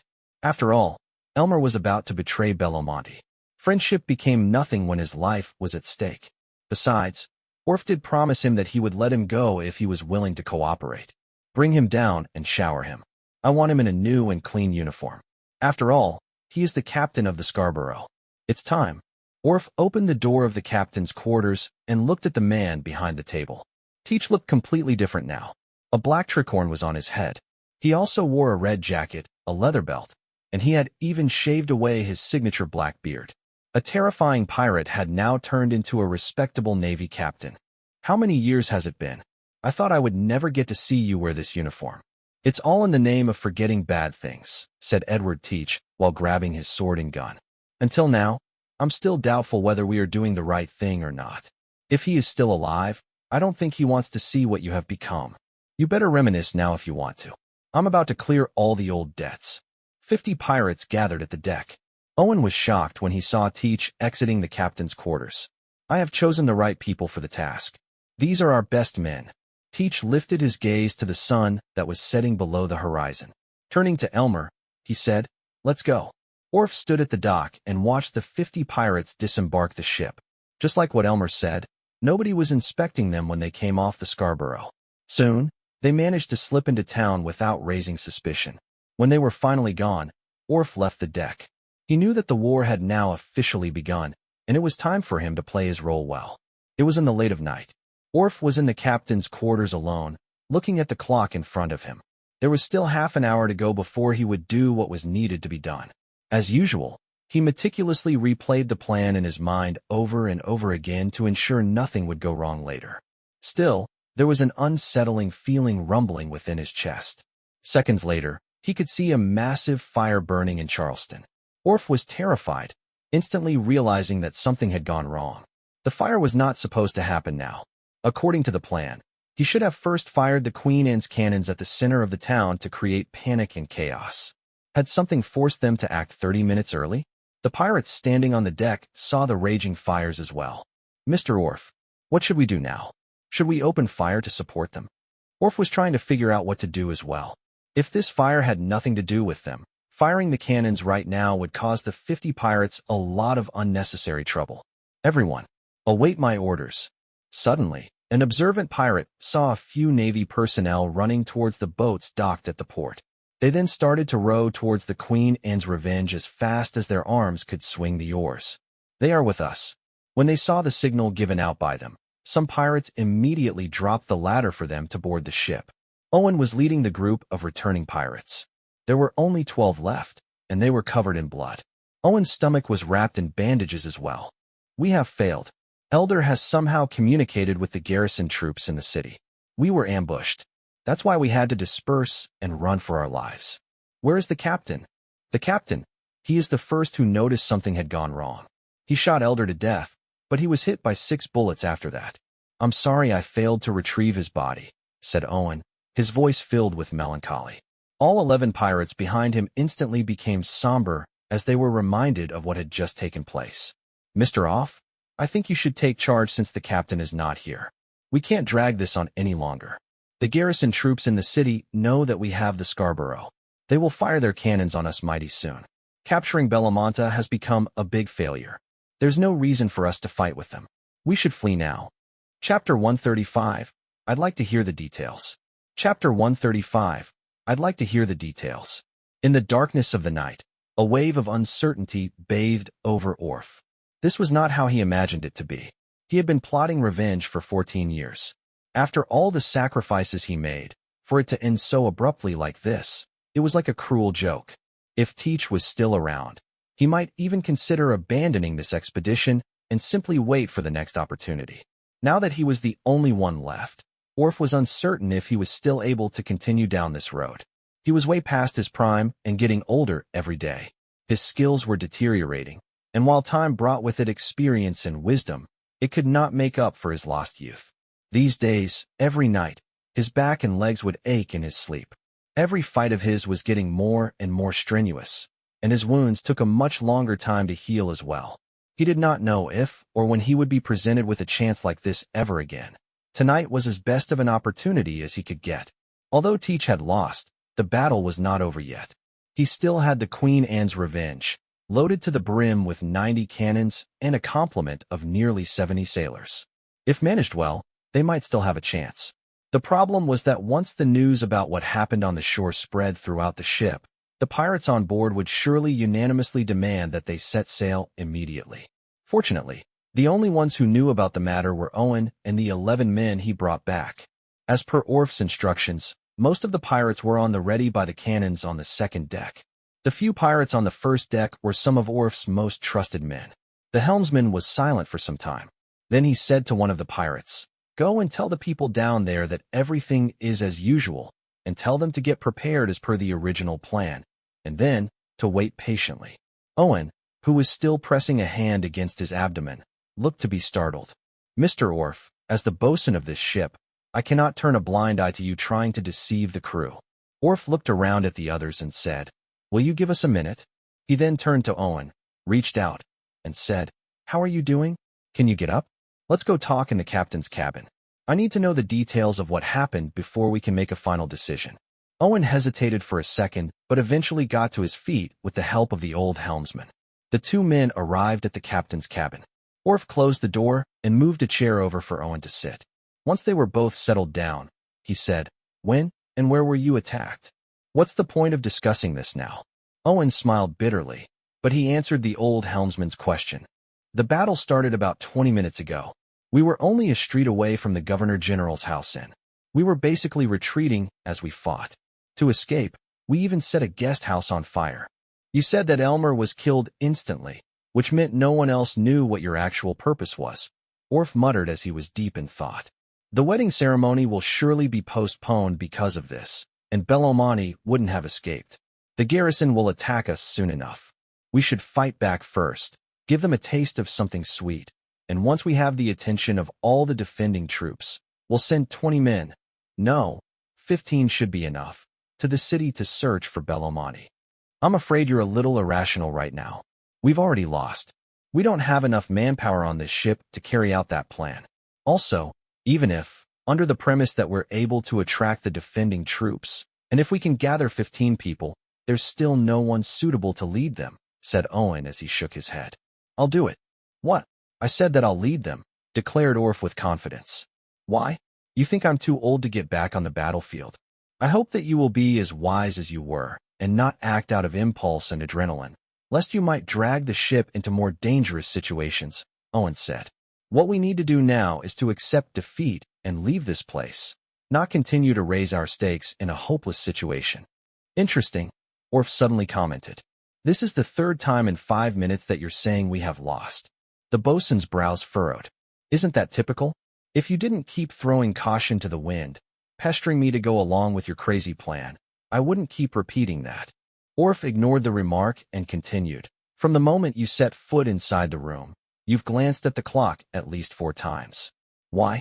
Are you in a hurry?" Owen answered feebly, "I can understand how you're feeling after tonight's failure.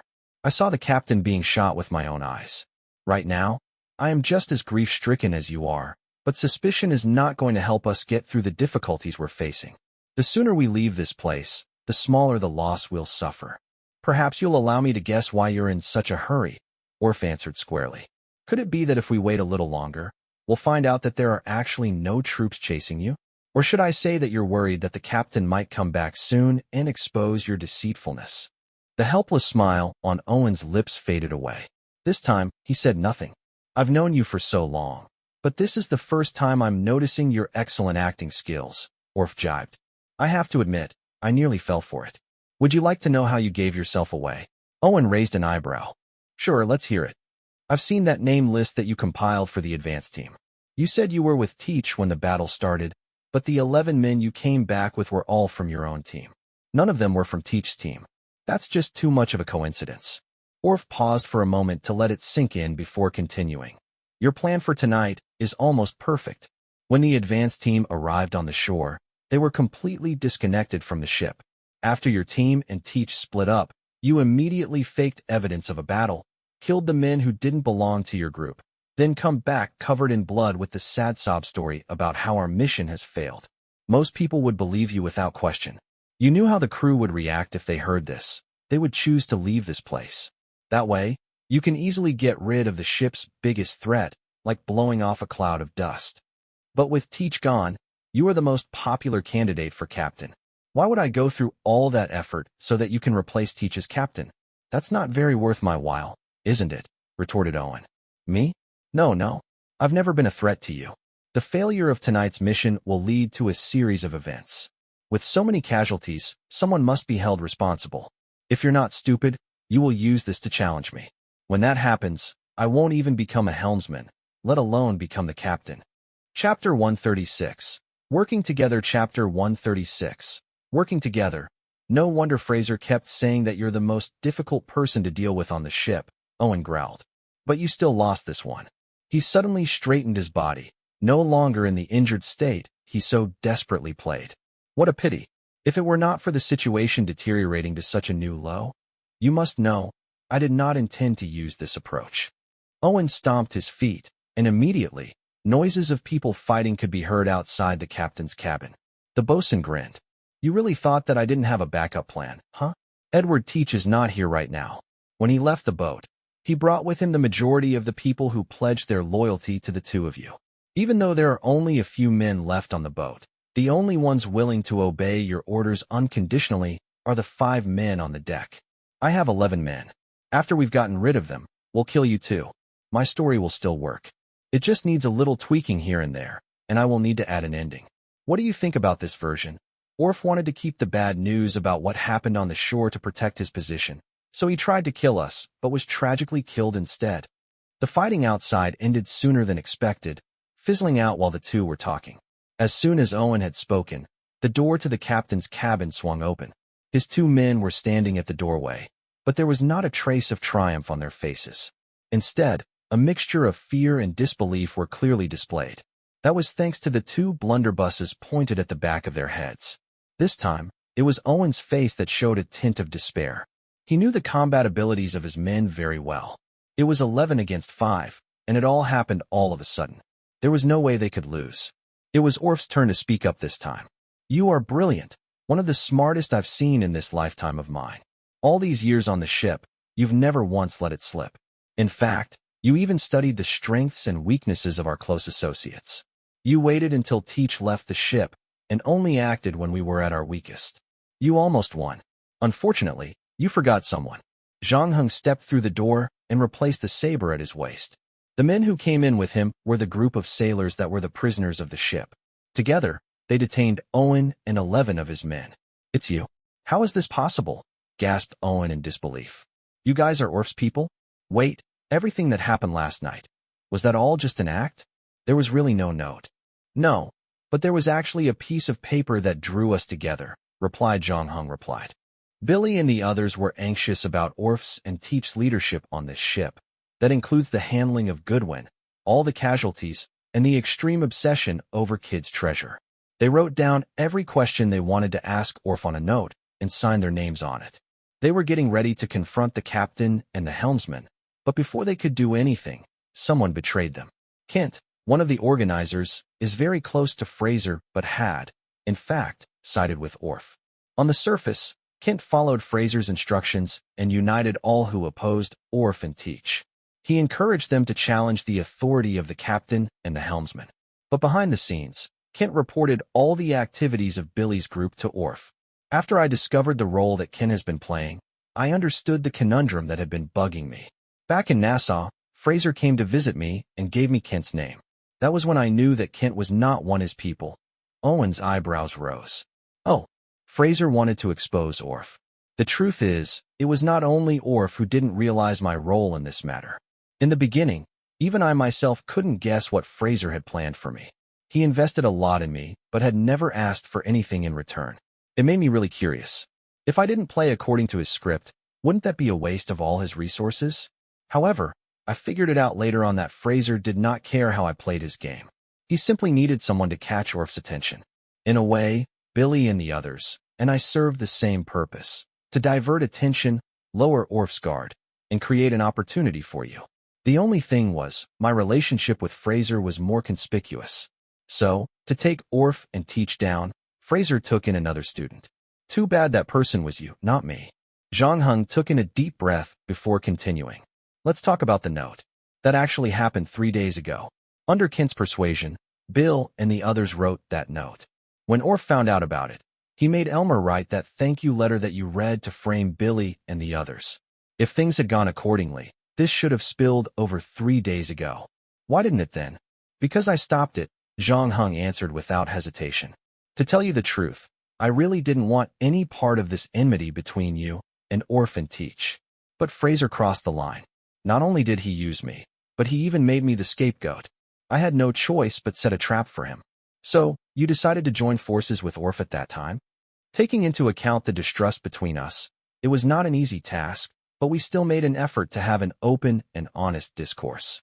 Although the process was somewhat difficult, we were still able to reach a consensus in the end. What do you want, eh? Maybe I can give it to you too. Owen had not given up yet, and was trying to extend an olive branch. Zhang Heng shook his head. My request is very simple. Since Billy and the others are so disappointed with this ship, and Orf is not comfortable with them on board, why not just get them off the boat? I still don't understand. Why did Orf trust you and allow you to move freely tonight? Isn't he worried that you are a student of Fraser's? Orf, who had been standing aside, chipped in. Because of that note. Last night was not just a show for you. That note is a stain on them. The only way out for them is to leave the ship. Unless they kill all of the remaining 60 over men on the ship, there's no way they would be able to cause a mutiny. We have an agreement between us. After tonight, I will redress them and restore their reputation. Billy snorted as he pushed Owen's men out to the corridor. Remember your promise. From today onward, we don't owe each other anything. Then, he turned to Zhang Heng, saying, Captain, we'll be waiting for you in the boat. Zhang Heng nodded. Thank you. Everyone vacated the room, leaving only Orf, Owen, and Zhang Heng. When they had all left, Owen broke into a smile. Captain? Incredible. You're the biggest winner tonight, it would seem. I knew that you planned to leave the ship after 1 year, but I never expected you to have a team on the ready. Bill and the others are some of the most experienced sailors on this ship. Now that you've rescued them from Orf, they will follow you to the ends of the earth, I'm sure. Chapter 137. We finally meet. Chapter 137. We finally meet tonight. Charleston was not destined to be peaceful. Half an hour ago, an inn caught fire all of a sudden. The residents staying around the place had to work together to put out the fire. Before they could celebrate, though, they heard the thunderous boom of cannons being fired. A cannonball flew past the wall and landed on one of the houses. And that was just a start. Seconds after that, more and more cannonballs were launched toward the city, leaving all its residents running around and screaming in a frenzied panic. They assumed that French battleships were attacking them. What they did not know was that the pride of the Navy, the Scarborough, was still docked at port. Why did the enemy attack the cannons on the wall instead of the Scarborough, which posed a more significant threat? They would indeed have to pay a hefty price for doing that. Not too long after that, the residents of the city received the shocking news. The party that attacked them was not the French, but it was the Scarborough at the port. It was at that moment that the pirates disguised as Navy officers revealed their true colors. Without any warning whatsoever, they destroyed the cannons that were mounted on the city wall. During the first attack, half of them were wiped out. The garrison troops quickly realized that their city had been infiltrated by enemies. Immediately, they gathered and planned a retaliation. Before they could do that, however, the second wave was launched, and the garrison troops were once again defeated. Foreign enemies had never attacked Charleston before. Usually, the garrison troops would alert everyone in the city once they spotted enemy ships. In turn, the people of the town would have sufficient time to retreat to a safe place. The current attack was so sudden that it messed up the strategy of the garrison troops. Even the commander could not figure out why the Scarborough went rogue and attacked its own allies. The firing of the cannons managed to light up the sky with bright flashes. After 5 rounds of relentless shelling, A third of the city's wall located in the southeast of Charleston had collapsed. Unfortunately, the cannons protecting the city didn't have enough range to land a hit on the Queen Anne's Revenge. Every cannonball that was launched at them fell short of their target, flying straight into the ocean instead. After that, the Queen Anne's Revenge stopped for a moment to cool their cannons. At that time, Charleston's line of defense was shattered beyond repair. They were no longer a threat to the pirates. 10 minutes later, the pirates followed the plan and started to attack the city. One of the cannonballs flew past the destroyed walls and landed on a street. Immediately, the residents in that area dispersed and ran for their lives. As there was some distance between the Governor-General's house and the coastline, they were safe from the attack for now. Many nobles and merchants were unhappy with the happenings in Charleston. They were considered highly reputable individuals of the New World and were shocked that the town could come under attack while they were here to attend a wedding ceremony. 20 minutes went by. Still, no one could figure out why the Scarborough attacked Charleston. The guests were worried about their mansions and shops around the town. Of course, they yearned to head back and ensure that their properties were fine, but reckoned it was still too dangerous at the moment. Right now, the town was left in utter chaos. The Governor-General's mansion had around 40 guards protecting it and was considered the safest place in the city right now. The Governor-General was directing the defensive effort on the second floor of his command center. He just received the news that all the defensive cannons on the wall had been entirely destroyed. Strangely, though, the enemies did not muster up and invade the city. Perhaps they lacked the personnel for that. However, Watt knew that it would be a huge mistake if he underestimated his enemies right now. He could care less about the guests downstairs, knowing that his family and Bellomonte were upstairs right now. If something terrible happened to them at his place, Whitehall would definitely not let him off the hook that easily. Exercising the utmost precaution, he contacted the garrison troops and requested another 20 troopers to protect his place. Knowing that he had done everything he could do for now, he finally let out a sigh of relief. Don't worry. Some of the biggest orchard owners from this place are my friends. They have a large number of armed personnel. I have just sent someone to search for them. I believe they can lend us at least 200 people to help us to overcome this sticky situation, said Bellomonte calmly. That's great. I have just moved to the New World not too long ago. There are still many things that I'm unfamiliar with. I might need your help again in the future. I heard that Boston is enjoying rapid growth under your care, especially when it comes to the piracy menace. Your methods of dealing with them have gained high praise from the military. When I left London, your glorious moment was the talk of the town. Bellomonte smiled as he held a cup of tea. Indeed, it was something that he was really proud of. However, just before the Watt could say something about it, a trooper knocked on the door. Governor-General, the reinforcements that you've asked for have arrived. They are now waiting downstairs. That was fast. Let me go take a look. He went downstairs and saw 20 troopers standing there with an unfamiliar officer leading them. What is your name? Who is your commanding officer? Why have I never seen you before? Asked Watt, his tone reeking with suspicion. I think you should hear of the name of our commanding officer. His name is Edward Teach, but most prefer to call him Blackbeard, said the army officer. He then pulled out a gun and fired at Watt point blank. The deafening ring of the gunshot startled everyone in the main hall. When one of the female guests saw the body of the Governor-General lying on the staircase, she couldn't hold herself back and screamed out loud. Considering they were here to attend a wedding ceremony, none of the male guests carried weapons. They could only feel fear and panic paralyze them as they saw the armed pirates standing before them. Concurrently, the real cavalry that Watt summoned was finally here.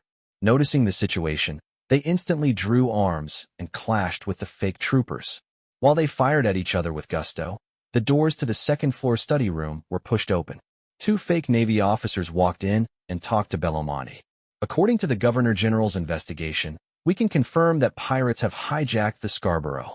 They are dressed in Navy uniforms, and were the ones who attacked Charleston. You are their main target. Me.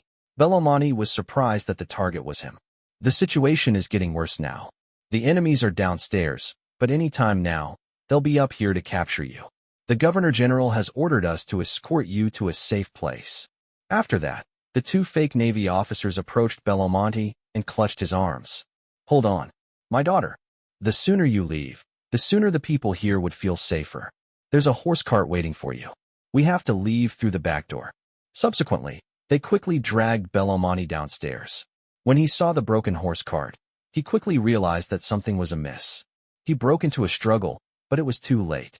The two pirates employed their brute force and stuffed him into the horse cart. Bellomonte instantly knew that his life was in danger. So, he attempted to jump out of the cart. Before he could do so, however, a sharp sword touched the skin of his neck. Mr. Bellomonte, we finally meet. Chapter 138.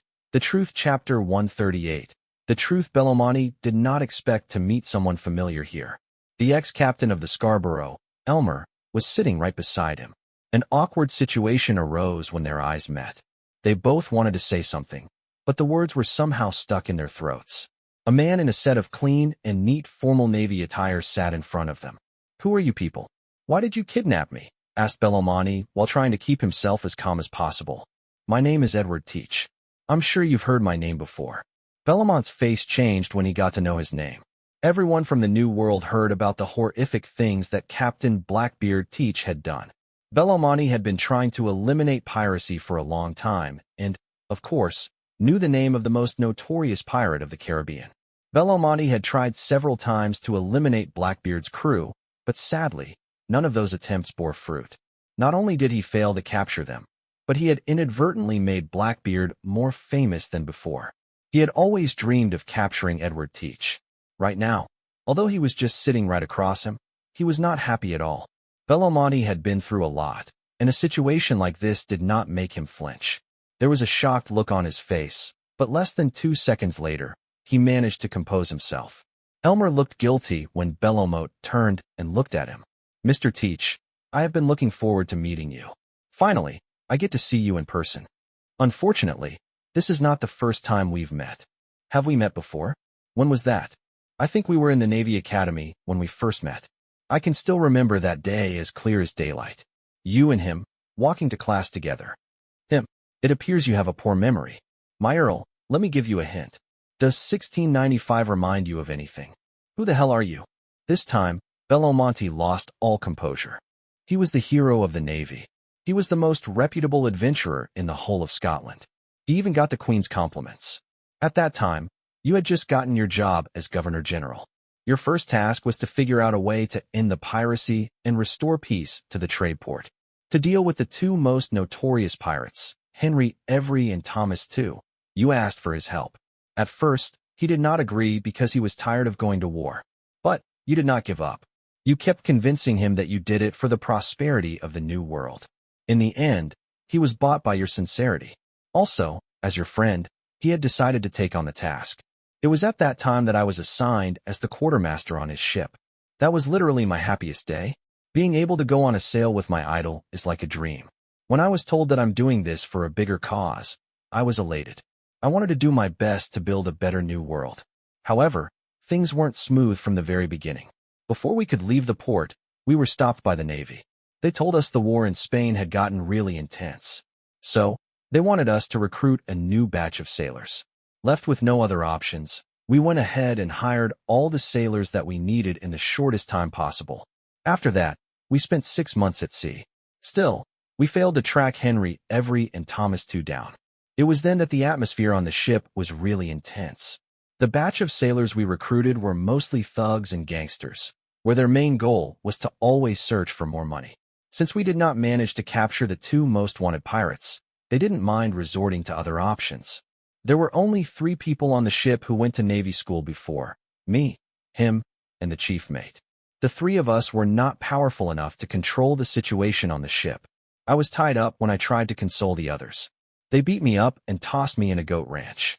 They threatened to kill me in 3 days. To save my own life, I had to comply with the requests of those thugs. That was the darkest moment in my life. I didn't know what I did wrong. Why would God allow something like this to happen to me? He was the one who consoled me and gave me confidence. He made me believe that we would be able to clear our names once we got back to civilization. I want to live and tell the truth to the whole world. That was my motivation to stay alive. However, I never thought that it would take eons before I could achieve that. 4 years later, we crossed paths with another group of pirates. Our sailors decided to join them, and they set us free. In the end, 13 of us, including me, traveled back to the colony. We decided that we would dock in New York and contact the Navy. We wanted to tell the whole world about it. During that time, you made a name for yourself by eliminating a lot of pirates. You were a famous governor general, and you didn't want to relate to us, worried that we might affect your reputation. So, you looked for someone to talk to us. You told us that you sympathized with everything that we had been through, and you are more than willing to help us to clear our name. I did remind him about it, but he insisted that he wanted to trust you. Without any hesitation, we handed you everything that those thugs robbed and documents to prove that we left the port. We trusted that you would go to your allies in Whitehall to help us. You know exactly what kind of person he is, right? He was always a positive one. He believed that kindness still existed in this world. Bellomonte got more and more nervous after hearing what Teach had to say. You betrayed him. You tricked him to Boston, and the authorities arrested him once he touched down. You burned all the documents that he gave you and sold off all the dirty stuff from us. And our Mr. Elmer here was the one who escorted him to London's court, to ensure that he would not badmouth you while they were on their way there. You told Elmer to take good care of him while he was on the road. I heard that he lost his mind before he got to London's courthouse. Your people hung him to death at River Thames. His body hung there for 2 years. They called him the most notorious pirate of the New World. Again, you were praised by Whitehall for eliminating him. Elmer was now trembling in fear. He did not know that this incident was related to him. I didn't know what was going on. I was just a man following orders. I couldn't say no to Mr. Bellomonte. Before he could finish, Edward Teach took out his gun, and in a swift second, shot him at point blank. He would never expect to meet his death in this way. Edward Teach ignored the dead body and looked at Bellomonte. I told the pirates that I'm here for Kid's treasure. But I know better than anyone that there's no such thing as Kid's treasure. I'm here for revenge. Bellomonte was shuddering in terror, sitting in a fetal position and curled up like a ball. What do you want? I can give you everything. I can give you immunity. I can give you boundless wealth that will never run out. Save the trouble. I will get them myself if that's what I want. Edward Teach uttered his final sentence and lifted his sword. All the anger on his face was all gone, replaced by sadness and grief. Chapter 139. Jackdaw. Chapter 139. Jackdaw. Zhang Heng could hear the thunderous boom of cannons after he left the Queen Anne's Revenge. Charleston was bathed in bright flames. When he saw that, Zhang Heng knew that Orph's and Teach's plan for revenge had begun. Everything that happened after that had nothing to do with him. His life on the Queen Anne's Revenge was finally over. After tonight, Teach and the Queen Anne's Revenge would disappear for some time. Zhang Heng would only meet them again 4 years later. But that's a story for another time. All 16 people on the ship made use of what little time that they had and picked a helmsman. I just scanned our surroundings just now. Around 20 boats are docked by the harbor right now. Between them, there are 12 small boats, 8 medium boats, and 2 big boats. They are basically empty right now. It should be an easy task for us to snatch them. Charleston and Nassau were at least hundreds of kilometers apart.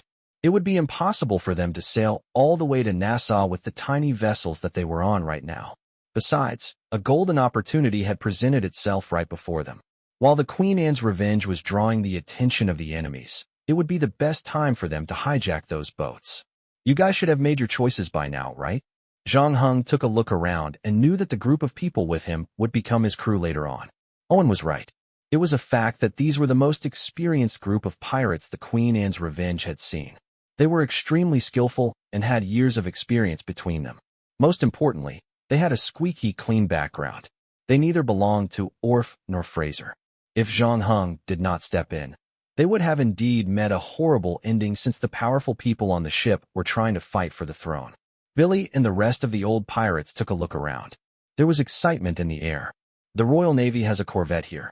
It's a medium-sized vessel equipped with around 30 cannons. Although this corvette is similar to the Sea Lion, it's definitely more powerful. She should sail a lot faster as well. Right now, we are powerful enough to take her and sail back to Nassau. We just need to recruit more people from Nassau, and we should be good to set sail, said Billy. Actually, the Queen Anne's Revenge is not suitable for raiding other boats.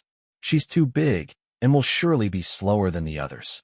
Besides, she would need a huge crew of pirates to manage her. Of course, if they only targeted merchant ships, they would not need all that crazy firepower. Everyone would eventually receive a minimal amount of loot each time, since there are so many pirates on board.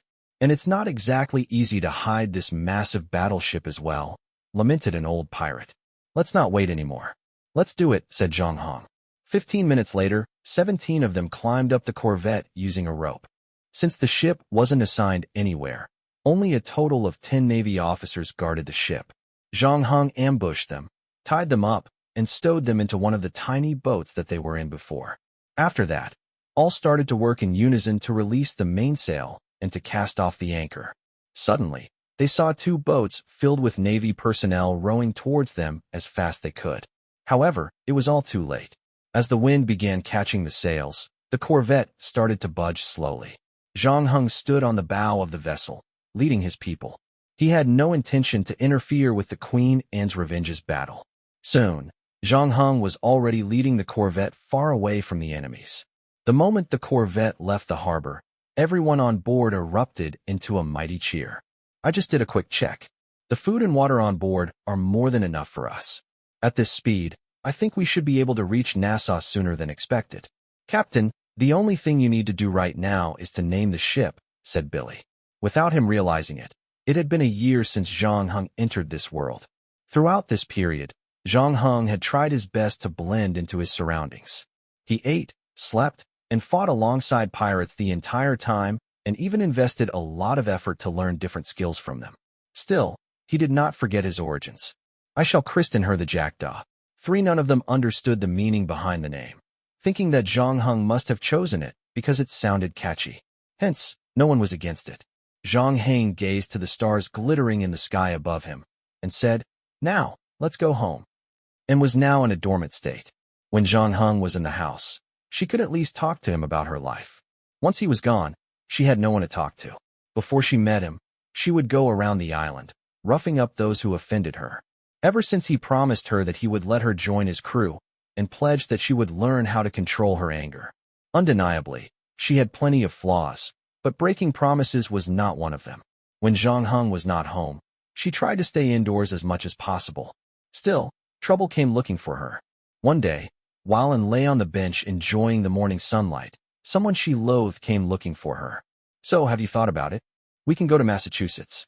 I have an uncle over there, and he is in the tobacco farming business. He can help us to settle down. He promised me that he would grant me a stable job. The money I earn should be enough for us to live a comfortable life in the new world. We do not have to worry about food and shelter anymore." And merely stared at him with no response. "You need to accept reality, Anne. You have been here for more than a year, and no ships would take you in. Being a pirate is no joke. You should be grateful that I wasn't mad at you for what happened last time. My promise is still valid. Just marry me, and I will forget everything that you've done to me. James, just save it. From Ireland to Nassau, whose money did you use, huh? We sold all our silverware just to fund our journey. I didn't expect that you would kick me away like a ball the moment we arrived in Nassau. Since you want to settle the score, let's count from the beginning then." Seeing that and started responding to him, James was elated. "We did agree that we would settle the score once we got off the ship. Don't forget that you've agreed to it as well. I even let you stay and eat at no cost for half a year. You promised me that you would return me the money once you become a pirate. It seems like that won't come to pass now," and became extremely agitated. It wasn't the first time they had this conversation. If not for Anne being stronger than James, he would have sexually assaulted her a long time ago. Just when Anne was considering breaking the rules and beating him up, a kid shouted at her from afar, Bossin, there is a new pirate ship approaching Nassau. It's a Navy battleship. Our fortress defender and the cannoneer." Honig was shocked when he saw it. Luckily, the battleship raised their black flag right before we attacked them. "Huh? Another battleship? These new pirates are getting bolder and bolder." And recognized the kid. After defeating him a few times, he was determined to address her as his boss. He was running barefooted with a forehead dripping with sweat, and appeared to be in a great rush. "Their captain asks me to inform the crew to gather at the dock." "Go ahead then. Why are you here?" "I was freaked out by it too, but there's only one and with red hair on this island." "Huh." Chapter 140, Bosun. Chapter 140, Bosun, and was baffled. Ever since she came to this island, nothing had gone her way. She had been turned down from so many jobs that even the kids on the streets knew about it. A while ago, she came across Harry and his other bratty friends betting on her getting a job before Nassau was destroyed. In a rage, She pinned him to the ground and began to hit him, not stopping until the boy cried out for his parents. Walking away, she kept thinking about it, making her even angrier. So, she turned around, stormed back, and gave Harry another round of beating. That was how Harry came to be the first person in Nassau who got bashed twice in 3 minutes. Since then, though, he had become utterly enlightened. He finally recognized whose fist was bigger and who was wearing the pants. Beaten to submission, he threw himself at Anne's feet and became her first disciple, and suspected that this could be another game from some bored idiot to amuse her. She was already in a fit, thanks to Jamie, and now that she was going to explode, the promise she made was the last thing on her mind, and started to storm towards the pier, rolling up her sleeves as she went along, but suddenly stopped in her tracks, as if she thought of something. James, having clearly never heard of Harry's tragic story, followed closely behind the red-haired maiden to see what was going on. But the next thing he knew, he received a heavy blow to his lower abdomen as Harry watched unsympathetically. Anne's flying kick sent him tumbling down into the field. It hurt so bad that he curled up into a ball, rocking back and forth, and withdrew her leg, with all the weight of depression falling off her shoulders. Now, she felt better and more alive. She stretched her wrists and ankles before telling Harry, who had been watching with awe, "Lead the way." The two of them rushed to the pier, and from afar, and could see the naval frigate that Harry had just told her about. Since it docked, it garnered the interest of a curious Minnie who came to the pier to steal a glance, and had to admit that the ship looked quite handsome. She must have only been recently completed by the Royal Navy. Having spent only a short time afloat, she was already stolen.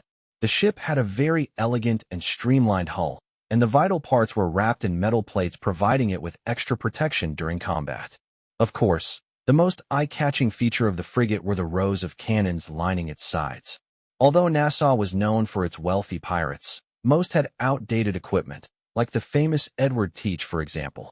His Sea Lion was just a modified merchant ship that had been armed with 9- and 12-pounder artillery. By comparison, this warship before her eyes was equipped with 24-pound artillery. Harry, who was just as awestruck, wiped the drool off the corners of his lips. "This is so cool. It's every man's fantasy," and was about to agree with him, but instantly changed her tune when she thought about how the captain of this ship might take too much pleasure in the compliment. "Humph, if I could go out to sea, I could easily steal a ship that's even greater than this." No way. For the first time, Harry did not succumb to the possibility of him getting beaten up. He simply shook his head and said, "She's simply too perfect. It would so awesome if I could be on her too. I don't mind even if I have to scrub her down every day. It's enough for me to brag for the rest of my life."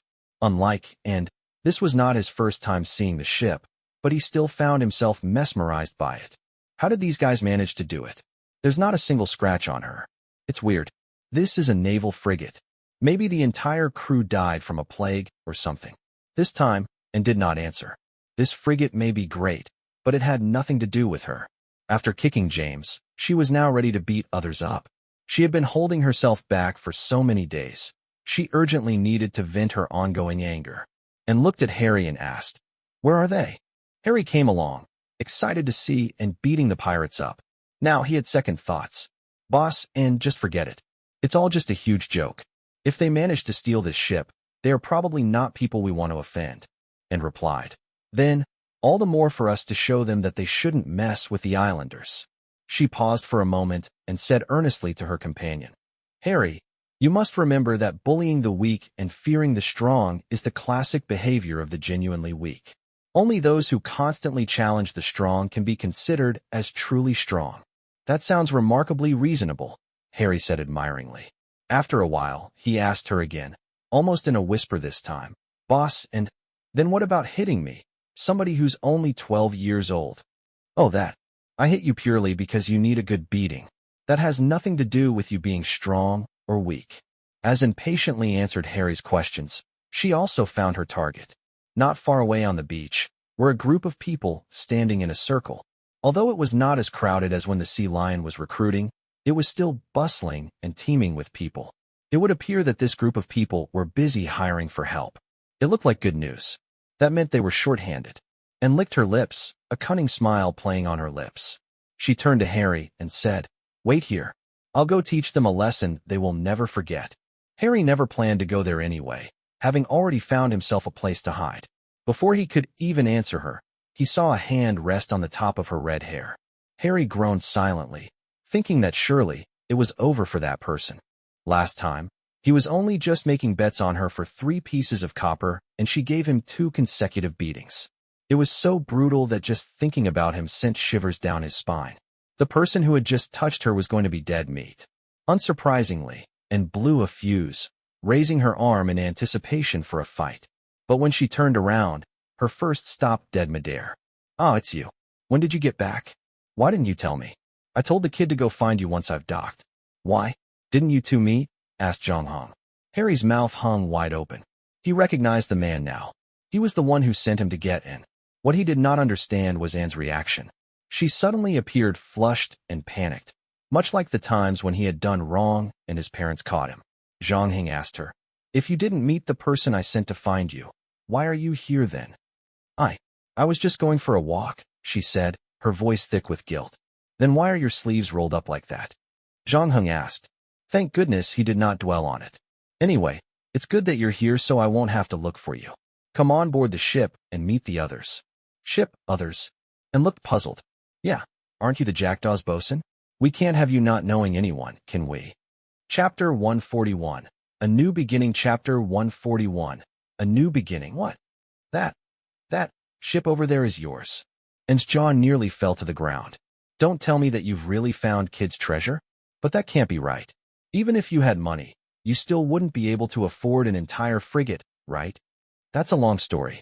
I'll explain to you some other time. Right now, tell me, how did the cannoneer recruitment go?" Although the Jackdaw was a rather spacious vessel, Zhang Hong did not plan to recruit too many crew for their first voyage, including Anne. He now had a core team of 18 members. He planned to recruit another 15 at the beach, including skilled seafarers such as cooks and carpenters.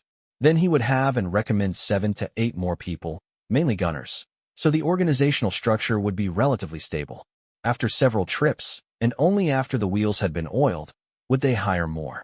Even though doing it this way meant that it would take a longer time to complete the full complement of crew, it also meant that he did not worry about other small-time groups muddling along. Besides, time wasn't of the essence for Zhang Hong. As for the appointment of and as their bosun, Zhang Hong had already approached Billy and the others about it. Women were considered to bring bad luck to a vessel. Unsurprisingly, female pirates, in the 18th century, was still somewhat of an anomaly. Generally, everyone had their concerns, but Zhang Hong was resolute about this matter. Since it was the captain's first order, no one refused, nor did they ask for a vote. In the end, after a lengthy discussion, Billy and the others decided to accept the appointment, but only on one condition. Anne's fighting skills had to be tested first. The reason behind this request was well-grounded. After all, in addition to managing and assigning tasks to the crew, the bosun must also lead by example during a battle. If the bosun was taken down by the enemy in a fight, forget about the crew having the morale to fight after that. Zhang Hong had no objection to this requirement. He could instantly designate Anne as the bosun of the Jackdaw, but to convince everyone on the ship would have to be of her own effort. Fortunately for her, although Zhang Hong might be worried about many things, he wasn't concerned about her fighting abilities. Looking up the 2 opponents who were easily a head taller than her, the redhead did not even flinch, nor did she show any signs of fear. On the contrary, she seemed excited. The rest of the pirates started to gather instinctively to watch the battle unfold. The acting referee, Billy, said to Anne, "This is just a test. You're not allowed to be heavy-handed. You are also allowed to surrender at any given time. So, there's nothing to worry about. Next, you can choose one opponent from these 2. As long as you can defeat any one of them, we will accept you as our fellow." Before he could even finish his sentence, the girl cut him off by picking up the saber on the sand. She swung it around to get a feel of it and flashed Billy a smile. "Let's not complicate things.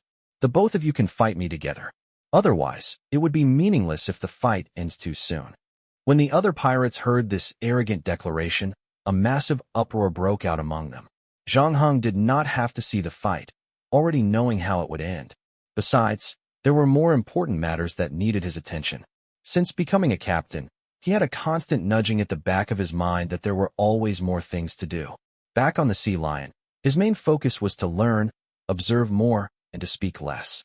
To avoid alarming Orf, he was rarely involved in the affairs on board.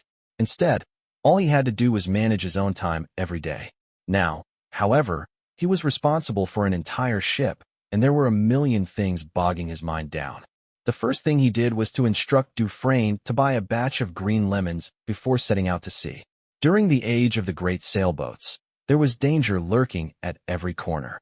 Among them, scurvy was one of the many things that couldn't be overlooked.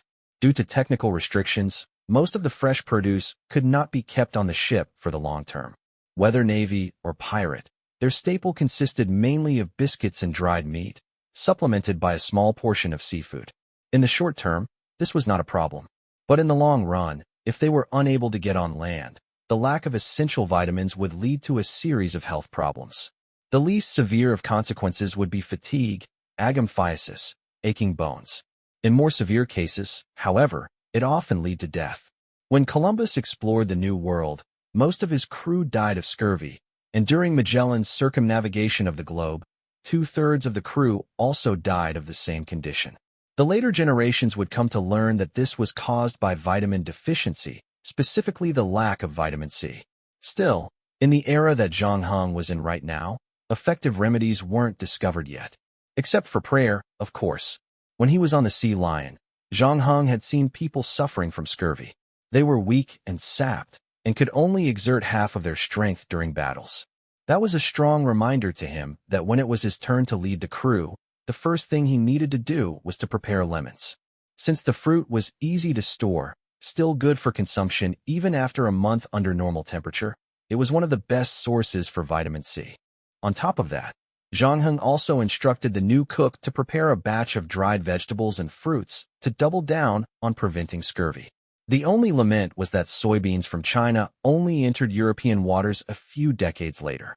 It would have become the easiest source of fresh vegetables that they could find on the ship. Bean sprouts did not need soil to grow. All it needed was a splash of fresh water, and the little plant would sprout like mad. Not only that, but soybean sprouts were also rich in protein and vitamins. Having that in mind, Zhang Heng entrusted several businessmen on the island with a connection to the East India Company to help him acquire it, but it would take, even at the very least, a year.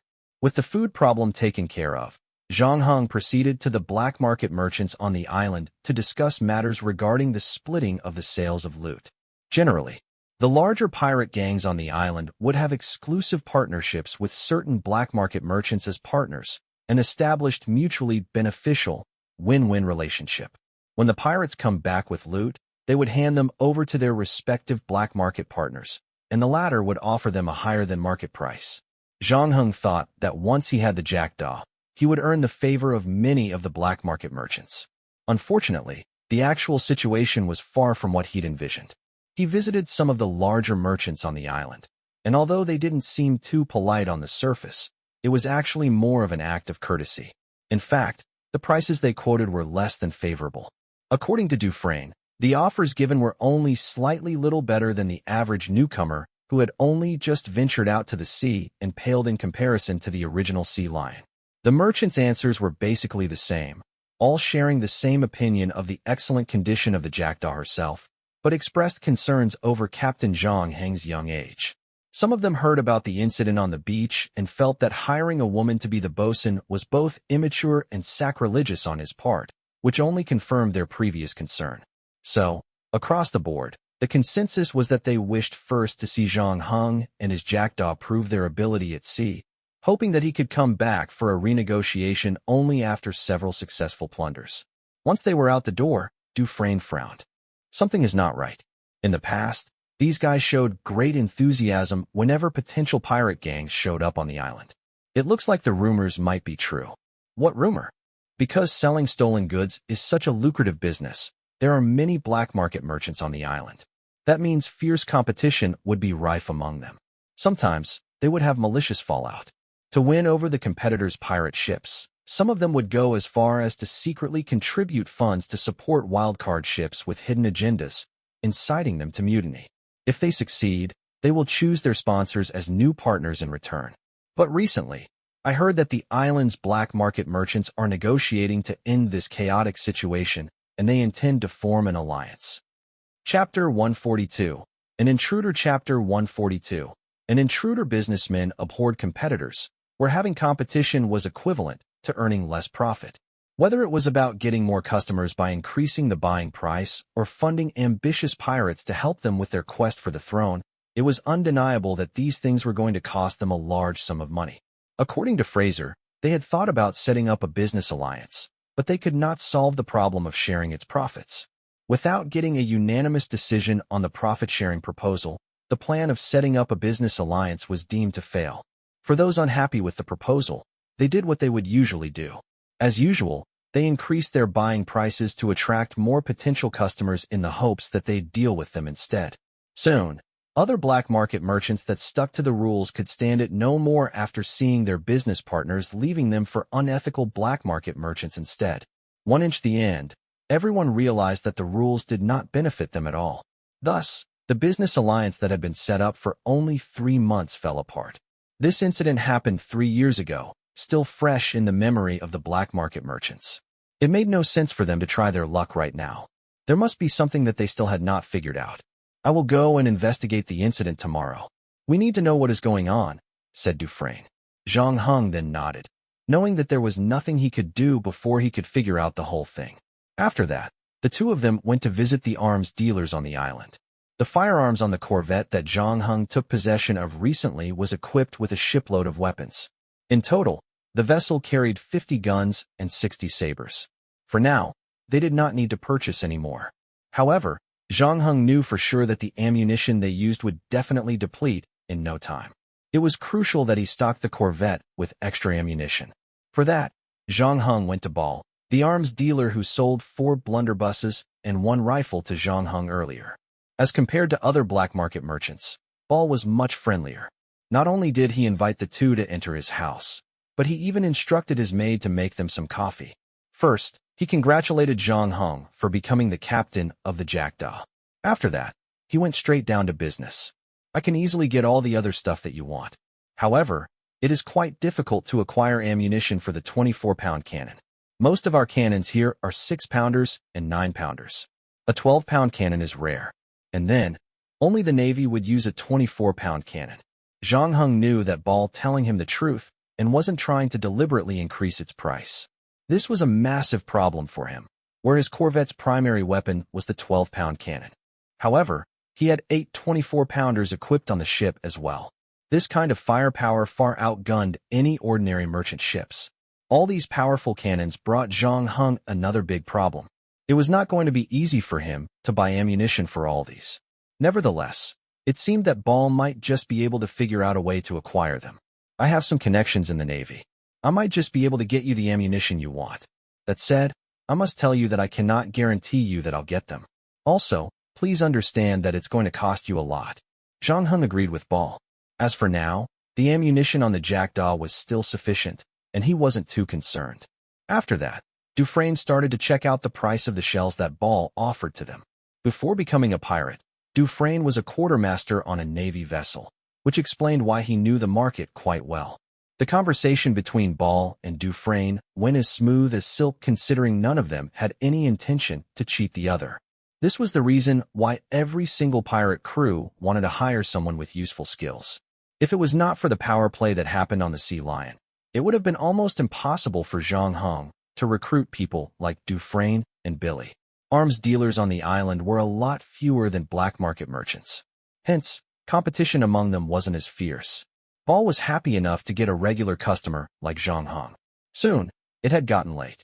Ball wanted to make Zhang Heng and Dufresne stay for a meal, but they rejected him in kind. Dufresne's wife and kids were living on this island. He could still make it back home for dinner after he got down from the ship. Considering that all their affairs were settled, for now, both of them had no intention to stay any longer. Zhang Heng assumed that, and must still be loitering outside and hadn't eaten yet. So, he decided that he should look for her. Once Zhang Heng arrived at the beach, he heard that a crimson-haired girl had defeated a few men who challenged her. In the end, all of them proceeded to the tavern to enjoy some drinks together. The results did not surprise Zhang Heng at all. This was precisely the kind stunt that and would pull, and the only thing she could do to earn the crew's respect. She would have achieved a lot by now if she was not a female. With the events that had happened today, everyone on the ship should agree that and was more than qualified as the bosun of the vessel. In the end, Zhang Heng decided to leave her alone, and had stayed on this island for a long time and caused a lot of trouble as well. She should be fine, even though she went for drinks with a group of men. Zhang Heng then returned to his home through the harbor. Upon arrival at his home, he suddenly stopped in his tracks. He could not help but notice that the door was slightly ajar. Judging by Anne's personality, she would either shut it tight or leave it open as wide as possible. Moreover, he saw that the curtains were drawn as well. Clearly, these weren't the kinds of things that Anne would do as well. Immediately, Zhang Heng drew out his gun. If he remembered correctly, he should not have any enemies in Nassau. At most, Fraser might hold a grudge against him because of Owen. But then again, the Queen Anne's revenge was not even back in Nassau.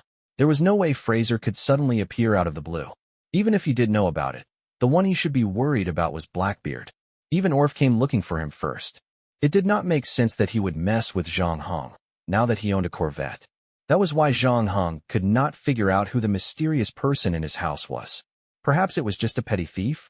Zhang Heng didn't let his guard down, unsure if the intruder still lurked in his house. He first used his saber to nudge the door gently. Instantaneously, he jumped into the house through one of the windows. When he took over the house, Zhang Heng tried his best to fix everything after noticing that one of the windows was extremely loose.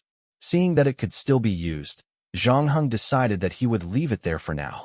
He would have never thought that he could enter his house through this broken window. Chapter 143. Alliance. Chapter 143. Alliance. Zhang Heng's was in great luck, managing to spot the intruder's shadow the moment he entered the house. It appeared that the person was sitting right by the table. The sound of the front door opening managed to capture the person's attention, who turned around to glance at the door quickly. However, it was too late, for, at the same time, Zhang Heng came in from the window. Before the person could turn around, Zhang Heng used his gun and knocked the intruder out cold. The night was bathed in a pale glow from the full moon, and Zhang Heng used the light to check his surroundings, ensuring that there were no more enemies lurking around. Next, he stealthily tiptoed to the first floor, checking all the rooms. Once he was sure that the house was clear of intruders, Zhang Heng lit up the oil lamp and was now back from the tavern. She noticed a lady in her 20s lying on the table, and Zhang Heng was frisking her. 1 inch. Oh gosh, did I come back too early? I'm so sorry for interrupting your session. Immediately, and turned around and was about to leave the house. Stop fooling around. Come back here. Do you know this woman?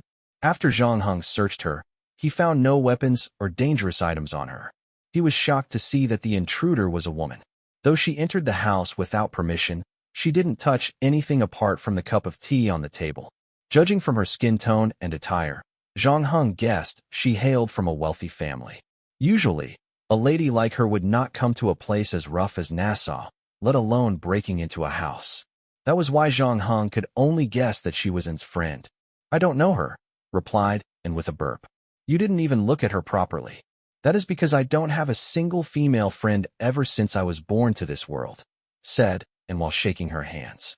Under the influence of alcohol, Anne's face flushed bright red. There's only one way left now. What? Let's ask her about it when she comes to. Zhang Heng did not hit her too hard because he did not know what her intention was. In less than 2 hours, the lady regained consciousness. Zhang Heng made use of the time to finish up supper. As for Anne, she was fondling with the makeup mirror that she found on the lady. I thought you don't like things like this. You are right. I don't like these kinds of things, but I remember that my father giving me a mirror when I was 14 years old. This mirror looks quite expensive, actually. I believe that it can be sold for a handsome amount of money. You can have it if you want it, said the mysterious lady suddenly. Once she woke up, she found out that her hands and legs were bound. Still, she managed to stay calm. Her behavior did not match her age and family background. Unfortunately, she expressed her kindness too, and in the wrong way. I don't need someone to give me something I like. I will take it from the person myself, exclaimed, and with a burst of laughter as she placed both of her legs on the table with her chair leaned back. Noticing that Zhang Heng was glaring at her, she instantly removed her legs from the table. I believe that you are the captain of the Jackdaw, Mr. Zhang. I have to admit, you are way younger than I thought. The mysterious lady then took a good hard look at Zhang Heng. Who are you? Why are you in my house? I'm so sorry. Forgive me for breaking into your house without permission. I bear no ill intention. I just want to discuss some business proposals with you. I'm left with no other option because this is a special period for me. Special period? My name is Karina Portman. I'm a businesswoman. I think the people of Nassau prefer to call me a black market merchant. Anyway, I do business on this island, and I have worked with many pirate ships before. Captain Fuller from the pirate vessel Archer and Captain Randall from the Duke are my customers. Oh, and Elwyn from the Flying Fish too. They are all my good partners. While talking, Karina was observing the reaction on Zhang Heng's face. Unfortunately, she did not manage to read anything from him. I heard that you had spent a lot of time at sea, and you just got back today. You might not know the island as well as you think. For months ago, all the black market merchants were talking about forming a trade alliance to solve the chaotic way of trading on this island. This alliance is coming to an end soon, and so they have come up with a few unanimous decisions. That includes lowering the share ships led by new captains. I believe that you looked for a few back market merchants this afternoon, right? And you are not happy with the outcome. A similar thing happened 3 years ago, right? I heard that the alliance did not end well. I know what you are thinking. I'm afraid that the alliance won't be dismissed that easily this time. The old alliance was formed by a couple of powerful black market merchants. So, they were the ones that made the rules. It's different this time because pirates are invited to join the alliance as well. Huh. I'm not sure if you have heard of the name, Fraser. They say he was highly respected amongst the pirates, being the person to convince other pirate groups to join the alliance. The merchants have increased their buying price in exchange for a long-term partnership. The value that the black market merchants generate can buy up 70% of the loot that all pirates bring back to Nassau. With that being said, the merchants that are not part of the alliance will be unable to buy any valuable loot. All those who initially refused to join the alliance will now change their minds. Right now, there are only a couple of merchants left in Nassau that refuse to join the alliance. Finally, Zhang Heng understood the reason why the other black market merchants treated him in such a cold manner earlier.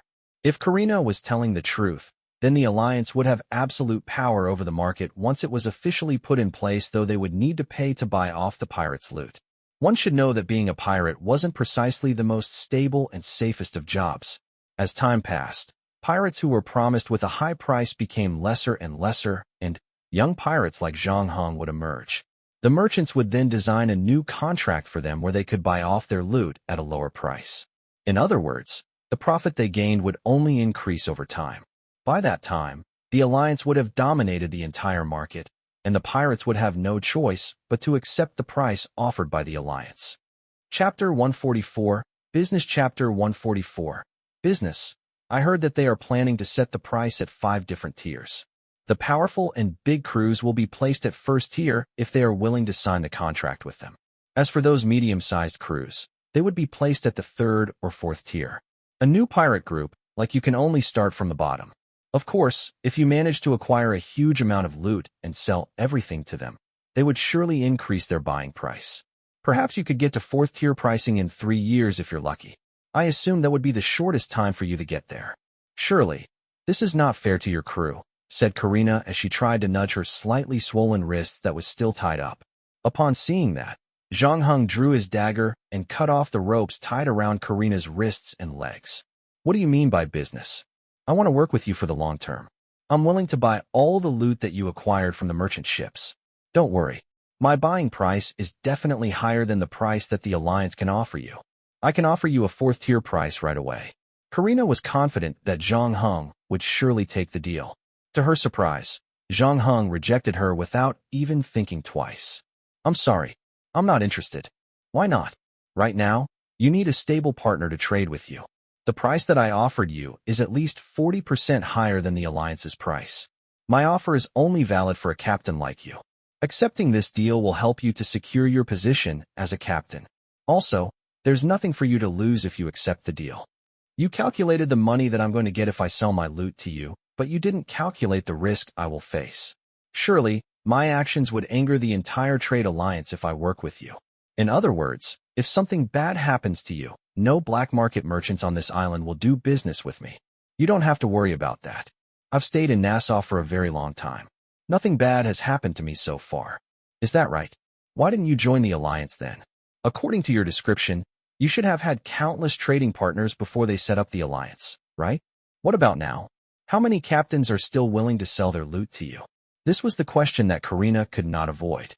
While she was on the way to Zhang Heng's house, she had made up several versions of the story in her mind. To her, Zhang Heng was just a lucky bloke that happened to get his hands on a Navy battleship, thinking that convincing Zhang Heng to work with her would be easy. The moment the two started talking, however, Karina started to realize that she was too naive in thinking that Zhang Heng would agree to work with her.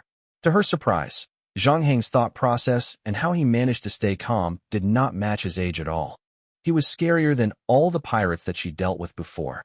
It was at that moment that Karina realized the story she had made up sounded absolutely ridiculous. She was left speechless. The atmosphere in the common area suddenly turned into an awkward silence. All that could be heard was Anne's loud snoring, obviously uninterested in Zhang Heng and Karina's conversation. Zhang Heng then stood up and draped his jacket over Anne.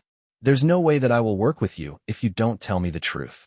"Well, I'm afraid that you will not work with me if I tell you the truth. Try me." Zhang Heng poured 2 glasses of tea and handed one to Karina. "Actually, I'm not a black market merchant on this island," said Karina after hesitating for quite some time. While she was telling the truth, she took the opportunity to observe Zhang Heng on how he would react to the thing that she was about to say to him. Again, she found out that Zhang Heng was not surprised by her truth at all. "You know that I'm not a black market merchant? Do I look like a clown in front of you?" "Not really. How long have you stayed on this island?" 2 months. "It's not easy to do what you are doing right now since you have stayed here for only a short period. Your attire and behavior were very convincing. Most importantly, you seem to know your way around this island quite well. You wouldn't have raised my suspicions if your skin color was darker. The black market merchants on this island are required to check their items under the hot sun. That is why they are more tan than most. Here, you look like someone who hasn't stepped out from the house much." "That's the reason? Before this, I stayed in New Hampshire. My father was a black market merchant here in Nassau.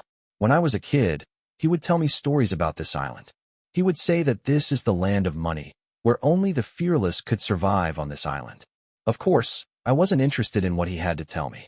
So why are you here now?" "It's because of my father. 6 months ago, he was arrested at New Hampshire, convicted of working with pirates. They threw him in jail and confiscated his ship. Ironically, the port chief and customs officer took a huge bribe from him a week ago. My mother took over his work the moment she knew that he was sentenced. She offended a powerful local businessman by selling a batch of similar products. I did ask someone to help me to bail him out from prison. Unfortunately, the guy demanded an astronomical figure. I can't even match his number even if I sold everything valuable in my house. That is why I'm thinking of taking over his business to earn more money to bail him out. The moment you came here, the alliance had just been set up. Yes, I couldn't join the alliance because I'm simply not qualified. I did try to look for several captains who used to work with my father with the hopes of working with them. Unfortunately, his previous contracts are void as my father hasn't shown up for a very long time. His old friends told me that they couldn't help even if they wanted to. I was left with no option until I saw your ship this afternoon. All I thought was to try my luck and convince you to work with me. My father left me a ship to move his product. After working as a black market merchant for years, he had established quite a few connections. He told me all those names when I visited him in prison. Besides, he has a permit that allows him free passage through the customs of most of the colonies. Though I can't access New Jersey right now, I can still sell my stuff at other ports that he used to frequent." Chapter 145. Answer. Chapter 145. Answer. What do you guys think? Zhang Heng looked for Billy and Dufresne and told them about Karina, believing that it was unnecessary to this matter from his crew. The Black Market Alliance is no secret. I talked to a few of my friends this morning, and they verified everything that Karina told you. She's right about the alliance taking advantage of us. Before the Black Market Alliance was established, the Sea Lion could usually sell their loot at a third-tier price. Right now, although we aren't as capable as the old Sea Lion, I know in my heart that we have a huge potential to become one of the strongest pirate crews on this island. In the future, it won't be a problem for us to sell our loot at a third-tier price. Right now, however, we can only sell them at the lowest price possible. I'm afraid our crew isn't going to be too happy about this," said Dufresne. "First, let's not talk about old pirates like us. All our recruits chose to join us because we have a corvette, and they saw an opportunity to earn more for themselves. When they find out about selling the loot that they risked their lives to get for a low price, I'm afraid we might not be able to handle them. If we want to grow bigger and stronger, we will need to start thinking about recruiting better pirates from other more powerful crews. But before we can do that, we must make sure that money is not an issue on our ship, said Billy in the most straightforward way. The other pirate crews have started to contact our members. All of them assume that we will not do well in our first voyage, and they are trying to convince them to leave us and join them. How much we sell out loot for doesn't seem to be the only problem we face. And I look too young for a captain. I lack experience. To make matters worse, the first thing I did after I became a captain was to recruit a female pirate. Everyone must surely think that I'm just another short-term captain, said Zhang Hong, filling in what Billy had to say. That's about it. You have to know we all trust you 100%. Not only have you saved our lives, but you also managed to stay calm whenever we are greeted with danger. The journey from Charleston to Nassau was enough to prove that you are more than qualified to become our captain. However, as for others who have not sailed with you before, you can't blame them for not giving you their full trust. What's happening right now is unfair to you. Usually, new captains would have more time to prepare for the next voyage and bond with his crew members. Having a battleship placed us in a position of great advantage. At the same time, it has also dragged us into a great deal of pressure as well. On this island, many are simply waiting for us to turn into a joke. If we fail to acquire a good amount of loot during our first sail, we will start facing the problem of people quitting our ship, not to mention the difficulty of recruiting new crew after that. After an hour and a half, Billy and Dufresne left Zhang Heng's room, nodding to greet and Karina before they left the house. Karina was still shaken up, having told Zhang Heng everything last night. However, Zhang Heng informed her that he wanted to discuss the matter with his crew members before giving her an answer. Instead of returning to the hotel, Karina decided that she would stay for the night to get the answers she wanted. That said, Zhang Heng was genuinely impressed by what she had achieved. Since her youth, she was carefree and worried not about her life. Before her father was sentenced to prison, she was no different from the nobles and ladies hailing from the upper class. She would attend proms, operas, and constantly had high tea with her friends. Last night, she looked for 3 stools, put them together, and simply slept on it for the whole night. When she woke up the next morning, her neck was sore to say the least. Eventually, she had to spend the entire morning tending to her painful neck. Once Billy and Dufresne left, Karina instantly ran to the first floor, tidying up her messy attire before knocking at Zhang Heng's door. "Come in." Karina took a deep breath and entered the room. Zhang Heng's study was sparsely decorated. Besides a table, a couple of stools, and a newly made bookshelf, there wasn't much else. There wasn't even a single book on the shelf yet. When sunlight poured into the room through the window, it landed on Zhang Heng's shoulder and colored his hair a bright gold. Zhang Heng was using a parallel ruler on his nautical chart when Karina entered the room. He looked no different from the time when he studied in the library. Karina was shocked upon entering the room. She had seen countless pirates throughout her stay in Nassau and discovered that most of them were rude and uncultured. Sometimes, it was hard for her to communicate with them properly, but to her greatest surprise, Zhang Heng was unlike the conventional pirate. Through the conversation that they had last night, she noticed that Zhang Heng could be reasoned with and was also extremely observant. If it were not for the gun that was strapped to his chest and the scar from a knife on his arm, Karina found it hard to associate him with the typical pirate. "The time is set. We will set sail in 3 days." Zhang Heng's voice tugged her back to reality. Immediately, Karina's heart started to thump faster. This island was different than before. There were only a handful of powerful pirate groups left that had not joined the alliance. Most groups on the island were poorly equipped and severely lacked the workforce to match. In other words, it was unlikely that they would be able to acquire anything valuable. If Zhang Heng rejected her offer, her trip to Nassau would be all but wasted. Not only would she stand a chance to lose her father, but her family might become broke as well. My helmsman and quartermaster suggested that I should negotiate with the alliance to increase their prices. They don't believe that you can carry out your promises. They might say yes to you if your father is with you right now, but you have to know that you lack experience. This is something that you have never done before. Zhang Heng's reply was like a boulder landing on Karina's heart. Though she had prepared for the worst, she still found it hard to accept that she was seen as a miserable failure. She then slouched on the chair and started to cry her heart out. 2 months of effort had brought her nowhere. She thought that the jackdaw might be able to help her to solve her problem, but it seemed that she was wrong. All she could feel right now was despair. Of course, Zhang Heng felt sorry for her, though he was left with few other options. Choosing a reliable trading partner was a very delicate decision among all captains. Since Billy and Dufresne placed little hope on Karine, he had to find out for himself if she was really worth his time. To his surprise, though, Karina stopped crying after a minute and lifted her head. There were still tears in her eyes, but the helpless look on her face was gone. There must be a way. Is there something else I can do? Yes. If you can prove yourself to my crew, you might be able to get yourself a deal. Zhang Heng then pointed to a mark on his nautical chart.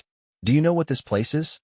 Chapter 146. Setting Sail. Chapter 146. Setting sail. It was a beautiful day when the jackdaw unmoored and left port. The skies were painted a light blue hue, the sea calm and its breeze gentle. Flocks of seagulls hovered above the masts. A crowd had gathered at the port to watch the ship's departure, a rarity for a new pirate gang. In the past few days, Zhang Heng overheard about the happenings on the island. Some of the gambling houses had apparently set up a pool specifically for the jackdaw's maiden voyage, betting on how much he could loot during his first sail. Most had put their bets on him coming back empty-handed, meaning that many were less than optimistic about his debut. After all, a ship's performance and firepower did not represent everything. An excellent captain could win a headwind battle regardless of his equipment at hand, and the probability of an inexperienced newcomer like Zhang Heng losing even in the best of situations was very high. Today, Billy arrived before anyone else. As the helmsman of the Jackdaw, he was done delegating the ship's tasks to everyone and had completed the necessary preparations for their maiden voyage. Being the captain, Zhang Heng was last to arrive, and came with him as well. Quite a few gave out wolf calls at the sight of the two walking down the pier together. Discounting the time that and was on the Golden Swallow, there had never been a female pirate in Nassau. What more, one that held the important position of the bosun. Today was to be considered a historical day for Nassau, considering that the girl had been living in the same house as Zhang Heng. People could not help but let their imagination run wild. So, when Zhang Heng and In showed up together, all kinds of lewd remarks were spewed. Such was the nature of the human creature.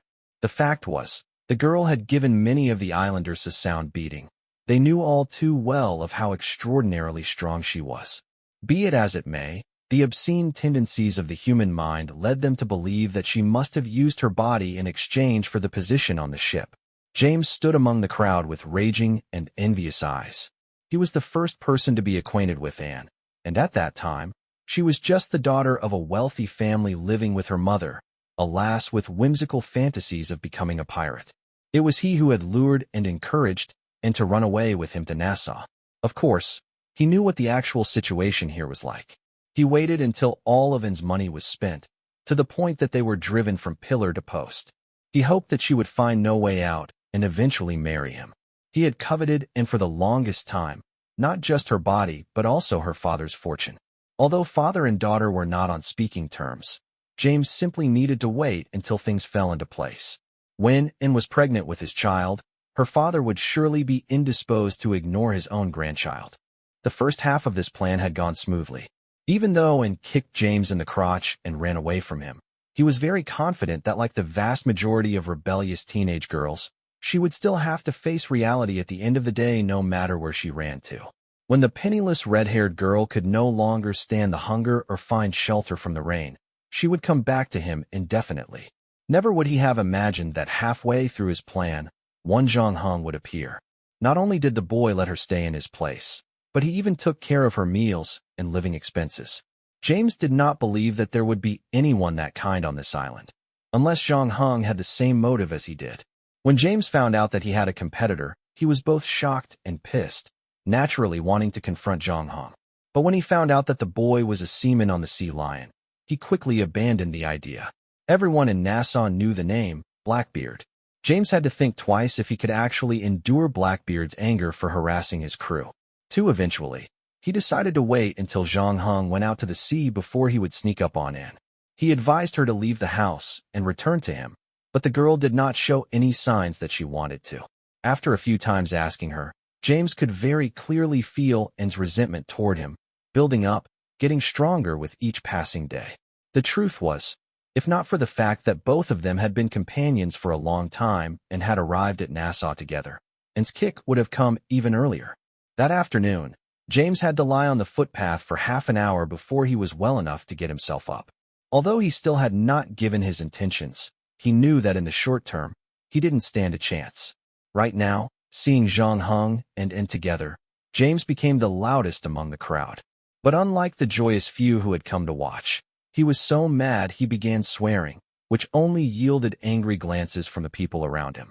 I already warned you, Zhang Heng lamented to Anne, that these kinds of things would happen if you walk with me. And could not care less, though. What's there to be afraid of? If I have the balls to be your bosun, then why should I care about what other people think? Besides, these guys are only brave enough to run their mouths. None of them can fight worth a damn. When we come back with a full load, their mouths will be sewed shut for sure. Are you that confident in me? That's because you have the strongest bosun on the island. Billy and Dufresne were worried that Zhang Heng and Anne would be affected by the jeering of the people on the shore, but when the moment they saw the expressions on the pair, they realized that they had nothing to worry about. With the anchor cast off and the sails propped, the Jackdaw slowly departed the port in the gentle breeze. Billy was at the center of the deck when he glanced at Zhang Heng, who was standing at the bow. The latter nodded, before the Jackdaw's helmsman clapped his hands to draw the crew's attention. I received news from the shore that a Spanish merchant ship with a load of perfume is on her way to New York. We all know how popular these things are in the New World, which is why we came out to sea immediately. That ship is not far from us. If everything goes well, it will take us less than a week to catch up to her. If we succeed in our quest, every one of us will get at least 100 silver coins. Let's work hard together to take our first victory. Upon hearing this, the rest of the crew grinned in eagerness. Nothing could motivate them more than a fat, juicy prey. They could not wait to get the battle started. Billy was very satisfied with the morale and enthusiasm displayed by the crew. But having been out at sea on so many voyages, he clearly knew that this was only because they were just at the beginning of their journey. As time went by, the endless monotony a seafarer would face out in the high seas would cause many to be restless. As a result, morale on board would fall, especially when they could not locate their target for days on end. Anxiety would begin to set in, and that would mark the beginning of their troubles. Billy's only hope was that the Jackdaw's first voyage would go well. Zhang Heng returned to the captain's quarters after setting the course. He took out the necklace that Simon gave him from the drawer. Name, Hunter's Blessing. Grade, F. Function, increases the chance of encountering prey. This thing could finally be put to use. Chapter 147. Switching Targets. Chapter 147. Switching targets. The Hunter's Blessing differed from the Lucky Rabbit's Foot by having a more unusual function, which was why Zhang Heng didn't get a chance to use it yet. It wasn't before the fourth quest, entering the pirate world and bringing the Jackdaw to begin his own hunting journey, that he had any use for this item again. The necklace was useful to him now, increasing their chances of encountering a target every time they got out to sea. On top of that, the Lucky Rabbit's Foot should also be able to enhance the necklace's effect. However, probability-based game props such as these generally took effect only after some time. In fact, in the past 10 days, the Jackdaw did not encounter any prey worth capturing, and the Spanish merchant ship that Billy talked about did not appear. The morale on the ship had diminished to a new low, compared to when they first left the dock. Although the crew continued to carry out their duties each day, they were not as enthusiastic as before. There was even some slacking amongst the men. Nevertheless, as long as everything was kept in check, Billy and the crew said nothing. No matter how outstanding the helmsman or captain was, it was impossible to keep the crew at an excited state forever, unless they had some sort of driving force such as Kid's treasure. On top of that, the newly recruited cook and carpenter seemed a little unreliable, where the chef's unimaginative cooking caused a lack of appetite among the sailors. Fortunately, the batch of dried vegetables and fruits that Zhang Heng prepared came in handy. The pirates knew how rare those things were out at sea, and the lemonade was a source of relief that greatly subdued the complaints on the ship. There were also many problems with the resident carpenter. Here was a guy that claimed a flawless resume and excellent theoretical knowledge, but after boarding the ship, he could not even do the simplest of repairs on a barrel. His skills were far from what he had described during the interview. Of course, Zhang Heng was mentally prepared for this. There were bound to be all kinds of problems with the new recruits. However, having older men from the Sea Lion was much better than building the team up from nothing. In fact, just 2 days ago, Billy worked with Zhang Heng to disperse a fight among the crew. Because the experienced seamen quickly found out about the brawl, it was resolved before things got worse. Neither party in the dispute used weapons, and thankfully, the damage it incurred was minimum. In the end, they were only punished to 2 weeks of deck cleaning. In general, the atmosphere on the ship was manageable, but on the 11th day, Billy knocked on the door of the captain's cabin. It looks like we'll need to change targets. The helmsman appeared a little troubled. Situations like this were not uncommon. Most of the information about merchant ships came from the island's information dealers, who collected their intelligence mainly from the boats docked in Nassau. Along the lines of transmission, packets of information would be either lost or mistranslated. To make matters worse, last-minute route changes often occurred. Thus, obtaining information did not necessarily mean that they would surely find the target. To be able to survive the high seas, neither merchants nor pirates had a definite route. Every so often, when the captains found out that their travel plans were disclosed, they would immediately set up a backup plan and divert course. I have one more lead. It's the Duffy, a tobacco carrier. But then again, tobacco is everywhere in the New World. Its price can't match up to perfume. There's good news, though. The Duffy is also on this route, so we won't have to change course. We just need to continue chasing. Billy paused for a moment, attempting to avoid adding more pressure on Zhang Heng. He tried to encourage his captain, adding, "We have only been at sea for 10 days. We still have time. Our food and water on board are enough to last us for a month and a half. We will definitely return fully loaded." Still, perhaps it was due to the helmsman's recent raising of the flag that the Jackdaw's gains in the following week were few and far between. They did not even catch a glimpse of the Duffy's shadow. They did, however, come across 2 other merchant ships that didn't even put up a fight. The moment they caught sight of the Jackdaw's black flag, they immediately surrendered. The pirates' excitement was short-lived, though. The ships turned out to be transporting a less than lucrative cargo. One carried potatoes while the other hauled copper ore. There was plenty of it, but they were worth very little even in the colony. Also, if they moved those things back to the Jackdaw, her speed would be significantly reduced. As a result, the heavy vessel might fail to catch up to her main target. After much deliberation, the crew decided to give up robbing the 2 ships. Unfortunately, the failure to plunder anything had turned the seamen anxious. Billy, the representative of the crew, felt it the most and started to blame himself. He had purchased the 2 pieces of information from dealers that he was familiar with. He was also the one who recommended this route to Zhang Heng. Ultimately, this caused them to be in the predicament that they were in now. The Jackdaw had powerful guns, but she couldn't find a target worthy of her firepower. Factoring in the time it would take for them to return, they were desperately running out of time to hunt. So, on the 19th day, Billy went to meet Zhang Heng. "This is all my mistake. We shouldn't have chosen this unpopular route. You reminded me of the risks, but I let that perfumed ship get to my head. If we had chosen a more popular route from the beginning, we would have made a lot of money by now. Billy, this is not your fault. We discussed this together and even had the crew's consent. You're not responsible for our situation right now," Zhang Heng said. "Anyone getting such information back on the island would surely give it a try. But this is our maiden voyage. That's the problem," lamented the helmsman, who smiled bitterly. "Right now, we don't have a lot of room to make mistakes. I thought the intelligence was good since there is little pirate activity in the vicinity. I really don't know why we still haven't seen the 2 ships, which is why I'm suggesting that we change course immediately and try our luck on a more popular route. The nearest one from here only takes about 5 days. If we are lucky, we can still hunt for about a week. But that route is also frequented by pirate hunters and the Navy," Zhang Heng said. "If you had told me that you wanted to go there when we left port, I wouldn't have said anything against it. But with the low morale on the ship right now, what do you think our chances of winning are?" Billy fell silent. He knew what Zhang Heng said was true. The helmsman sighed. "We should have taken that copper ship. At least, we could hand out some money to everyone." Zhang Heng shook his head. "Those things are useless. We are a warship, and our cargo hold is limited. If we want to take anything, it would have to be valuable. Besides, this is our first voyage. Only a big win can boost our reputation." Billy looked a little confused. Naturally, Zhang Heng, the captain, should have been most anxious. If they returned from their first voyage empty-handed, it would mean that the captain would likely be removed from his position. Right now, however, Zhang Heng did not seem worried at all. Zhang Heng pointed to a small island on the map. Based on our course and speed, we should arrive at this spot tonight. Chapter 148, Freshwater Island. Chapter 148, Freshwater Island. Zhang Heng knew better than anyone that the maiden voyage was extremely important for a new captain. Besides, many from Nassau were hoping that Zhang Heng would fail his first sail. He had to prove them wrong.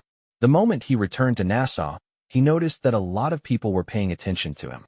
The combination of a mighty battleship and the overly young captain seemed like vulnerable prey to a lot of people. Once the Jackdaw pulled into shore, Zhang Heng had to consider his worst-case scenario.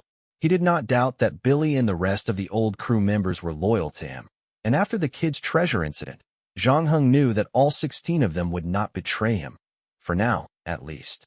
That said, he had to consider the possibility of them being manipulated by others.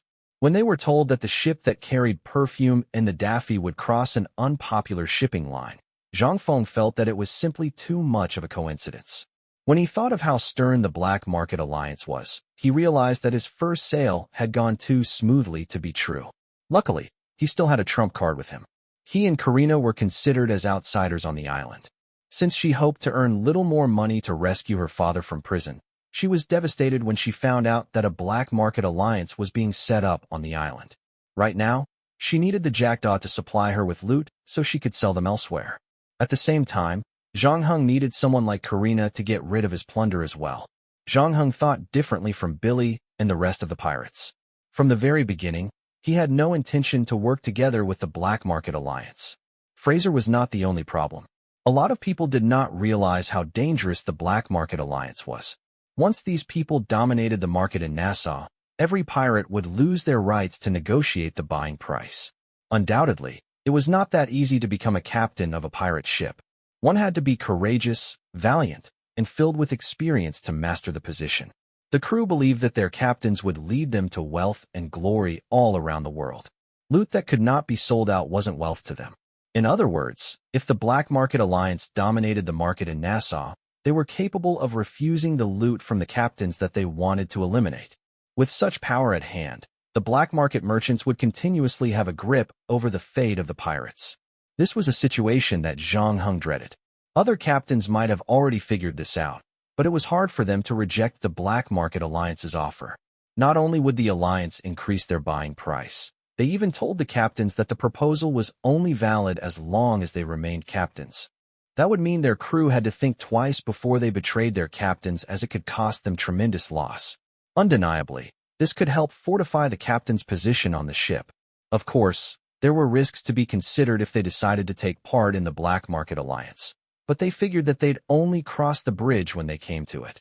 Fundamentally, being a pirate was always a high-risk occupation. Most of them did not care about what happened tomorrow. Zhang Heng was different from them, though. The existence of the Black Market Alliance interfered with his growth as a captain, and here, Karina was offering him another way out. Billy and Dufresne might consider her inexperienced, but Zhang Heng begged to differ. He yearned for a trade partner that allowed him to preserve his rights when trading took place. He needed to know that the loot his pirates acquired could be turned into cold hard cash. Karina was perfect for him, but of course, he still wanted her to prove her worth. The Jackdaw reached Freshwater Island before sunset, an uninhabited blotch of sand with a landmass of fewer than 20 acres. There were thousands of islands like this in the Caribbean, and most didn't even have a name. The island was named Freshwater Island when Magellan landed here as he traveled around the world. For years, many were confused by the name of this island, as the place was, in fact, devoid of fresh water. Magellan named it Freshwater Island because of a mighty storm that swept through the island. The arrival of the storm enabled his crew to collect enough fresh water for drinking. After the conditions on the island were made known to many, it became even more desolate. Zhang Heng moored his ship close to the island before rowing to it in a small boat with and Billy. To their surprise, they quickly discovered that someone was here before them. As a result, they did not continue forward. Instead, Zhang Heng made a signal by whistling. Soon, someone emerged from the forest. Zhang Heng was left in shock when he saw who it was. Earlier, Karina told him that she would send a messenger to deliver news to him. He did not expect to see her here in person here. She did not look too good. Zhang Heng figured she might have been alone on this island at least for a day or two. Even though the boat that dropped her here left her with enough food and water, it was still no less of an impressive feat that she was here all alone. Karina was bursting with excitement the moment she saw Zhang Heng. Considering that the area wasn't a popular shipping route, she could have easily died if Zhang Heng hadn't come to pick her up. I have checked everything you've asked me to check. I think you'll be interested in one of the ships. Half a month ago, it departed North Carolina, and it's hauling a full load of spice. Spice? Yes, nutmegs from the Maluku Islands. Surprisingly, they appeared in a New World colony as they are planning to return to Europe. I heard that in London, the price of nutmeg is comparable to gold. How far are we from the ship? I just consulted my ship's captain, and he said that we should be able to catch up to them in about 10 days if we continue at our current speed, provided that the wind is at our back. Come on then, follow me to my ship. Zhang Heng walked towards the boat lying on the beach. Billy was still rather startled after hearing what Karina said. I asked Miss Karina to do us a favor. She used her connections in Boston to tell her if there are any ships that are worth our time. But wasn't she in Nassau? After we were done talking that day, she traveled back to Boston immediately. I chose to stop at Freshwater Island because this is the island closet to Boston. But I have to admit that Ms. Karina is really good at what she does. I told her that our time is limited, which means she was only in Boston for less than a day since she managed to meet us here. Chapter 149, Limits and Doubts. Chapter 149, Limits and Doubts. Two pirates were working together at the gunwale. One of them tossed a wood plank with a rope around it into the sea while the other counted the time. Once the time was up, the pirate stopped the rope and calculated the length of rope that was being released into the sea. Current speed is 10 knots. Most ships from Western countries in the 18th century used this method to calculate their speed. Of course, it was not 100% accurate because the sea itself was fluid and was constantly flowing all the time. However, it was more than adequate. A more precise method to calculate speed wasn't invented until the 20th century. Zhang Heng stood on the deck in a black shirt, guiding his pirates in adjusting the mainsail according to the wind's direction. The Jackdaw had just raised the sails on her mainmast and secondary mast. This allowed them to steam ahead at full speed. However, pushing the vessel to her limits also caused the masts to be under a lot of pressure. Knowing that they were at breaking point, Zhang Heng instantly instructed the pirates to pull back the ropes and tie them at the stern. As for Zhang Heng, he acted as the helmsman to ensure that the draft was perfectly adjusted. After a short moment of creaks and violent vibrations, the ship finally adapted to its current speed. Once everything had smoothened out, Zhang Heng passed the ship's wheel back to the original helmsman. He then instructed the watcher to continue to observe the draft. Karina was standing at the side and silently observed every move of Zhang Heng. Of course, her mind was in a raging storm as opposed to her calm looks. When she was in Nassau, she had went around asking about Zhang Heng. She got to know that he was initially a passenger on a merchant ship. After that, his masterful marksmanship earned him a place as one of the Sea Lion's pirates. They told her that Zhang Heng was not used to living out at sea, suffering severe seasickness on the way back to Nassau.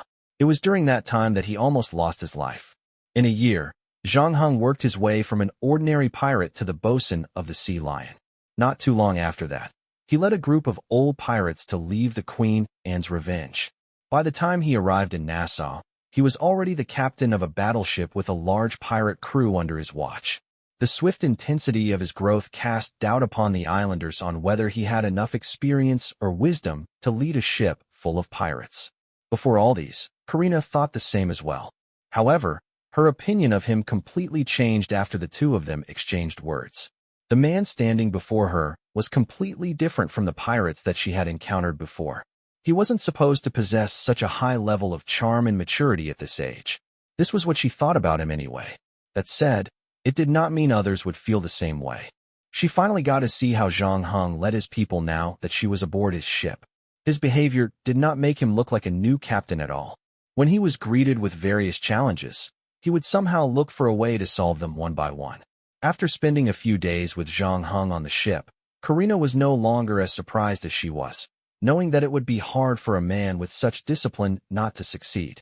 Karina used to see Zhang Heng sparring with, and before the sun came up, She also noticed that he would always seek guidance from a more experienced crewman on the ship. Whenever he had the time, he would head to the captain's quarters and go through a bunch of books left by the ship's previous owner. Before this, the Jackdaw was a corvette, and there were tons of books about warfare lying in the study. Between these books were also manuscripts holding a wealth of descriptions about different places of the world. He looked at this world with a view from the future, and that helped him to accept that he was not actually in the real world. Though there were still heaps of things that he could not understand, reading those books would definitely help him to blend into this era better. To him, it was fun to learn about foreign cultures and exciting events that happened during this time in history. On the other hand, Zhang Heng had reevaluated Karina as well. He found out that she was more decisive than he'd initially expected. He realized why she changed her mind and chose to deliver the news to him personally. She simply wanted to ensure that nothing would go wrong. It also showed that she was serious about this deal. Though black market merchants were a part of Nassau, they lived very different from the pirates. Most of them had families and thrived among the upper society. Their job was simply to buy, sell, deliver, and they typically did not participate in raids. This was to ensure that they could easily cut off all ties with the pirates if things went south. Undoubtedly, it was unwise for Karina to get aboard a pirate ship. Now that her fate was tied with Zhang Heng, even he had to admit that she had gone all out to win his trust. Karina was born to be a risk-taker. Maybe she would be able to outplay the black market alliance and carve her own path. This, however, wasn't the time for her to think about something that was so far ahead. When she saw there was nothing on the sea apart from the Jackdaw, she started to grow more and more anxious. This was the 32nd day that the Jackdaw left Nassau's harbor. Half the ship's food and water supply had already been consumed, and there were only some vegetables and dried fruits left. This was Zhang Heng's first time setting out to sea, and it was impossible for him to anticipate every possibility that might happen. The humidity from the sea had caused the vegetables and fruits to go moldy. Left with no other food, everyone on the ship had to go back to eating dried, smoked fish. Still, that would only last about 20 days. In other words, Zhang Heng had to turn his ship back to Nassau soon, or his crew would starve. Zhang Heng was frustrated, but there was nothing he could do.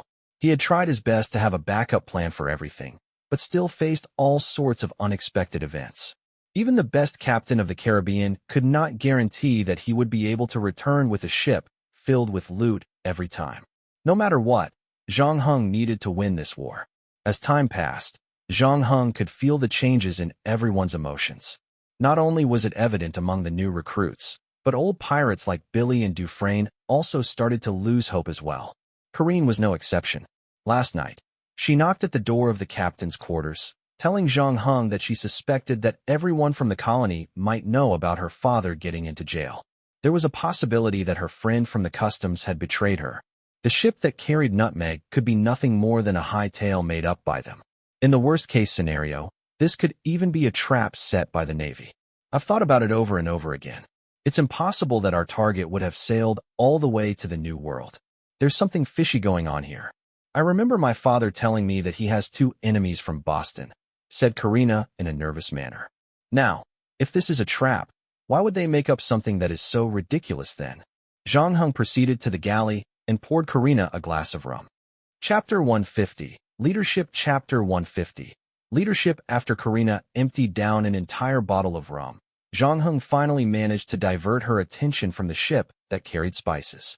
After a short moment of silence, she eventually switched topics, beginning to spiral into a rant about her childhood.